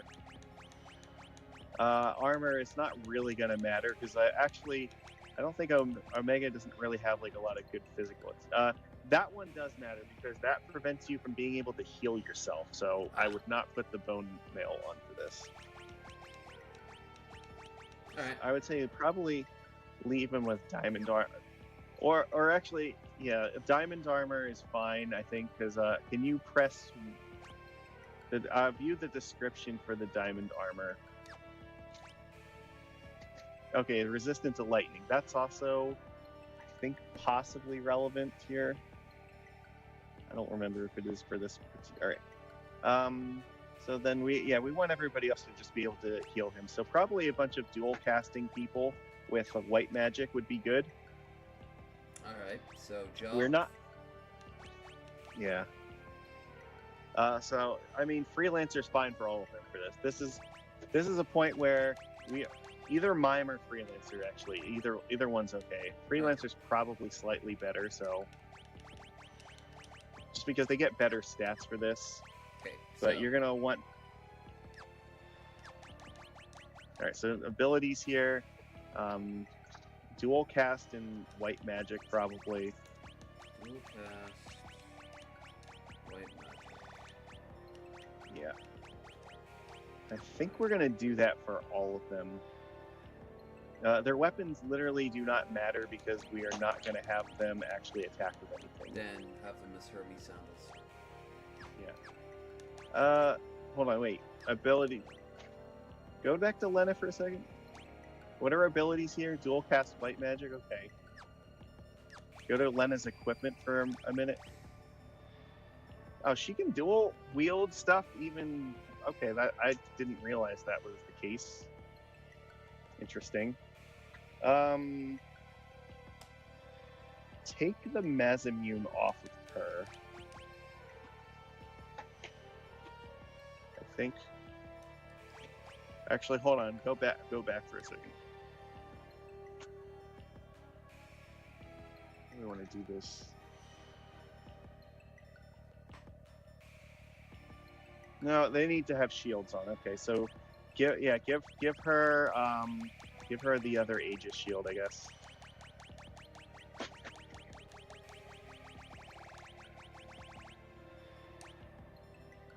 Okay, that's fine. And for her weapon, I think we should give her the staff, because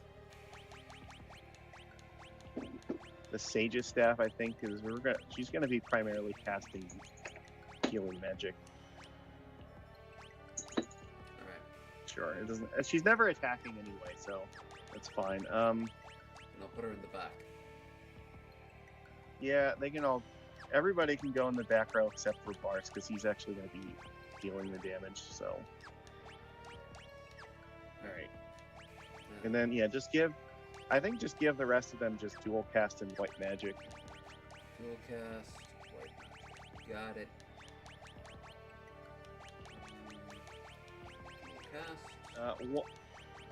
I'm going to suggest one of them you might actually want to give time magic so that you can cast float on yourself, just in case.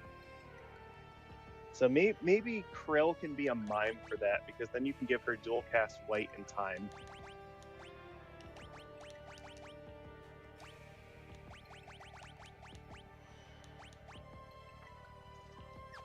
Alright, we'll get to her once we sort out. Yeah, that's fine.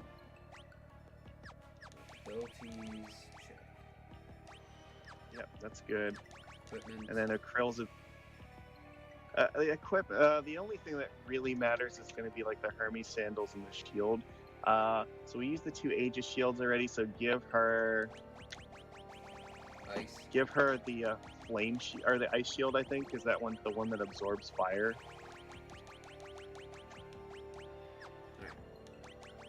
Right. And her Yeah. And then equipment. yeah. Hermes sandals.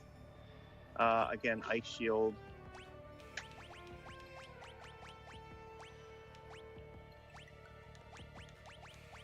The weapon's not going to matter a whole lot. Magus Rod is fine, I guess.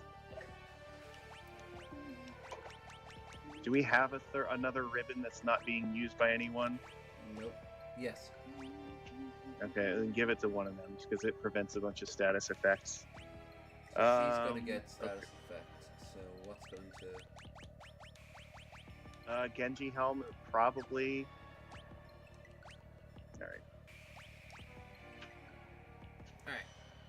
Alright. You can also Sage's robes for them too because they're going to be casting spells. So I don't know how many of them you might have, but if a Sage's surplice, yeah. Good. Give her a Sage's surplice and her one. They prevent silence. Okay. All right. One other thing here. Thinking about this, I would like you to actually take the Mazimune off of. I think we gave it to Lena here. Nope. Took it off. No, none of them. Okay, good. All right. Go to Bart's, actually. Let's do this. Give his left hand the Mazimune. This is going to let him attack first. Do we need to do this? Now give him the Enhancer. I think he's going to be okay with this. Give him the Enhancer. Because that can be enchanted. All right. And give him a Coral Ring.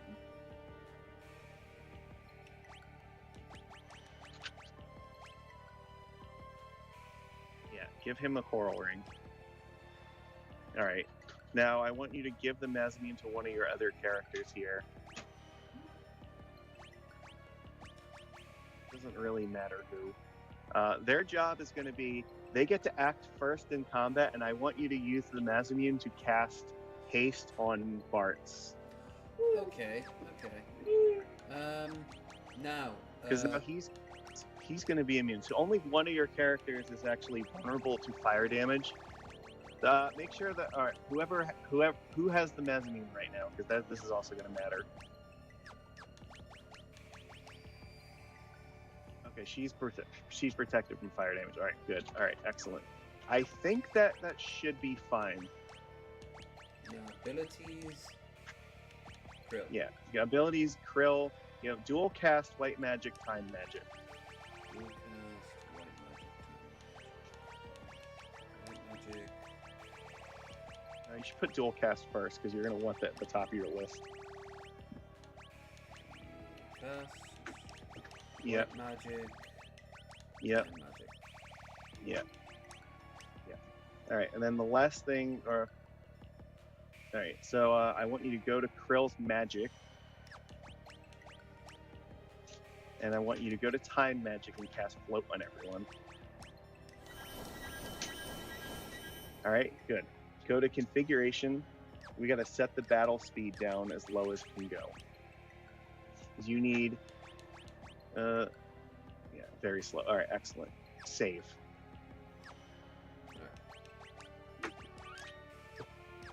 All right. So here's what's going to happen. The first thing that happens is when your Mazimune user is going to get to go first. I want you to cast haste on Bart's. Omega might do a few different things. He might cast a heat ray or atomic ray on everybody, which will not do anything to. It won't do anything to 3 of your characters, and it will kill Lena because potentially, unless the Aegis Shield blocks it, she might actually die from it. If that's the case, then your job is to just keep casting Arise and Curago on whoever needs it. So All your other characters are casting. They're dual casting. Keep your guys on their feet and healed at all times. Because every other attack is going to be a wave cannon that deals 50% of all your health and damage, and you have to Kiraga after every single one of them, or you're going to die. All right. Bart's is his job. He is not going to do anything until after, what is it, the third wave cannon? So you're gonna, there's gonna be a point when Omega uses his search ability, he will not counterattack if you attack him at that point. So Bart's is gonna start off by using Spellblade Thundaga on himself, but you are not gonna rapid fire him until you get to the point where Omega is casting search, and then you rapid fire him immediately. All right. So all right. First so things go first. go into the item. Go in the item menu. Go up into the Mazimune because you have it equipped right now. Click on it and use it to cast haste on Bart's. Excellent. Okay. Now just let your ATBs fill here for a minute because he's gonna take his turn and he's gonna do some stupid bullshit. You can dual cast Shell on your party. Go to dual cast and hit Shell and start putting it on everyone. Not Omega. You want to put it on your own characters. Dual cast Shell on somebody else now. Because this reduces the chance that that wave cannon actually hits you. So this gives it a miss chance. So it might not actually hit all your characters now. All right, with bolts, what do I do? Nothing. Just have him defend for right now because we're not doing anything with him.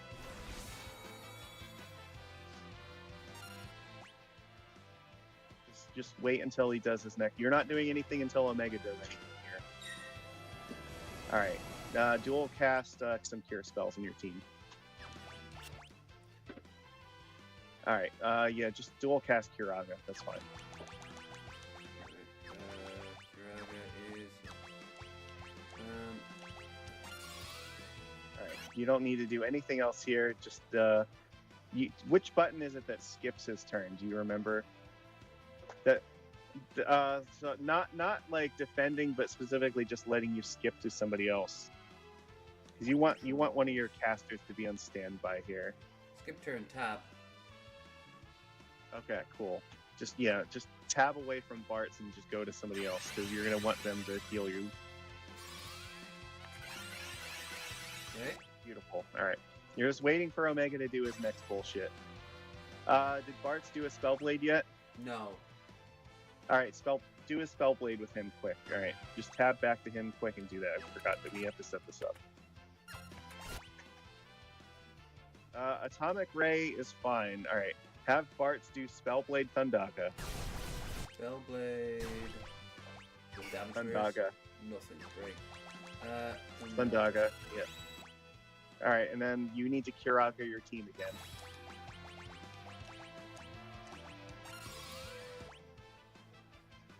Fine, just let it go. Skip. You are powerful enough where this is okay. Don't worry. Yeah, just let him take his turn.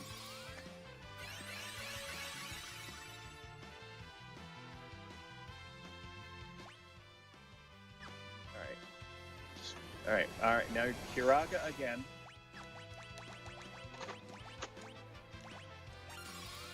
All right, now go skip to Bart's turn because I think he's going to be up next. Just be ready to rapid fire him. Hold on. Yeah, just. I use Spellblade.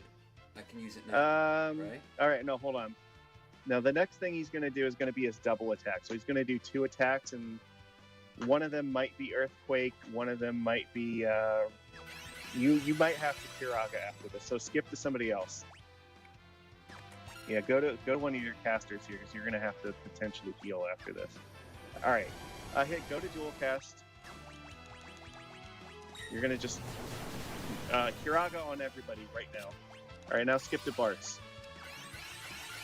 Now rapid fire. All right. No, as soon as he says search, then you rapid fire him. Okay. Just be ready to click it immediately once he does that.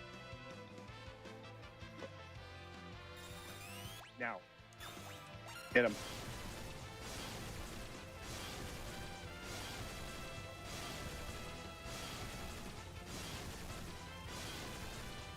Jeez. There you go. You killed him. Woo! I wasn't sure. I didn't know how much damage the extra hits were gonna do on him, so I just wanted to be sure that we got him. But yeah, you killed him in one hit because we did fucking rapid fire Bendaga Blade. All right. The thing is, if you did not kill him in one hit, he could have counterattacked. So we waited to do it until it was safe when he was not going to counterattack, just in case for some reason he didn't, or he actually survived it. Ultimate Machine defeated Omega. There you go. What equipment did we put on Bart's again? What we gave him 2 weapons, right? Yeah, it was the enhancer. That's why. So you got the max damage from the first one, but you also got an extra like 5,000 damage per hit from the second one.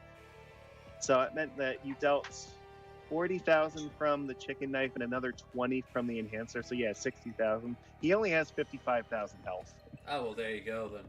So, well, here's the thing. If the enhancer did just a little bit less damage, he could have survived it. If you only did like say 3,000 damage per hit with the enhancer, he could have like survived and squeaked counterattacked. through one shot again.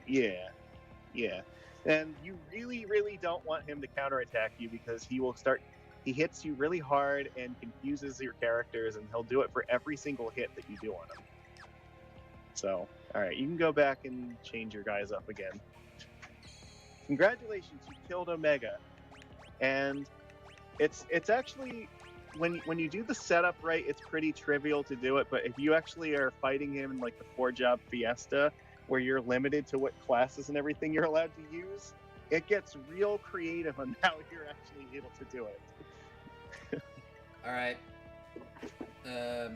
Okay. You can set your guys back up however you want here. I mean, if you want to leave them as is, like that's fine. But like you can put them back the way they were before. All right. Mines up for to you. days. If you want, sure. Yeah, like I said, your mages are probably better off as mimes because you get to dual cast 2 different kinds of magic. So Yeah. I recommend, like, usually white magic and summon magic are really good together. It gives you extra healing capabilities. And yeah, remember to put your air knife on for your summoner. So, air knife and a shield, so. All right. Sure, beautiful, that's fine. Yeah, you can't use a ribbon on them, but you want the hairpin, so.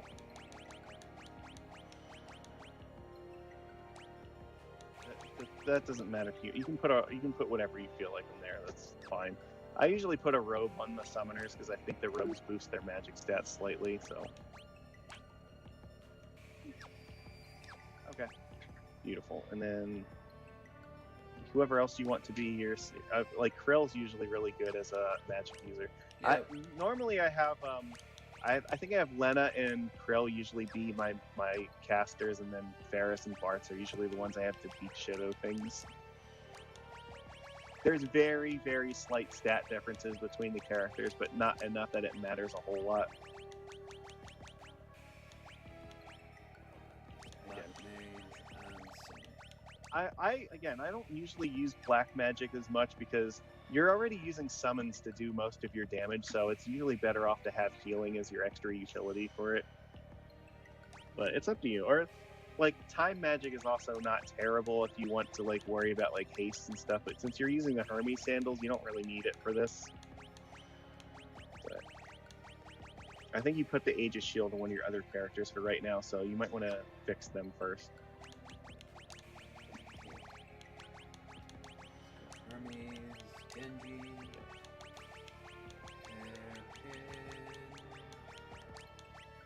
Yeah, that one's fine. And then put the other robe on. No, the other robe on her.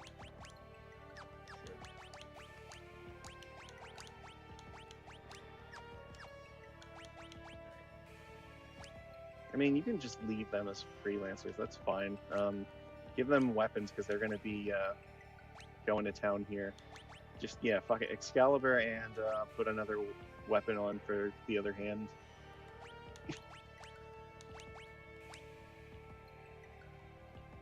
Sure. I mean, it doesn't matter a whole lot. Like, you can put like Excalibur and Defender together, and then like Mazimune and Chicken Knife. Like, that's fine. Or Mazimune and Defender and like Excalibur and Chicken Knife. Either way is okay.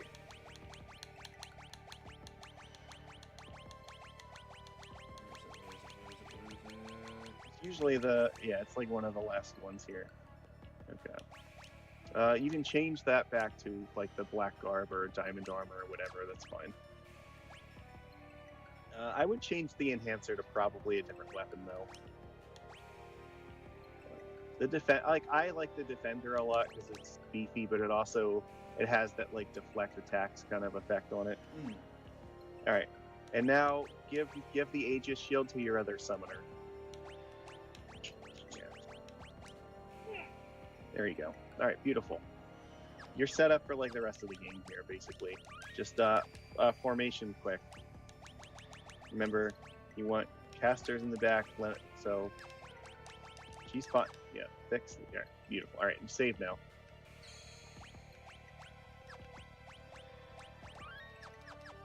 Okay, we can just fly through the rest of this here. There's another boss fight in this door, but it's not going to be anything like what we just did. So, he's weak to fire, so I mean, but it doesn't really make a difference. Yeah, they're still all stuck like. You just fucking hit him with like Bahamut or Soldier, and you're just gonna murder him anyway. So he's only got 22,000 health, so your rapid fire guys are probably gonna kill him anyway. Also, yeah, your auto battle's gonna be all messed up from our last fight. So. All right, now it's dual cast. What do you? Oh no, this isn't the boss.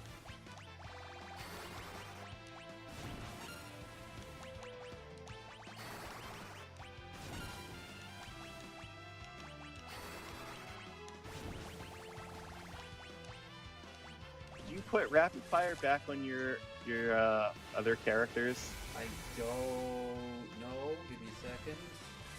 No, I don't think you did. This.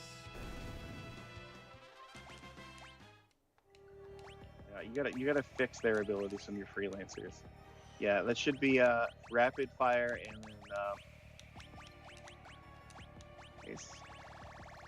I guess they don't really need dual wield. You already use it.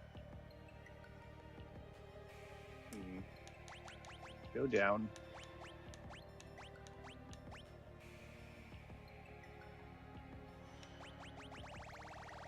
Okay, well, you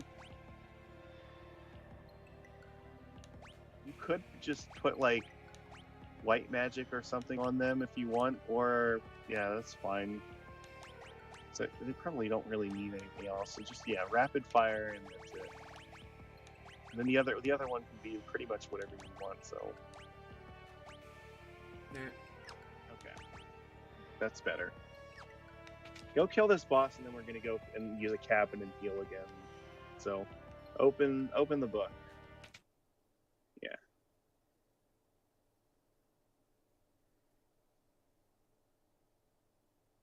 All right, just do your normal strategy. You're just gonna murder him. Like, he's weak to fire, but it doesn't really matter. So. Okay, rapid fire. Dual cast. Yeah, just fuck him up. He's almost dead from that one attack, so. There we go. This strategy will be enough to kill pretty much everything for the rest of the game.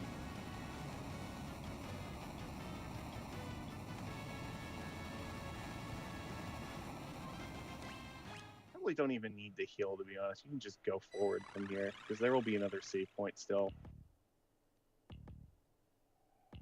No, go out of the room now, because you just changed where this room was.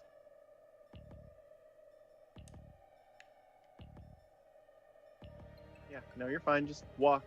I know it's scary.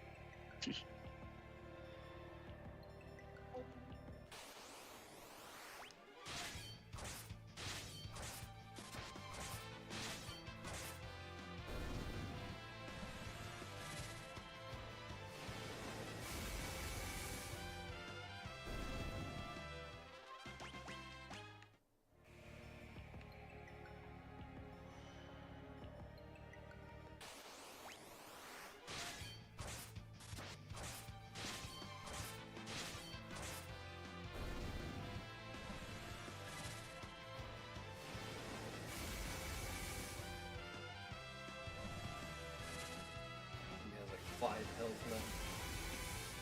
Something like that.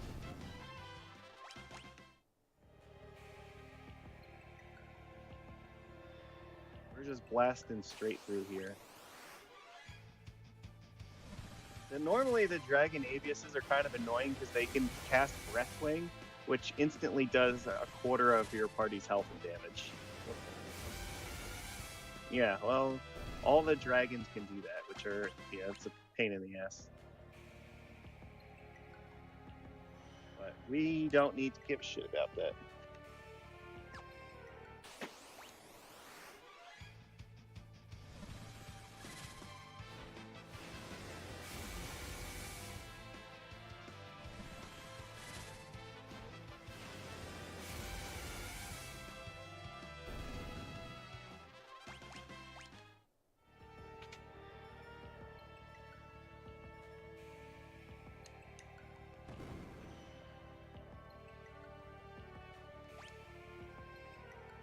Okay, go up to the left in the room on the bottom left.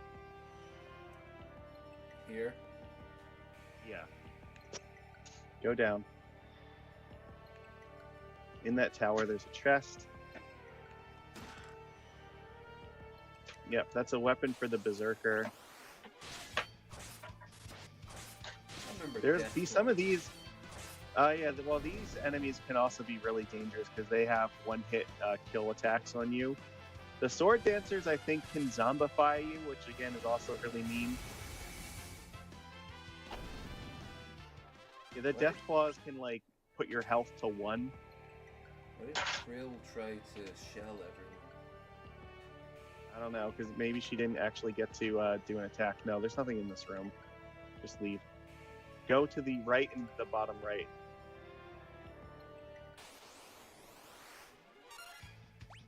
You might need to reset her. I don't think these things are going to live long enough to do that right now. See, that's been the problem so far, yeah.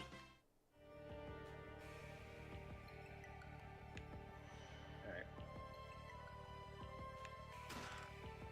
No, that's Army every sandals would sandals. already have a bunch, but I think it's irresponsible to go into the void without having these. Alright, go. Yeah, there's nothing in this room either. You're just going into not the one on the bottom, but you're going the stairs on the top. The stairs on the bottom are actually a shortcut backwards, but you can't go forwards that way. You have to go through the basement to go up.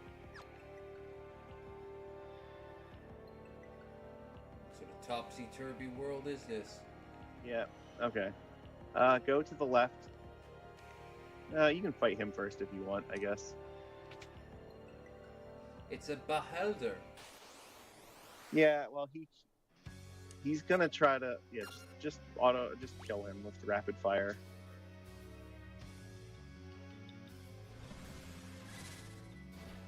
So he normally attacks you with Earthshaker, but if you guys are floating, Earthshaker won't hurt you. So he's programmed to automatically use an attack that removes float status from you first, and then attack you with Earthshaker.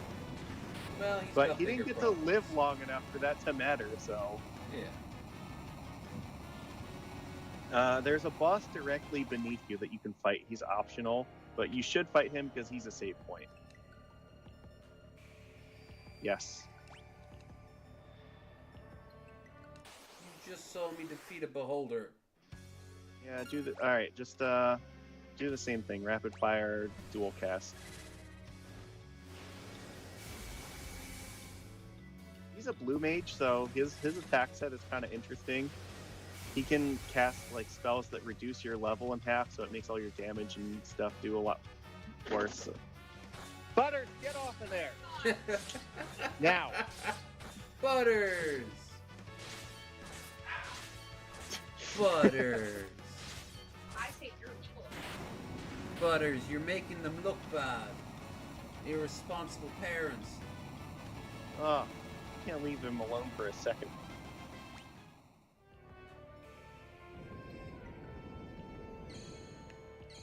There you go.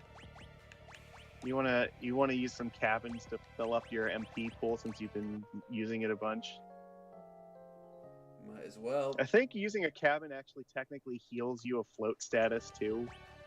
It did. Yeah, but it's okay because it refilled your MP pool, which is more important. So those are just. I was gonna say you don't really need to fight these guys. Just your standard bullshit will kill them. So just rapid fire. They only have like 6,000 health, so.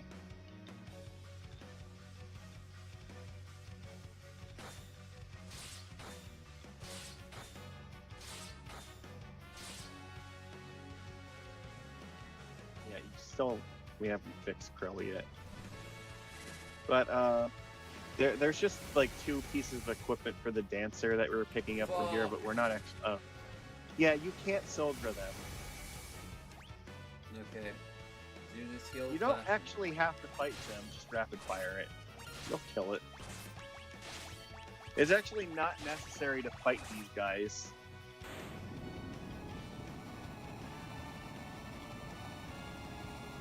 We don't need the equipment that they're guarding.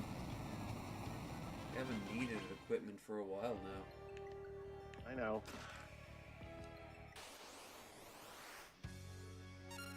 I'm saying we're at 8:07, so I was like saying this isn't necessary, so we shouldn't like waste the time with it.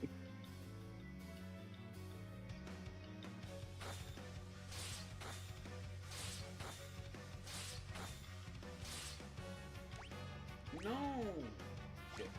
Well, don't turn off auto battle so you don't accidentally soldier it again. Okay. Dual cast. Fucking. Fuck it. Sure, that'll do it. Revive. He's not gonna live past Bahamut.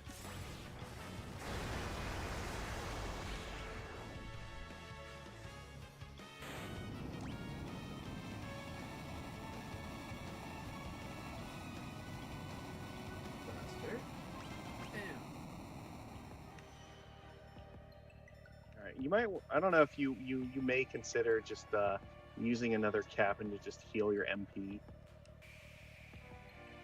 Yeah. The chest up above you is the one that contains the man-eater dagger, which is for the dancer, which again is not like terribly good. Not compared to the other weapons we're using. Huh?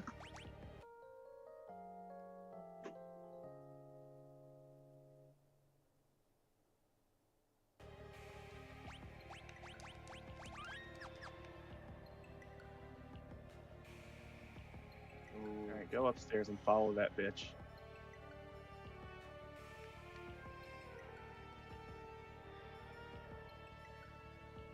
Go to the right. Yep. Upstairs.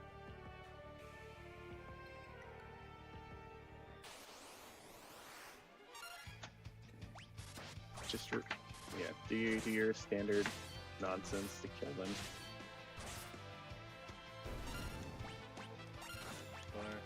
Dual cast. Oh.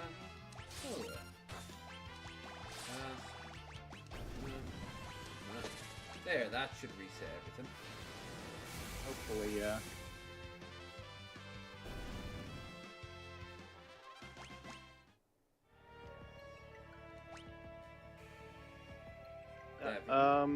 I think there is a treasure chest that's over to the left if you want to go get it.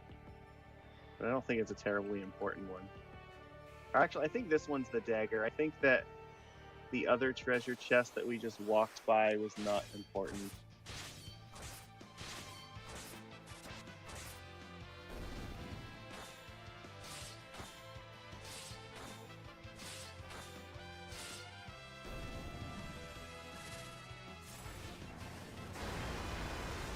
Oh, you know what? The other one might have been a ribbon. Hold on a second. Got ice brand.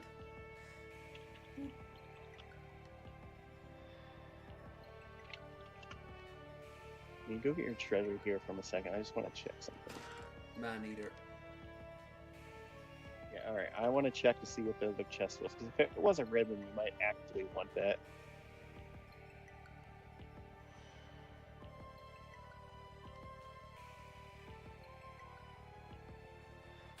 Alright, stop here for like 1 second.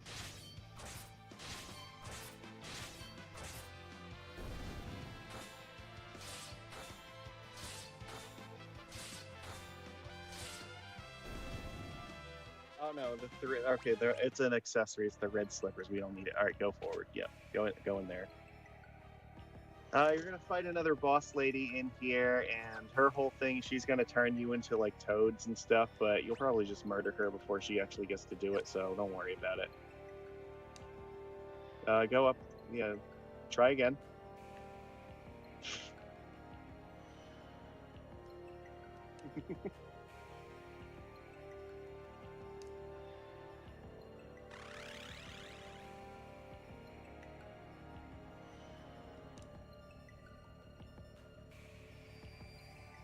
Harlequinasus, great Yeah. name for a villain.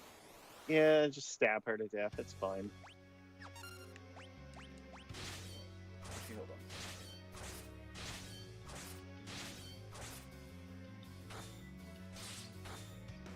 Someone knows their ancient Greek.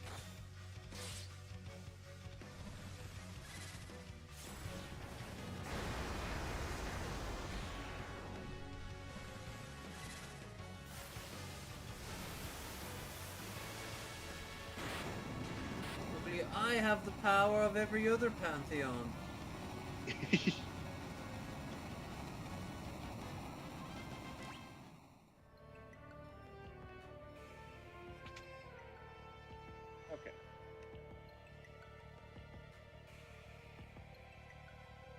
All right. So don't go up first. Stay in the grass for a minute. Your next. This is the spot where you probably want to equip the coral rings, and you may consider switching your summon magic over to some other kinds here. Probably give them both like time magic and black magic. Okay. Summon by time magic. Special magic for him. And time magic for.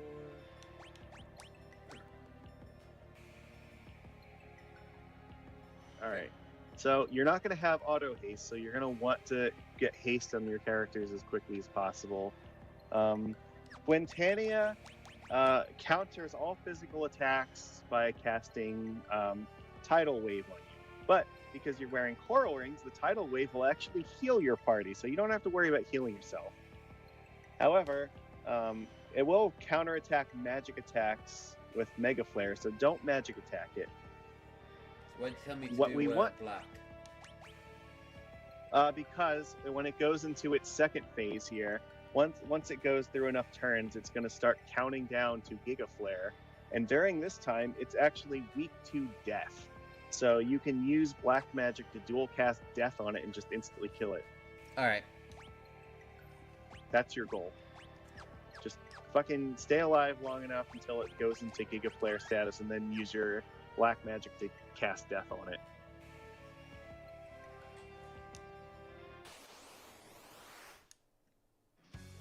So, first things first. You can rapid fire it, that's fine. Because all it's going to do is just trigger it to cast a spell that's going to heal your party. He's got about 50,000 health, so you probably aren't going to kill him before he Giga Flares you. But it's possible. So you can just keep rapid firing. Use dual cast. No, I'm sorry. You have to use the one who knows time magic to haste your party. So, skip him. Yeah, you can skip this person's his turn. Go to Krill. Yeah. Sure. You can rapid fire. That's fine. Yeah. Dual cast, not single cast. Haste is not a multi-target spell. So go to haste and put it on Krill and Butts. Okay. You don't need to do anything with him. Just skip. His job is just waiting right now. You can keep rapid firing it. It's fine. Attacking him actually forces him to heal you, so it's not a terrible idea. And then go to Krill, and then have Krill dual cast. Oh, never mind. You actually just killed. You did 50,000 damage fast enough. All right, cool. We didn't even have to death him. So here's the other interesting thing. I think he actually has different drops depending upon whether you kill him in his first or second phase.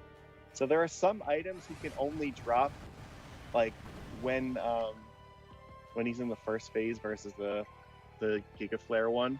All right, you might want to set your guys back up the way you had them with their previous magics here. No, not Jop. Yeah.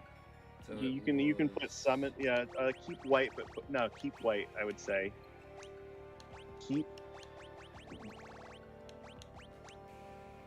Yeah, that's fine. And then just make sure summon and white is on Krill. And then make sure you put your haste strings back on. We're actually about to fight Gilgamesh here, so putting steel on putting steel on Lena and Ferris is probably not a bad idea, because you can steal another piece of armor from Gilgamesh this time.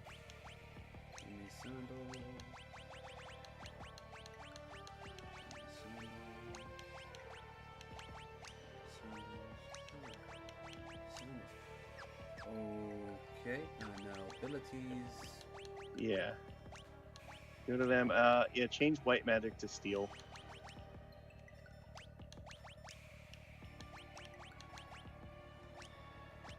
Okay.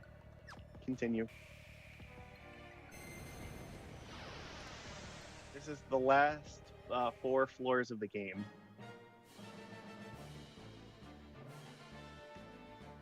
Continue down. King Behemoth. Yeah, the enemies are going to start getting a little bit meaner, but you should still be strong enough to murder them before it matters, so. But this is where, there's going to be enemies that can start casting, like, Zombify on you, which is mean. The Crystal Dragons can use Breathwing that, like, takes you down by 25%.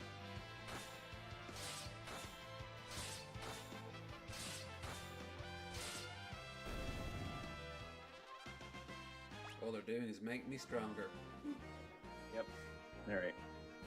So you don't even have to bother attacking Gilgamesh. Just skip everybody's turn, except you want to be stealing every single turn from him until you get his item. So you actually might want to quick save just in case, because you could theoretically fail with this. Also, yeah, you might want to make sure that they're My bad. set to be dual cast and full dress. Because they do counterattack with Meteor. Yeah, I told you the behemoths are mean. Yeah, very mean. Well, they're counterattacking with it because you fucking quadruple casted summon spells on them. Alright. Well. So yeah, this might be an area where auto battle may not be the best idea in the world. Alright, run then. No, rapid fire is still probably a faster way to end the fight than doing that. Just skip their, or you can have them mimic, or you can just defend.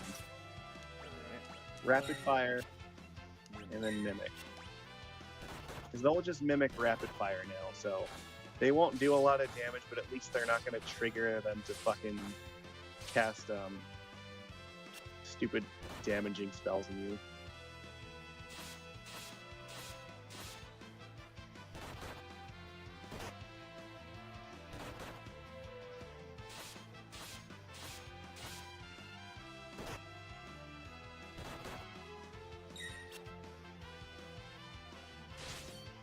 How come the first one died so easily?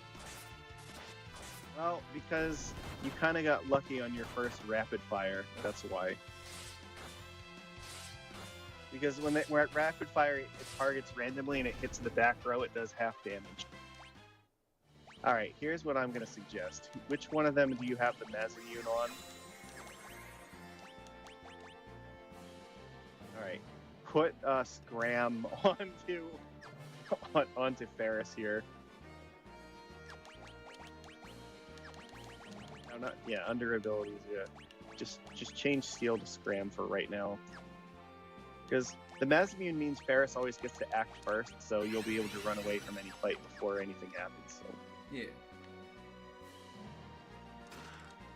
Like I said, the enemies in this area, even though you're level 50, they're still really fucking mean.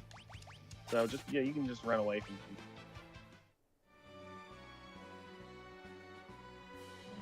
Okay, and right when you get to the top of the stairs here, then I would, yeah, put steel back on. Oh, well, it's because it's a preemptive strike, so they all get to go and at the same time. That's why. Stop. Put steel back on. Yeah, like I said, you don't actually have to hurt Gilgamesh, just go talk to him.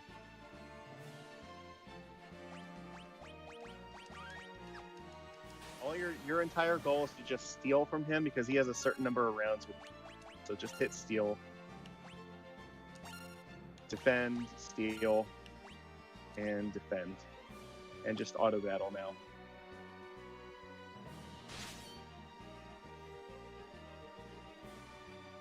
Alright, you're good. Now you don't even have to do anything. You can just, like, sit here and just wait. Or you can attack him if you're bored.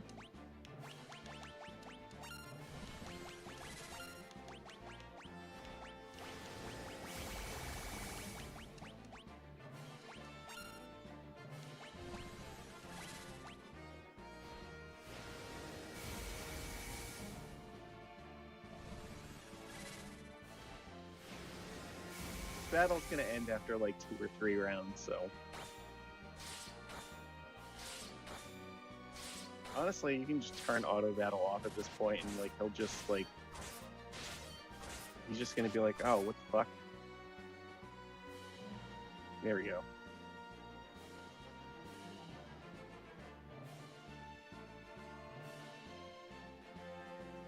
Yeah, Gilgamesh.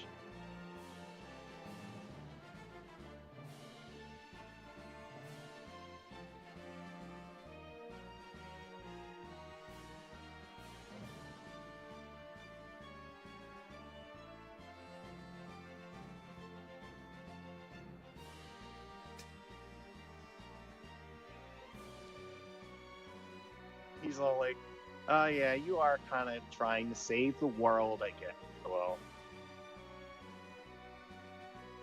I don't really want to do that, but, you know, good luck to you.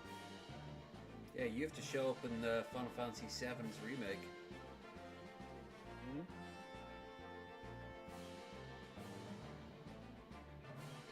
Alright, go into the scary teleporter. And you might want to put Scram back on, and I think we had white magic on them as well.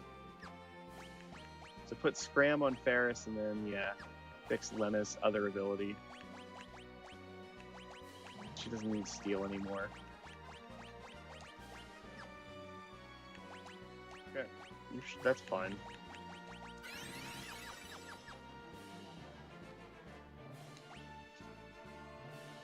Keep going. You got 2 more rooms.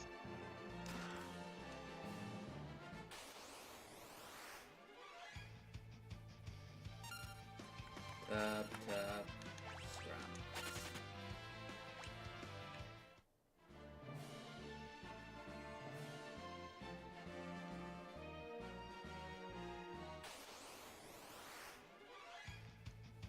Oh yeah, that Necromancer guy is real dick, so you definitely... He's one of the ones that can zombify your party, which is not fun.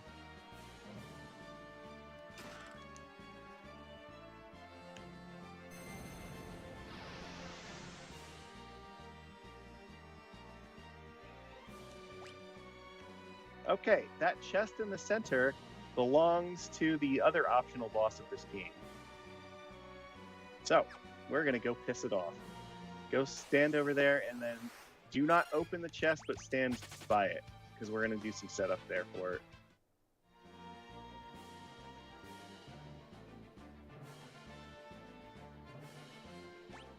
Alright, here's the thing. You are probably going to want a ranger for this. So, or actually, no, you don't need a ranger. You can just, one of your freelancers is going to have to equip a dark bow. So pick one of them. Probably not Barrett. Yeah, probably her. Equip. So you should have I think you should have the dark bow in here. I think we picked it up a while ago. Yeah, because it can inflict blind on an enemy.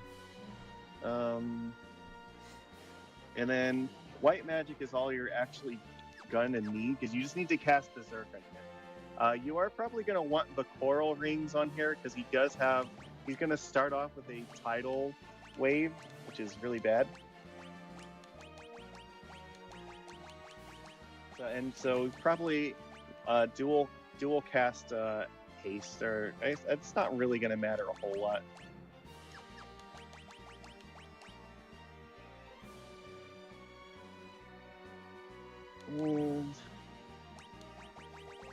And what we're gonna do is he's weak to Berserk, so as long as our goal is to cast Berserk on Shinryu, and then use the Dark Bow to blind him.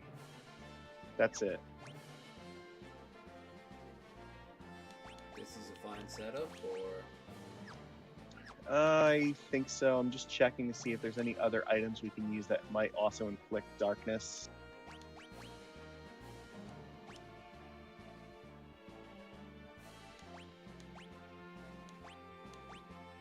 Chemist can really easily do it.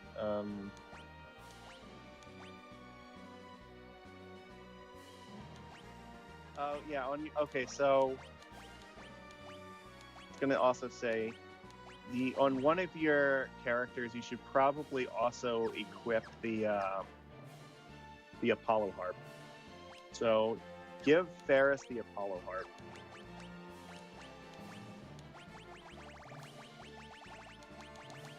This is the only time in the game when this is actually useful. I think you skipped past it. I think it's up. Because it actually deals 8 times damage to dragon enemies. So if you want, you can. Yeah, I think that should be fine. You take one of your mimes and make them into another freelancer, because we want to give them.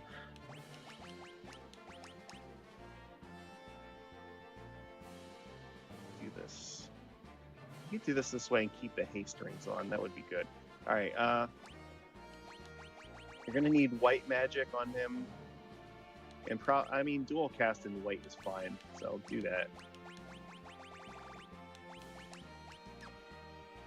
The important thing is you want the Mazamune on him, because I want him to start. Yeah. You know what? We're gonna use the haste rings for this. There's 2 different ways to do this, but I think if we do this right, then you can keep haste equipped in everybody this way. Yeah, give him the Mazamune. I don't know. The rest doesn't really matter a whole lot. You can give him a shield too, since he can use one. The Genji shield's fine. Okay, that should be okay. All right, go out of that guy. So I think. All right, what equipment? So Lena should have the dark bow, which is fine. Give everybody the Hermes sandals for this.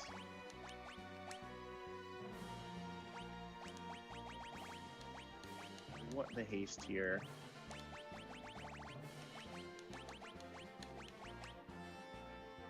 All right, and I'm also gonna say, this is the one time when I'm actually going to highly advise the Mirage Vest goes on to Lena. Yeah. All right, back row Lena.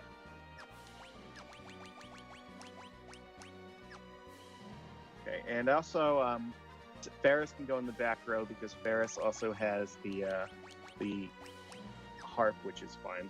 Okay, quick save. All right, we're good. I think this should be fine. Sorry. So our goal here, the first thing you're gonna do is Bart's is gonna start. It's gonna be his turn immediately, and you have to cast Berserk onto Shinryu. Then your goal is to hit him with the dark bow and dual cast blink on your entire party so that he can't actually hurt you. Because he's vulnerable to berserk. He hits like a fucking truck. If he hits you, you will go down. However, you can blind him with the dark bow after like a certain number of hits. Like it'll just inflict blind, so he basically won't be able to hit you at all. And then you can just kill him with rapid fire. Goes to... He's gonna cast berserk on Shinryu. You want Lena to attack with rapid fire, and then you want the other two. Ferris is gonna rapid fire, and you want Krill to be dual casting blink. Lena. Rapid fire. Dual cast blink. So put it on herself first, and then put it onto Ferris. Bart's is not actually necessary for the rest of this technically. All right, just keep rapid firing. If Bart survives, great. If not, it doesn't matter. Okay, well, that didn't go to plan. Resume. Don't worry about him, just ignore him. Okay. Alright, keep going. Have her attack. Just have her regular attack. Okay, that's fine. You know what? Rapid fire. And then dual cast protect on both of the people you have blinked right now.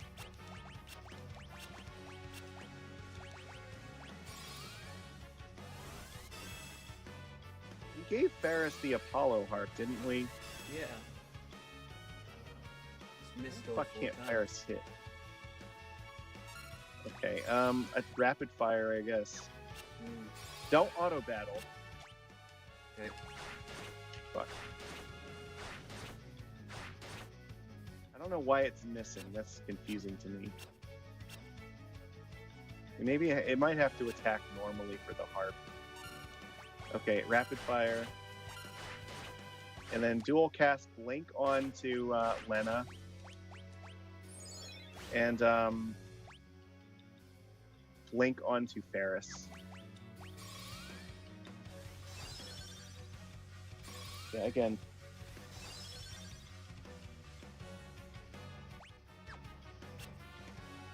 Alright, that's fine. Rapid fire. She can rapid fire, have Ferris do a regular attack. Alright, I want to see if this actually hits. It did. Okay, good, excellent. Just keep blink up on all your guys and just keep doing that and you'll win. That's it. Okay, right now. He should have, I think he has Darkness inflicted on him at this point, so if you want to, they already have it on them, so just, Fire. yeah, just regular attack. I guess maybe the harp doesn't work with rapid fire for some dumb reason, but it's fine. You can just cast like Arise and then blink on Bart's. That's fine. Okay. Go to dual cast. Rise.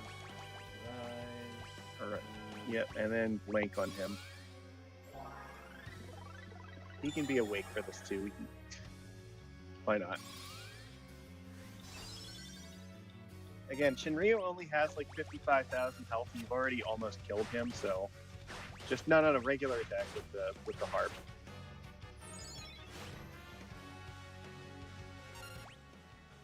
Bart's can just attack him. Or actually, no, we didn't give Bart's an attack, did we? I don't remember if we did or not. No. So Oh what do I no. do with, Okay. Just you can. I would say like dual cast, just like holy or something on him. Fuck him. Yeah. Okay. You can just have Bart's attack. He has the mezzanine. It'll do a bunch of damage. Sure. And that helped him. Oh, whoops. My bad. Alright, whatever. He's gonna die fast and fine. The Apollo harp like does maximum damage on him because he's a dragon, so. I like how we ran out of health points so the full number didn't reach. Yeah. It's a random amount, so like. Alright, there we go. You've killed the other optional boss in the game. Good job. You've got the Ragnarok, which is now the most powerful sword in the game. Okay. So you can go back to your regular setup now.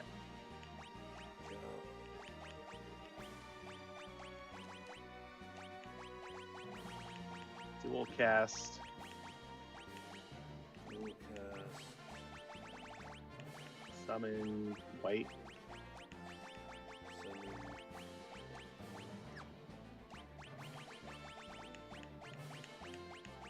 Hermes.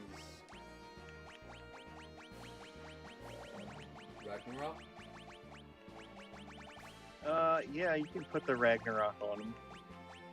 And apparently. Oh, no, not him. Sorry, because now the Ragnarok's going to have to go on a different... Give him an Aegis shield. I mean, the Assassin's Dagger is fine. Actually, no, Air Knife, because you want it for Sildra, sorry. Yeah. Make sure you gold hairpin. That's it. We've got one more boss guarding the save point in X-Death, and then the game's done. Job is free. Those two are fine, so yeah, we just need to fix their equipment and abilities. Darkbow, Ragnarok. Yeah, so give her Ragnarok and fucking Excalibur, I guess. Why not? It's fine. Yellow Star gets turned into... Yeah. Mazimune and the chicken knife.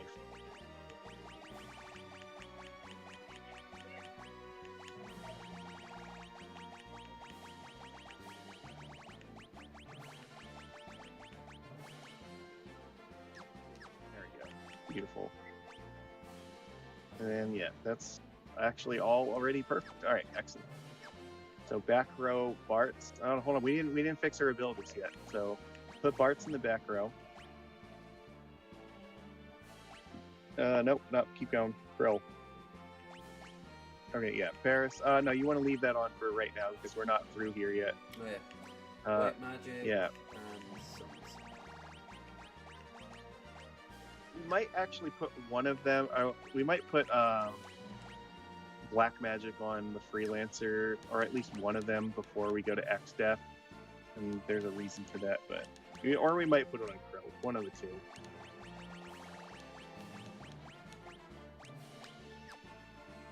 Or we might even just have them do dual cast stuff. So we'll see. All right, there's a chest on the left you can go get. I think it's like a shuriken or something. But scram. You can just. Oh, yeah. I was gonna say you can like run away from these guys. Should have done that. Yeah. I mean, we're also kicking ass, so it doesn't really make much of a difference. A mind flare. A shuriken. Cool.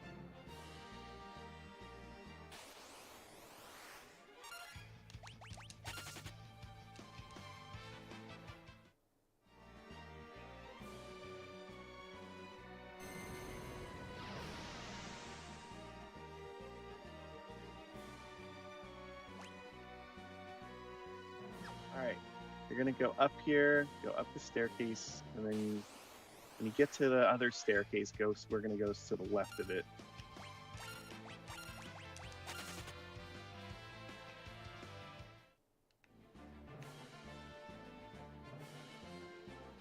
Alright, see the little glowing orb? That's a boss. So stand next to it, but don't interact with it.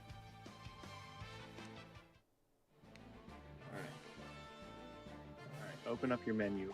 We got to put steel back onto Lena and Ferris. Because guess what? Gilgamesh is going to show up one more time so we can steal one more piece of Genji equipment from him.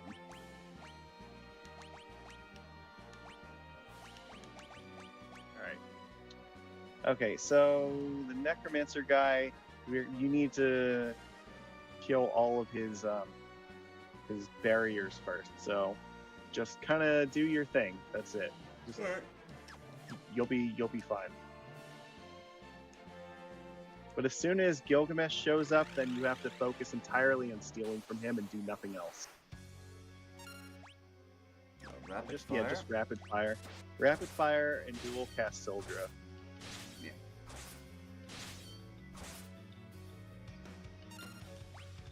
cast, draw, fire, cast, draw. There. He thinks he's immortal as long as he has these stupid little things with him, but as soon as they die, he becomes very mortal.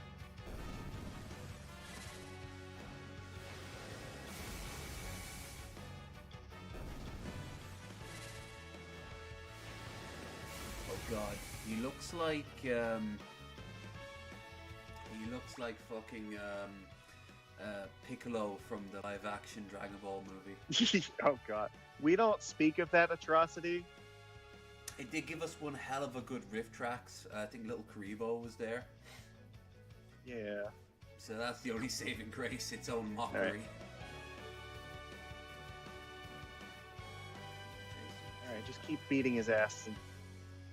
All you can eat, implying that this world has buffets.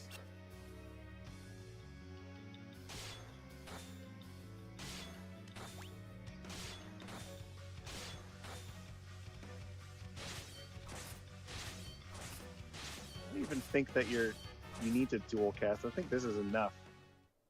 Alright, turn off auto battle. Alright, you're just defending with your summoners and you're stealing from Gilgamesh every turn.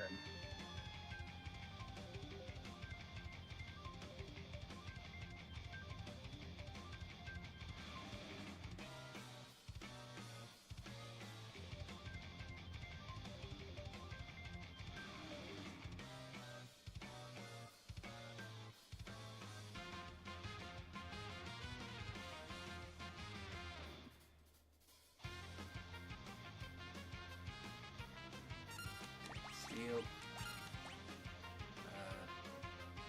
Defend, Defend. steal, and then auto battle.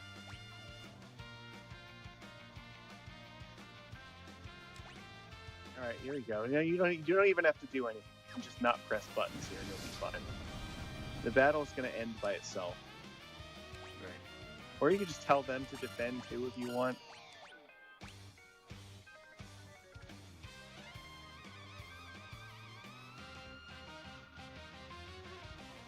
You want to tell her, Lena to defend too. Try falling over something.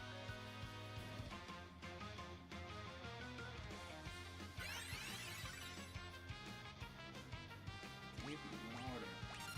We already got his armor, so we're fine.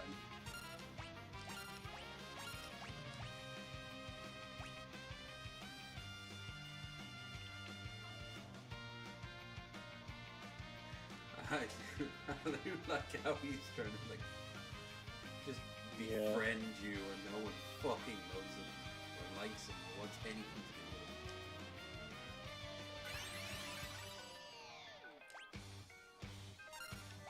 with him. Item, eye drops, yeah. Useful.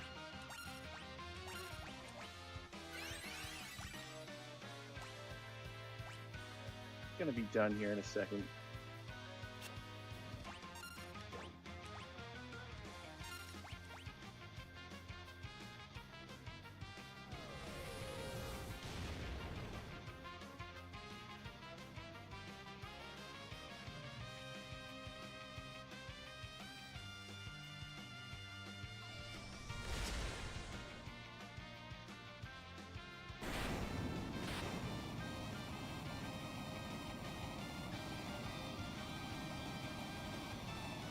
I think we've successfully stolen all of Gilgamesh's armor pieces.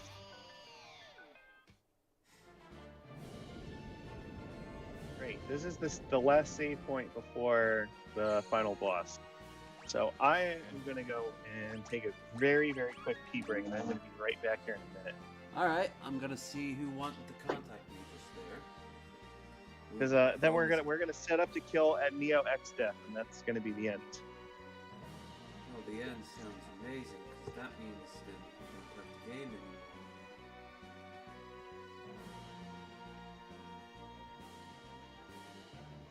Yeah, my phone's literally about to die. Off you go! No, I got got a lot of things to charge tomorrow, because tomorrow we are going to be doing U.F.F. once more. Well, technically it's today, because it's almost 2 a.m. Feel Good is 2 or 3 episodes away from finishing Vampire the Masquerade. I am hoping that we won't have as many technical problems, but the main problem I thought we were having was some sort of like buffering issue, but that hasn't happened at all. And if it has, I hope you tell me so. Yeah, we're nearly finished, so fingers crossed. Better be. We've been doing this for nearly 6 hours. Well, I've got to tell you there, Lev, there's another 6 hour long part of the game. Or is it the arse? And then, technically now, the day after, we have the Borderlands. Next episode of that, which will include Magicus. There you go. And then I won't be doing anything. But after that, on Sunday is the... Oh, I take that back. Simpsons episodes over on Discord. And then on Sunday, I will give you more Simpsons episodes and the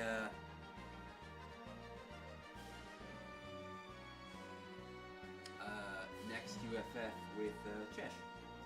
We return to Final Fantasy VII.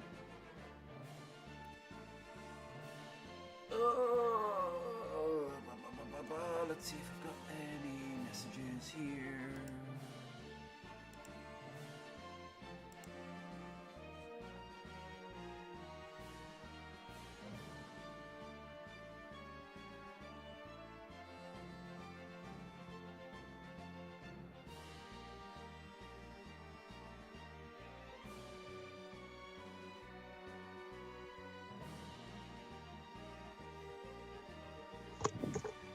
Okay.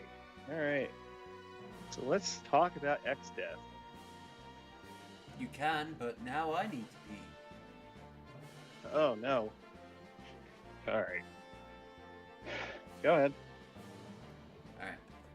Just catching up with Discords while I was waiting for you to come back. Yeah, and yeah. catching up anyone who dares to watch this. What the hell?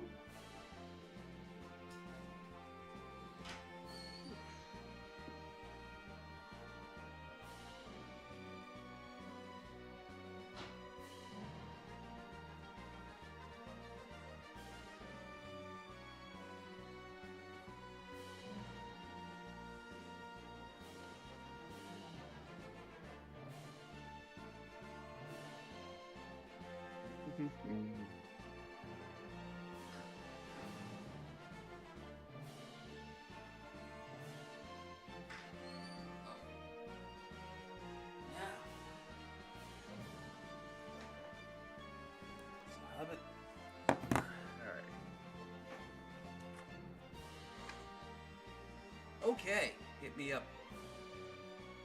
Alright, so X-Death.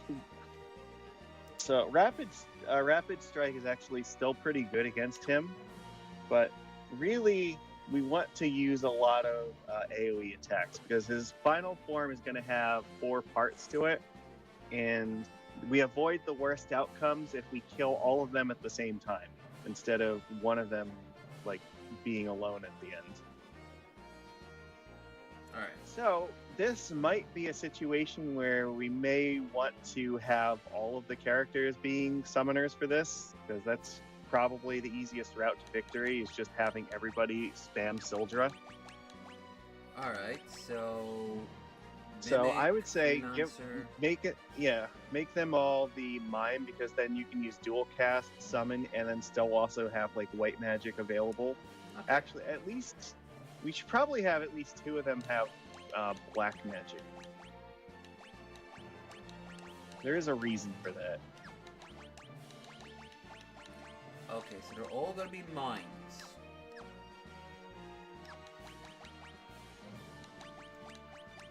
Correct. Right. So we want 2 of them to have white magic and 2 of them to have. Okay. So abilities. That's fine. That's fine. He's good. They can both be the white mages, and Right. give Ferris and Lena both dual cast, summon and black. Summon and black. Yeah. So.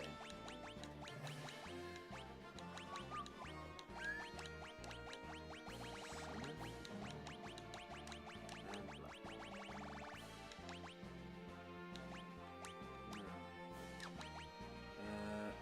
Equipment.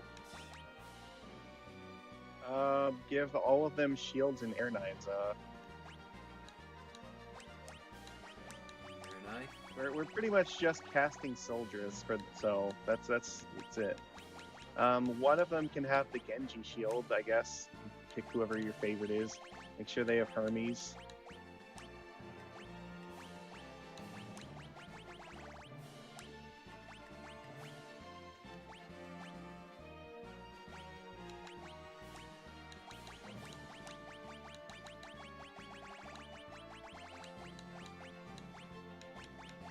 Surprised we didn't pick up a crystal shield, but I mean,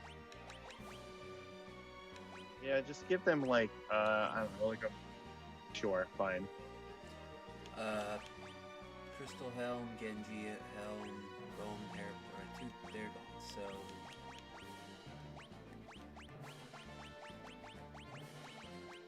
So. Okay. The Genji equipment all has extra status effect protection, so that's okay.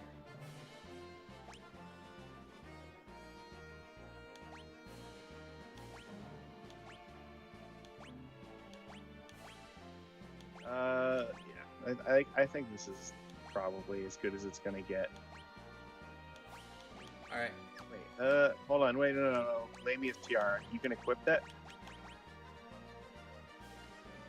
Yep. It does prevent confusion, huh? Okay, well you may as well put it on, because that's a status effect that it prevents. So, X-Death is going to have an attack that can randomly cause any status effect in the entire game.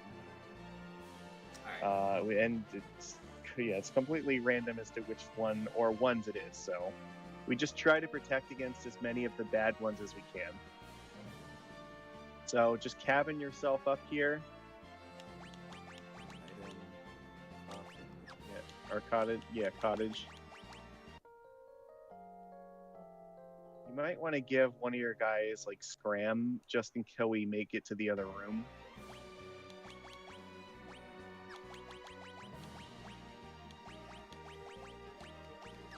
Sure.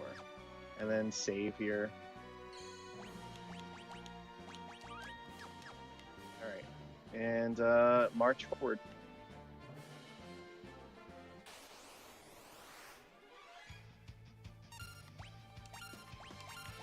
Skipping until we get to scram.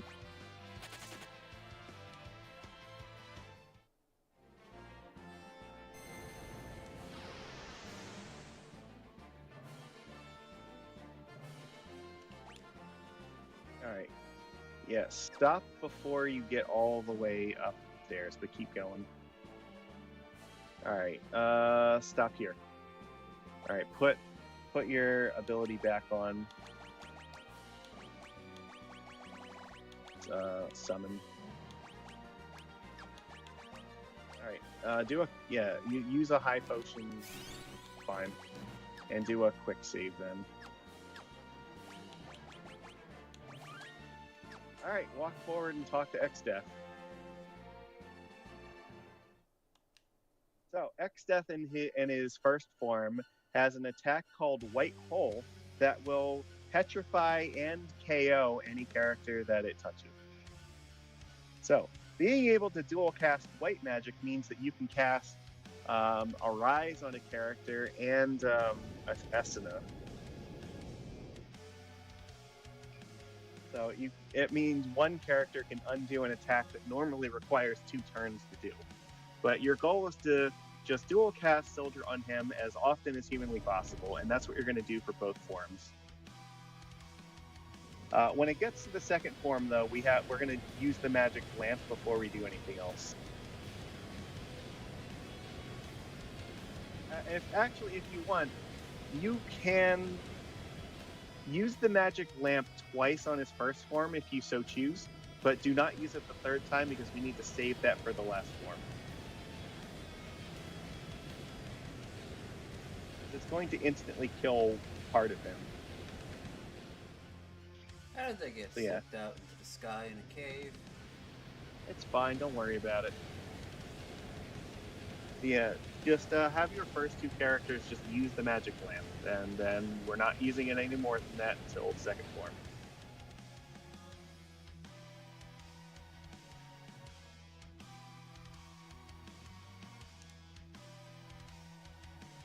And remember, X-Death's true form is that he's an evil tree that has the souls of basically every evil person ever. Because in the old days, they used to just stuff evil souls into a tree and seal them away. And they did not think there was going to be any consequence to that choice. None whatsoever.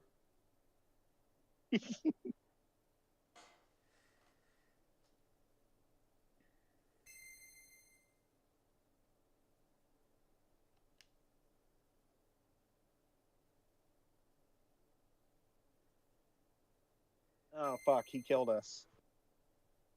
We got sucked into the void. No.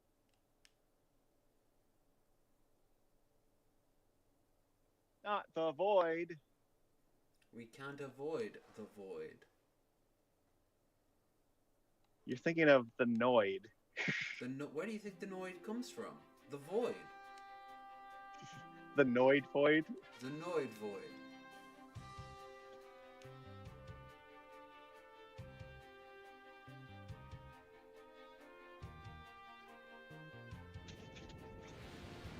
Oh, they forced you back out.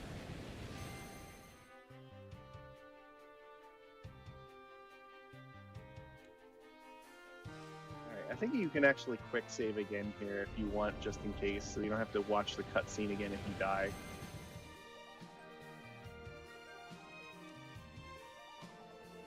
See, death has no inherent long-term consequences.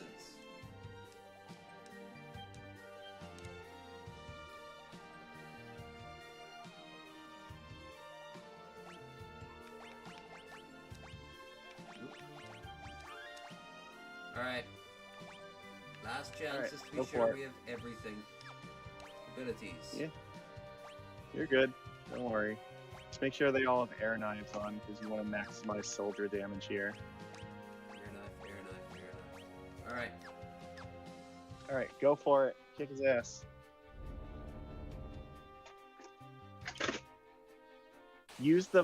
Go into the item menu. Oh wait, no, we don't. Oh shit. Well, we can't use the item menu for this. All right, whatever, it's fine. We have black magic. We can do that instead. So, I think. So. All right, that's fine. We're gonna live because we can use the black mages for that purpose. All right. All right. Just dual cast Soldra. Don't worry about it. Dual cast. Soldra.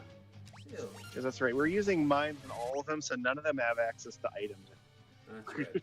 Dual cast Sildra. So yeah, everybody just dual cast Soldra the first round here. Just keep going. If he uses white hole, then we'll deal with it. But until then, we're just spamming Soldra and hoping he doesn't get to take a turn. Auto battle. Turn it on.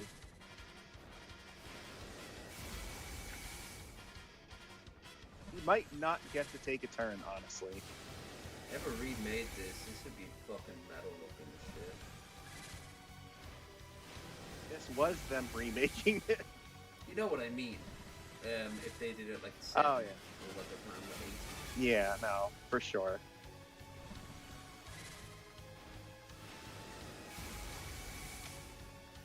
Because you're high enough level, you're fast enough, and you're doing enough damage, you might actually kill him before he gets to take an action. Okay, he got to try Flare once. Which you blocked with the Aegis shield. Nice.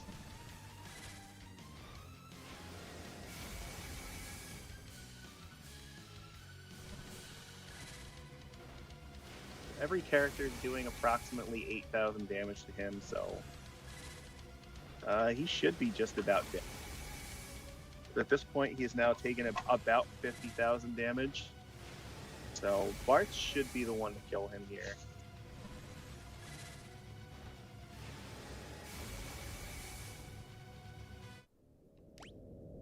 Yep, there we go.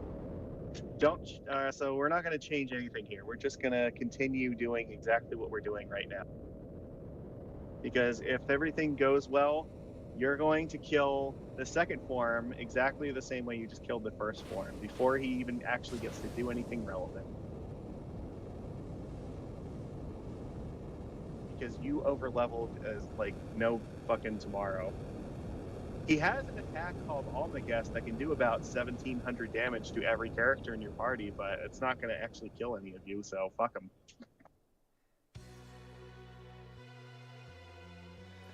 New. Yay. Just fucking hit auto battle and keep spamming Sildra to victory. Oh, my Yeah, little nihilistic killing tree. So the way that this works, he's got 4 parts to him. The back part is weak against instant death. The bottom part is weak against petrify, so you can kill both of those instantly. But just auto battle. Just continue. Turn it on. Because the other each part has about 50,000 health, and when one part is left alive, it will start spamming fucking like Almagests and meteors and all kinds of really nasty shit. So you want to kill them all together. Which means 2 rounds of you doing this will just end him. So our strategy here is to just kill him before he actually gets to do anything dangerous.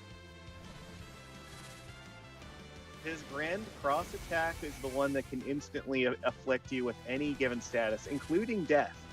It could randomly just inflict your entire party with instant death, so it's very rare but possible. But it can hit you with nasty stuff like Confuse or Zombie or other things you don't really want to deal with, so again, our goal is to just kill him before he actually gets to do it. And a fun side effect, any character that's dead in this fight when the fight ends changes the ending by a little bit. Oh shit. The good ending is that you end the fight with everybody still alive. Which you are almost guaranteed to do at this point because you're so fucking ridiculously powerful at this point. Lift dumbbells and it will change your life. Grind, motherfucker.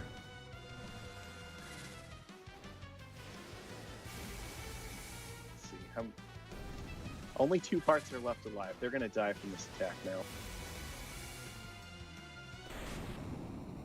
There you go, you won. Congratulations, you beat Final Fantasy V.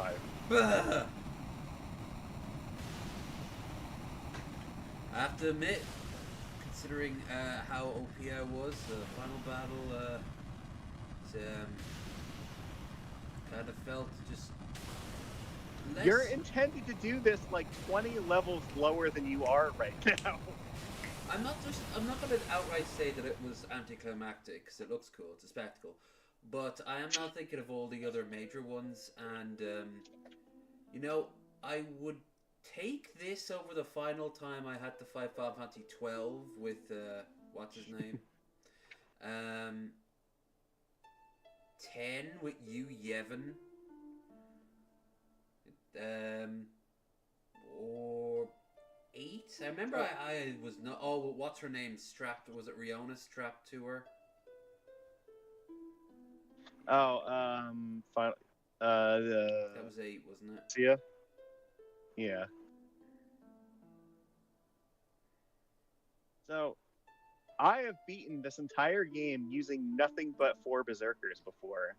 where I get to make no combat decisions except for just automatically attacking every single round of every single battle in the entire game, including the final boss, where he has attacks that can just instantly kill your characters. So it is definitely possible to beat this game in like any fashion you choose, including using nothing but the Berserker. But your level is so high, it's like insane. But the abilities also combines like there's clearly like we just saw like, okay, Summoner is like obviously ridiculously good at this kind of thing. The Samurai can do something similar where you just use Zenanagi and just keep throwing Gil at him until he dies because it affects every part at the same time. Obviously, using Rapid Strike with like, you know, the Chicken Knife and like Masamune and Spellblade Spellblade Flare is a way to just kill him very, very quickly. There's tons and tons of options for how to go about actually doing this, so we just picked the path of least resistance.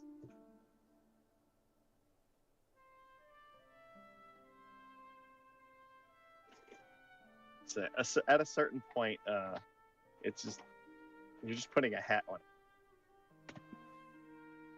Like you can use the magic lamp to kill one of the 4 parts instantly. You can use the Black Mage's break spell to kill another one of the 4 parts instantly. The summoner can do it with Catoplopas. I think we did everything but take on that turtle, that money turtle. Yeah, the Gil Turtle is really neat because it's at a point in the game where you have to be kind of prepared to fight it. So, I mean, we probably could have, but you would have had to use the Time Mage because you need float for it. Had I put some thought and experimentation into it, I'd have maxed out every single class by the time you'd have shown up here this evening. So, technically, if you do max out all the classes, that makes the Freelancer the most powerful class because it gives you maximum stats in every single stat. Just your character's stats change based on which class you have, but the Freelancer's gimmick is that you can pick whatever abilities you want to use that you have mastered, and any classes you have mastered, you get to use their highest stats from that class as the Freelancer. So if you master all the classes, you get to use the highest stat from every class as your own stat for Freelancer. So it just makes them objectively the most powerful thing to do once you've mastered them all. But normally you don't really need to master them all, and some of them, like the Red Mage's dual cast, take an excessively long amount of time. Yeah, that was the hardest set of all of them to do. Probably because I was also in I areas think wasn't that one takes like 1200 AP to max, so yeah, I think out of all the classes it is the highest one. Whereas like I think the Berserker only needs like 200 AP because it's really only has like 2 or 3 levels. I found to deal with the monotony just to do it a little bit every day and have it like say an hour or two while having something else going on in the background. For reference, when I beat the game as the 4 Berserkers and only 4 Berserkers, my character levels were, I had 2 of them at level 50 and 2 of them at level 85, because that's what was necessary to beat the game with. So it is, power leveling is definitely an option. You could go and destroy the game that way. It's just be prepared to spend an exorbitant amount of time on it.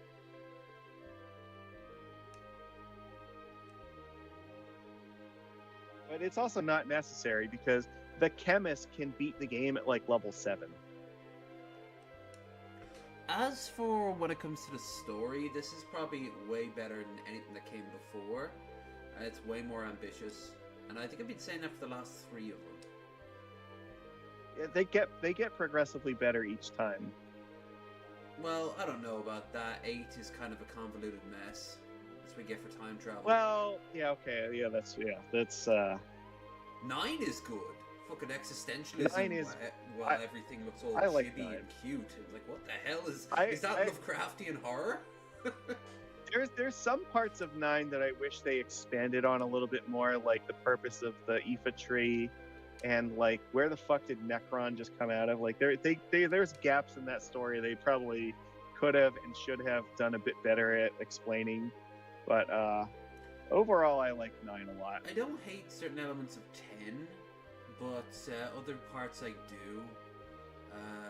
The world. I quit 10 because of Blitzball. I fucking hate Blitzball can fuck off. When they finally get around to redoing 10, Blitzball better be redone from the bottom up and better be optional as shit.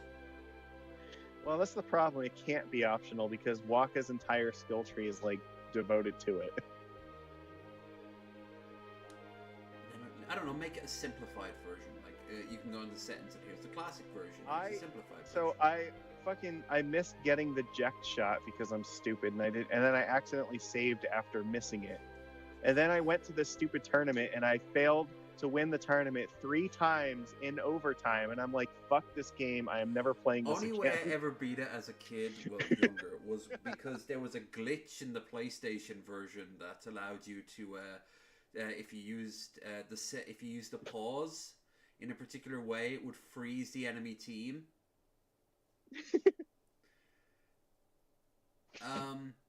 Let's see. 7, of course, is goated. 6 is fairly good. I know some people think it's 6 the is a lot of people's favorite, actually. I know, but I didn't grow up with it. I've never actually finished 6. I've only played through like half of it. I should finish it at some point. Well, don't on my. See, account, you know what my problem? So I'll tell you exactly what my problem was. I think I got Gao in my party, and I played up to the point where I had to make a decision. Do I invest in getting Gao to be the best character in the game, or do I just say fuck it and ignore him? Because he's a character that takes an insane amount of grinding to make like actually good.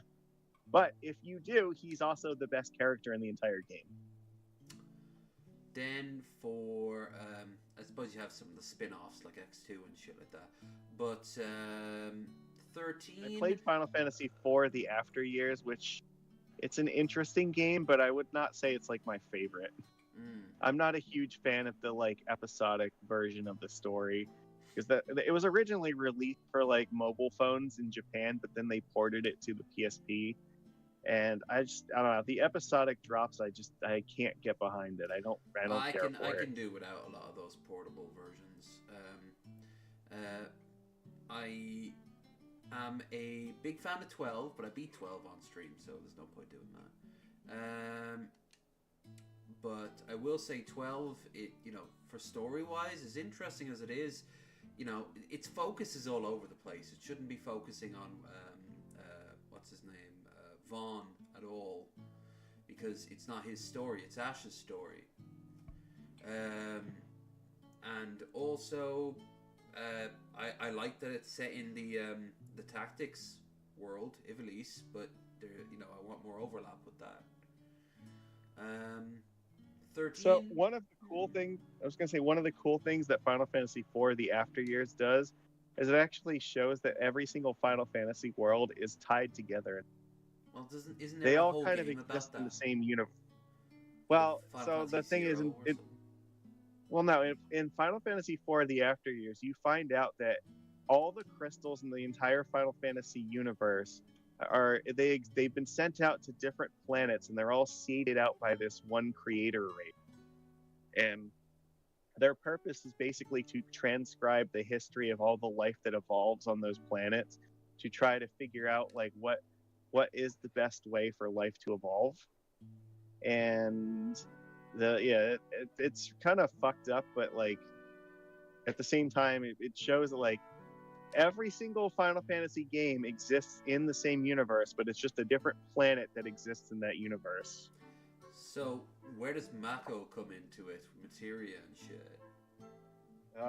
Final Fantasy... so I think the way that one works is that the life stream is actually the crystal for Final Fantasy VII.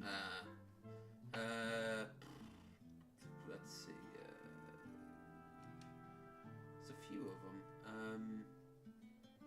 15 has it as a MacGuffin for the Empire. Remember that?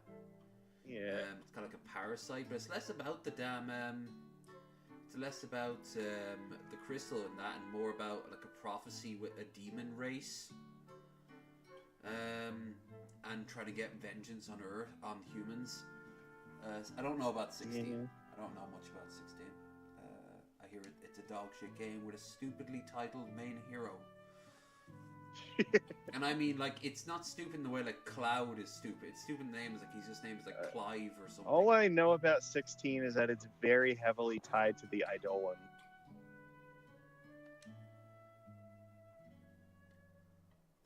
It's like only one person in the world can cast, like, summon any particular Eidolon because they're like together somehow. Something like that. And I think Clive is that his name? Clive, I think. Yeah, it's a really normal name. It's just odd. It's really odd. He's the one that's tied to Ifrit, I believe. Like, I like that every Final Fantasy tries to do something different, or for the most part tries to do something different. Yeah. But, you know, that means that there's a risk of things just not working out. 13, for example, didn't work. I think mechanically 5 is my favorite game because the job system, it just allows for so much creativity and problem solving when it comes to like different fights. I do like the jobs. That was pretty cool. Though it's very time consuming if you want to optimize. Right. If you want to use every single job, then yeah, it can be a pain in the ass. But it's also, I think it makes it one of the most replayable Final Fantasies. I was about to say, it's the Morrowind logic, where like it's okay that you can't do it all at once. You can always go back and try something else. It's one of the reasons the 4-job Fiesta is like my favorite thing about Final Fantasy, because it gives so much replay value to the game. You get 4 random classes, and it's like, okay, well now I have to figure out how to do the whole game with only these classes. Like how do I beat bosses like, you know, Omniscient if I have a team entirely full of fucking berserkers? And it turns out life finds a way. It can be done. There is nothing in the game that can't be done with like any particular class, which you would think is pretty surprising because there's a lot of mechanics where it's like, oh, the counterattacks would just straight fuck you most of the time, but you can find ways to power through some of that stuff. So the game is beatable with every single class.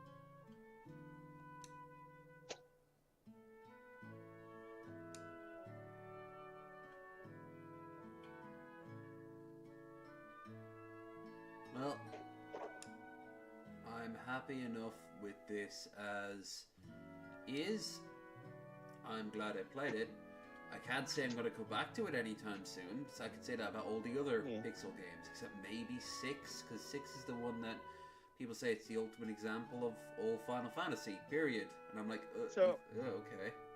6 is similar to Final Fantasy 5, but like instead of like all like having 4 characters that have every class that have like 20 some different classes, you actually have like 30 different characters, and each one of them has their own class.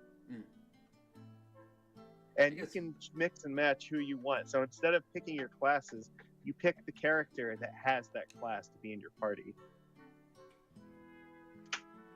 So they kind of do like a mix of Final Fantasy 4 and 5, where it's like all the characters and specifically are locked into a certain class, and you might be locked into a certain set of characters for different parts of the game, but you can also then choose which classes you want to use by picking certain characters at different times. Dancing. She's a dancing lass. She's flamboyant.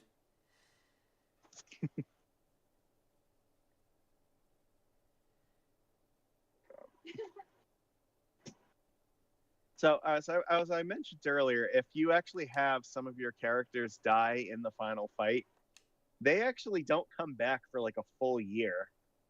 It's this scene right here is where Krill is like wishing that like everybody else was here with her and they hadn't died. And then they actually get brought back to life. What about if she's the one who dies? Then I think Bart's is there's an order for how this plays out. I think it's like if she dies, then it might be Lena, and if Lena dies, it might be like Bart's, and if Bart's dies, it might be Ferris or something like that. Oh, the music. So there are technically like a number of different possible ways that scene can play depending upon who lived and who died in that fight. But the best ending is all 4 people lived anyway, so. Otherwise, they effectively lost a year of their life living in the void.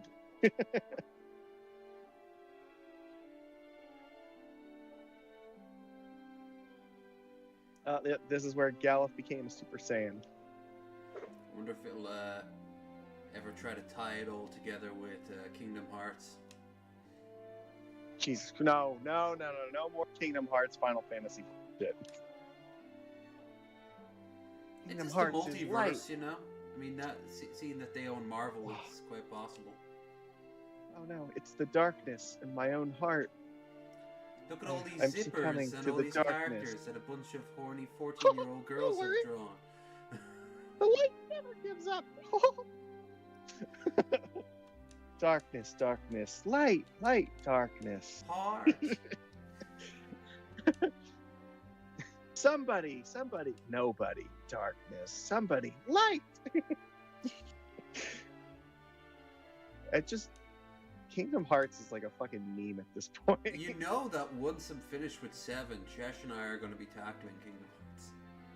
Oh, well, okay, so the first game is excellent. I fucking love Kingdom Hearts. I played the first 2. I haven't played the remakes, but I have played the first 2. The second one, the intro is very fucking long and boring. I but remember like, overall, the memories. Overall, the second one is like a really good game.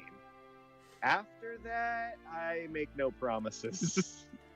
I don't think I'll even be the same person after the first one, let alone the second. The first one is absolutely fucking amazing, and I highly recommend everybody plays it. The second one, if you like the first one, is definitely a good I can follow-up never to beat it. And then, like I Sephiroth in said, the first one in the arena. oh, I fucking beat him like 20 times to get to level 100. I know once you get like a trick, once you figure out the trick to him, it's kind of like sad. So he is a really fun boss to fight. I think I love that fight. It's so entertaining.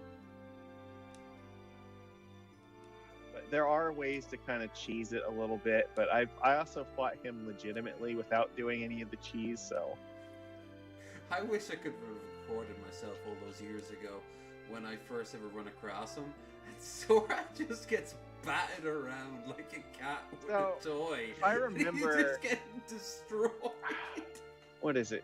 One of your attacks, I think, actually like lets you throw your Keyblade at somebody and then it returns to you. Yeah. And for some stupid ass fucking reason, they decided that every frame of that should be like an iframe. So like you're just invincible the entire time the animation's taking place. So like as long as you keep just standing there throwing your Keyblade and like throwing it back every time, you basically can't take damage for like most of the time. Boink. That's one way to go through it, and I feel like that's real fucking dumb, and you should not do it. So I feel like if you want to fight him legitimately, you should not use that technique. You should actually have to walk up to him and hit him with the fucking Keyblade. And I fought him legitimately because I thought that was way more fun. Also, fun fact, you know who does the voice of Sephiroth in Kingdom Hearts? You should. Lance Bass of NSYNC. Who? Yeah. No, I didn't hear it. He just kind of cut out. Lance Bass of NSYNC. Oh.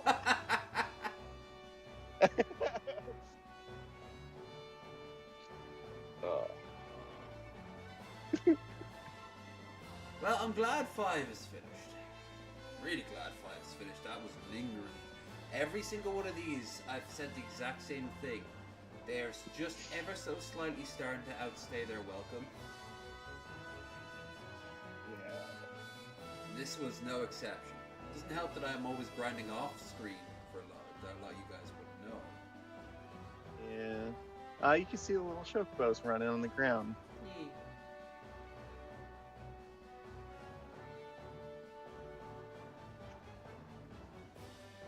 However, it is also worth noting that that was the only game in which he voiced Sephiroth. Like, I think it was a different edit for Kingdom Hearts appearances. So, but was it the original voice actor in the Japanese ad for the noodles? It was George Newbern, I think, the guy who took over. So for at least 2. Thanks, Troy. He did it finally. We did it! God knows Yay. how long it took. I don't want to know. Somewhere between 40 to 50 hours. I'm gonna guess about 50. We'll obviously look at the save file beforehand. But some and of it was off stream because we have to do what? You grinded off stream. A lot. Yeah. And don't forget, we also have we have to look at the artwork is the last thing to do. Oh yeah, there's the Windrake that's back. Yay! I think this like 3D kind of perspective is really cool for this. I like their models are just a bit more touched up for this final scene. Yeah. Well, if you like look, like Krill's hair was actually flapping in the wind on the Windrake. I thought that was a neat detail.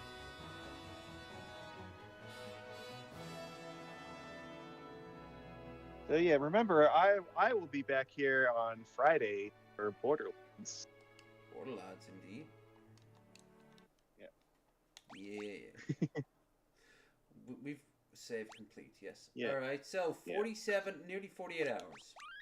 40, there we go. 40, nearly 49 hours. Yeah, and also I think you might have skipped the scene at the end, but like it does give you a breakdown of like how many levels you put into every single class in the entire game and which abilities you learned. God, I'm okay. I don't want the bestiary, come on. I want the gallery. There you go. Alright.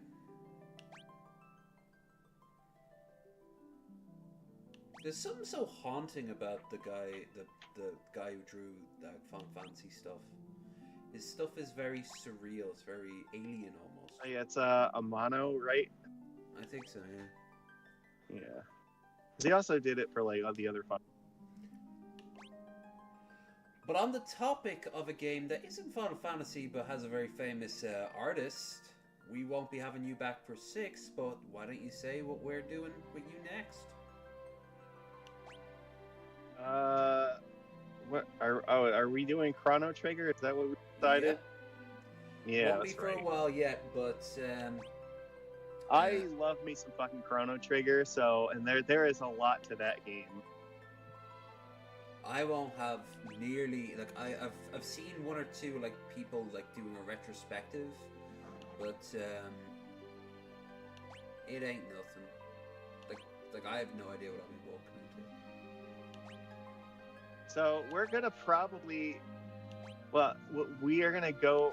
You can beat the game like in 13 different ways, but we're probably gonna do like the main one first, and then if you want to afterwards, we can play through it a second time and get all the other 12 endings that are secrets.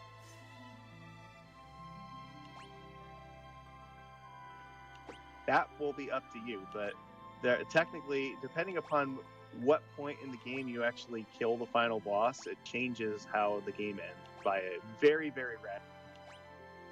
Like one of them, if you beat the game at a certain point, it actually results in the reptiles taking over the entire world in the future.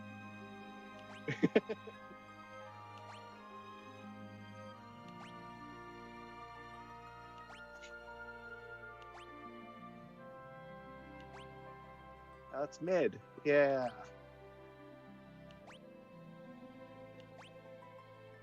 Sildra! Sildra was our hero.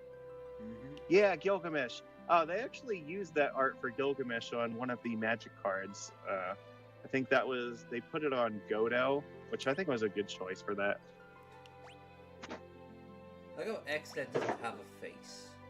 He's just a helmet. He's not a real person. He's a fucking tree. That's why. He doesn't have a face. I don't even think... He's got like kind of grayish white skin that you can barely see poking out from underneath his armor. But like, I don't think he actually has a real face under there. I'm pretty sure that it's just like a polymorph version of himself. His real form is that he's a fucking evil tree. He's a fucking what are the name? The fucking histories from Elder Scrolls. Mimic. Oh yeah, there's Go-Go. You will see Go-Go again in Final Fantasy VI. Actually, he's one of the 30 plus characters that you can get in that game. But I think he's also easy to miss if you don't do something correctly. So I don't think you get him until close to the end of the game. So many of these I barely even touched. Well, we didn't use the chemist at all, and we didn't use the blue. The time mage we only bit. But I will say the blue mage has probably the best outfit out of all of them. We didn't use the master because he kind of. Geomancer also sucks. I don't recommend him. We did not use the bard. The bard is really good. The dancer is really like not terribly great. So our monk's outfit is good. A lot of the outfits they use for these characters are the same as they are for other characters in different Final Fantasies. Like, I think Ursula actually uses the same outfit that Lena uses for the monk here. I think Bartz's Dragoon is the same one as Kain from Final Fantasy IV.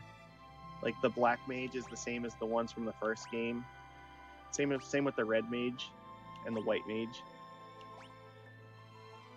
So you actually do see some of these outfits repeated in the other game.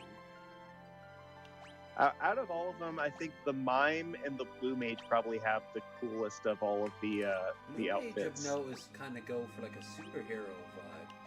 Yeah, they really do. It's fucking awesome.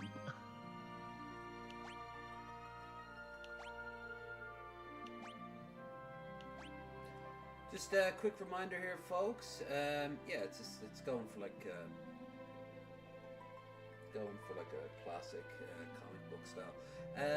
Yeah, he really is. If you enjoyed it, cape are good. please don't forget to like, share, subscribe. Check out the links down below. Help out with stream goal if you can. Always welcome. Never required. And if you yourself wish to guide me through a game, by all means join the Discord. Plenty of non-game related stuff there too, but you get to then. Hit me up. I do like some of the Berserker ones too because they have the cute cat helmets. Yeah. I like how the summoners also have the horns, which is something you see show up again in Final Fantasy IX. Also, the Red Mage is the same as the rat girl from fucking 9, who is the Dragoon. Oh yeah, she does have a similar costume, yeah.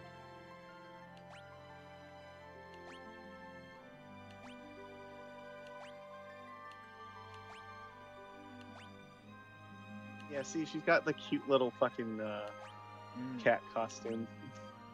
Oh yeah, and I love the fucking ears and the white mage hood that they're super cute. Yuffie in 7's remake, Yep. the Well, thing. it's because it's a Moogle costume. That's why. Yeah. It's basically the same thing.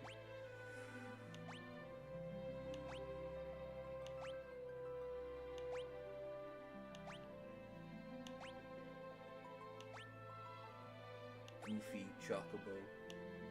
And that's it. There you go. Is 5 done and dusted. Yay! Okay, well, on that... It only took us 6 hours today, but we did it. Hell, that would have taken us 3 more episodes. That would have been a month and change. Yeah. And you want to promote before I'm out of here? No, I'll be back here on Friday. We'll do more bullshitting and Yeah. You can find me on Twitter and everything if you ever want to talk. I've already done my shilling, so all I'm going to say is this has been fun, and good night, everyone. Bye. Bye-bye.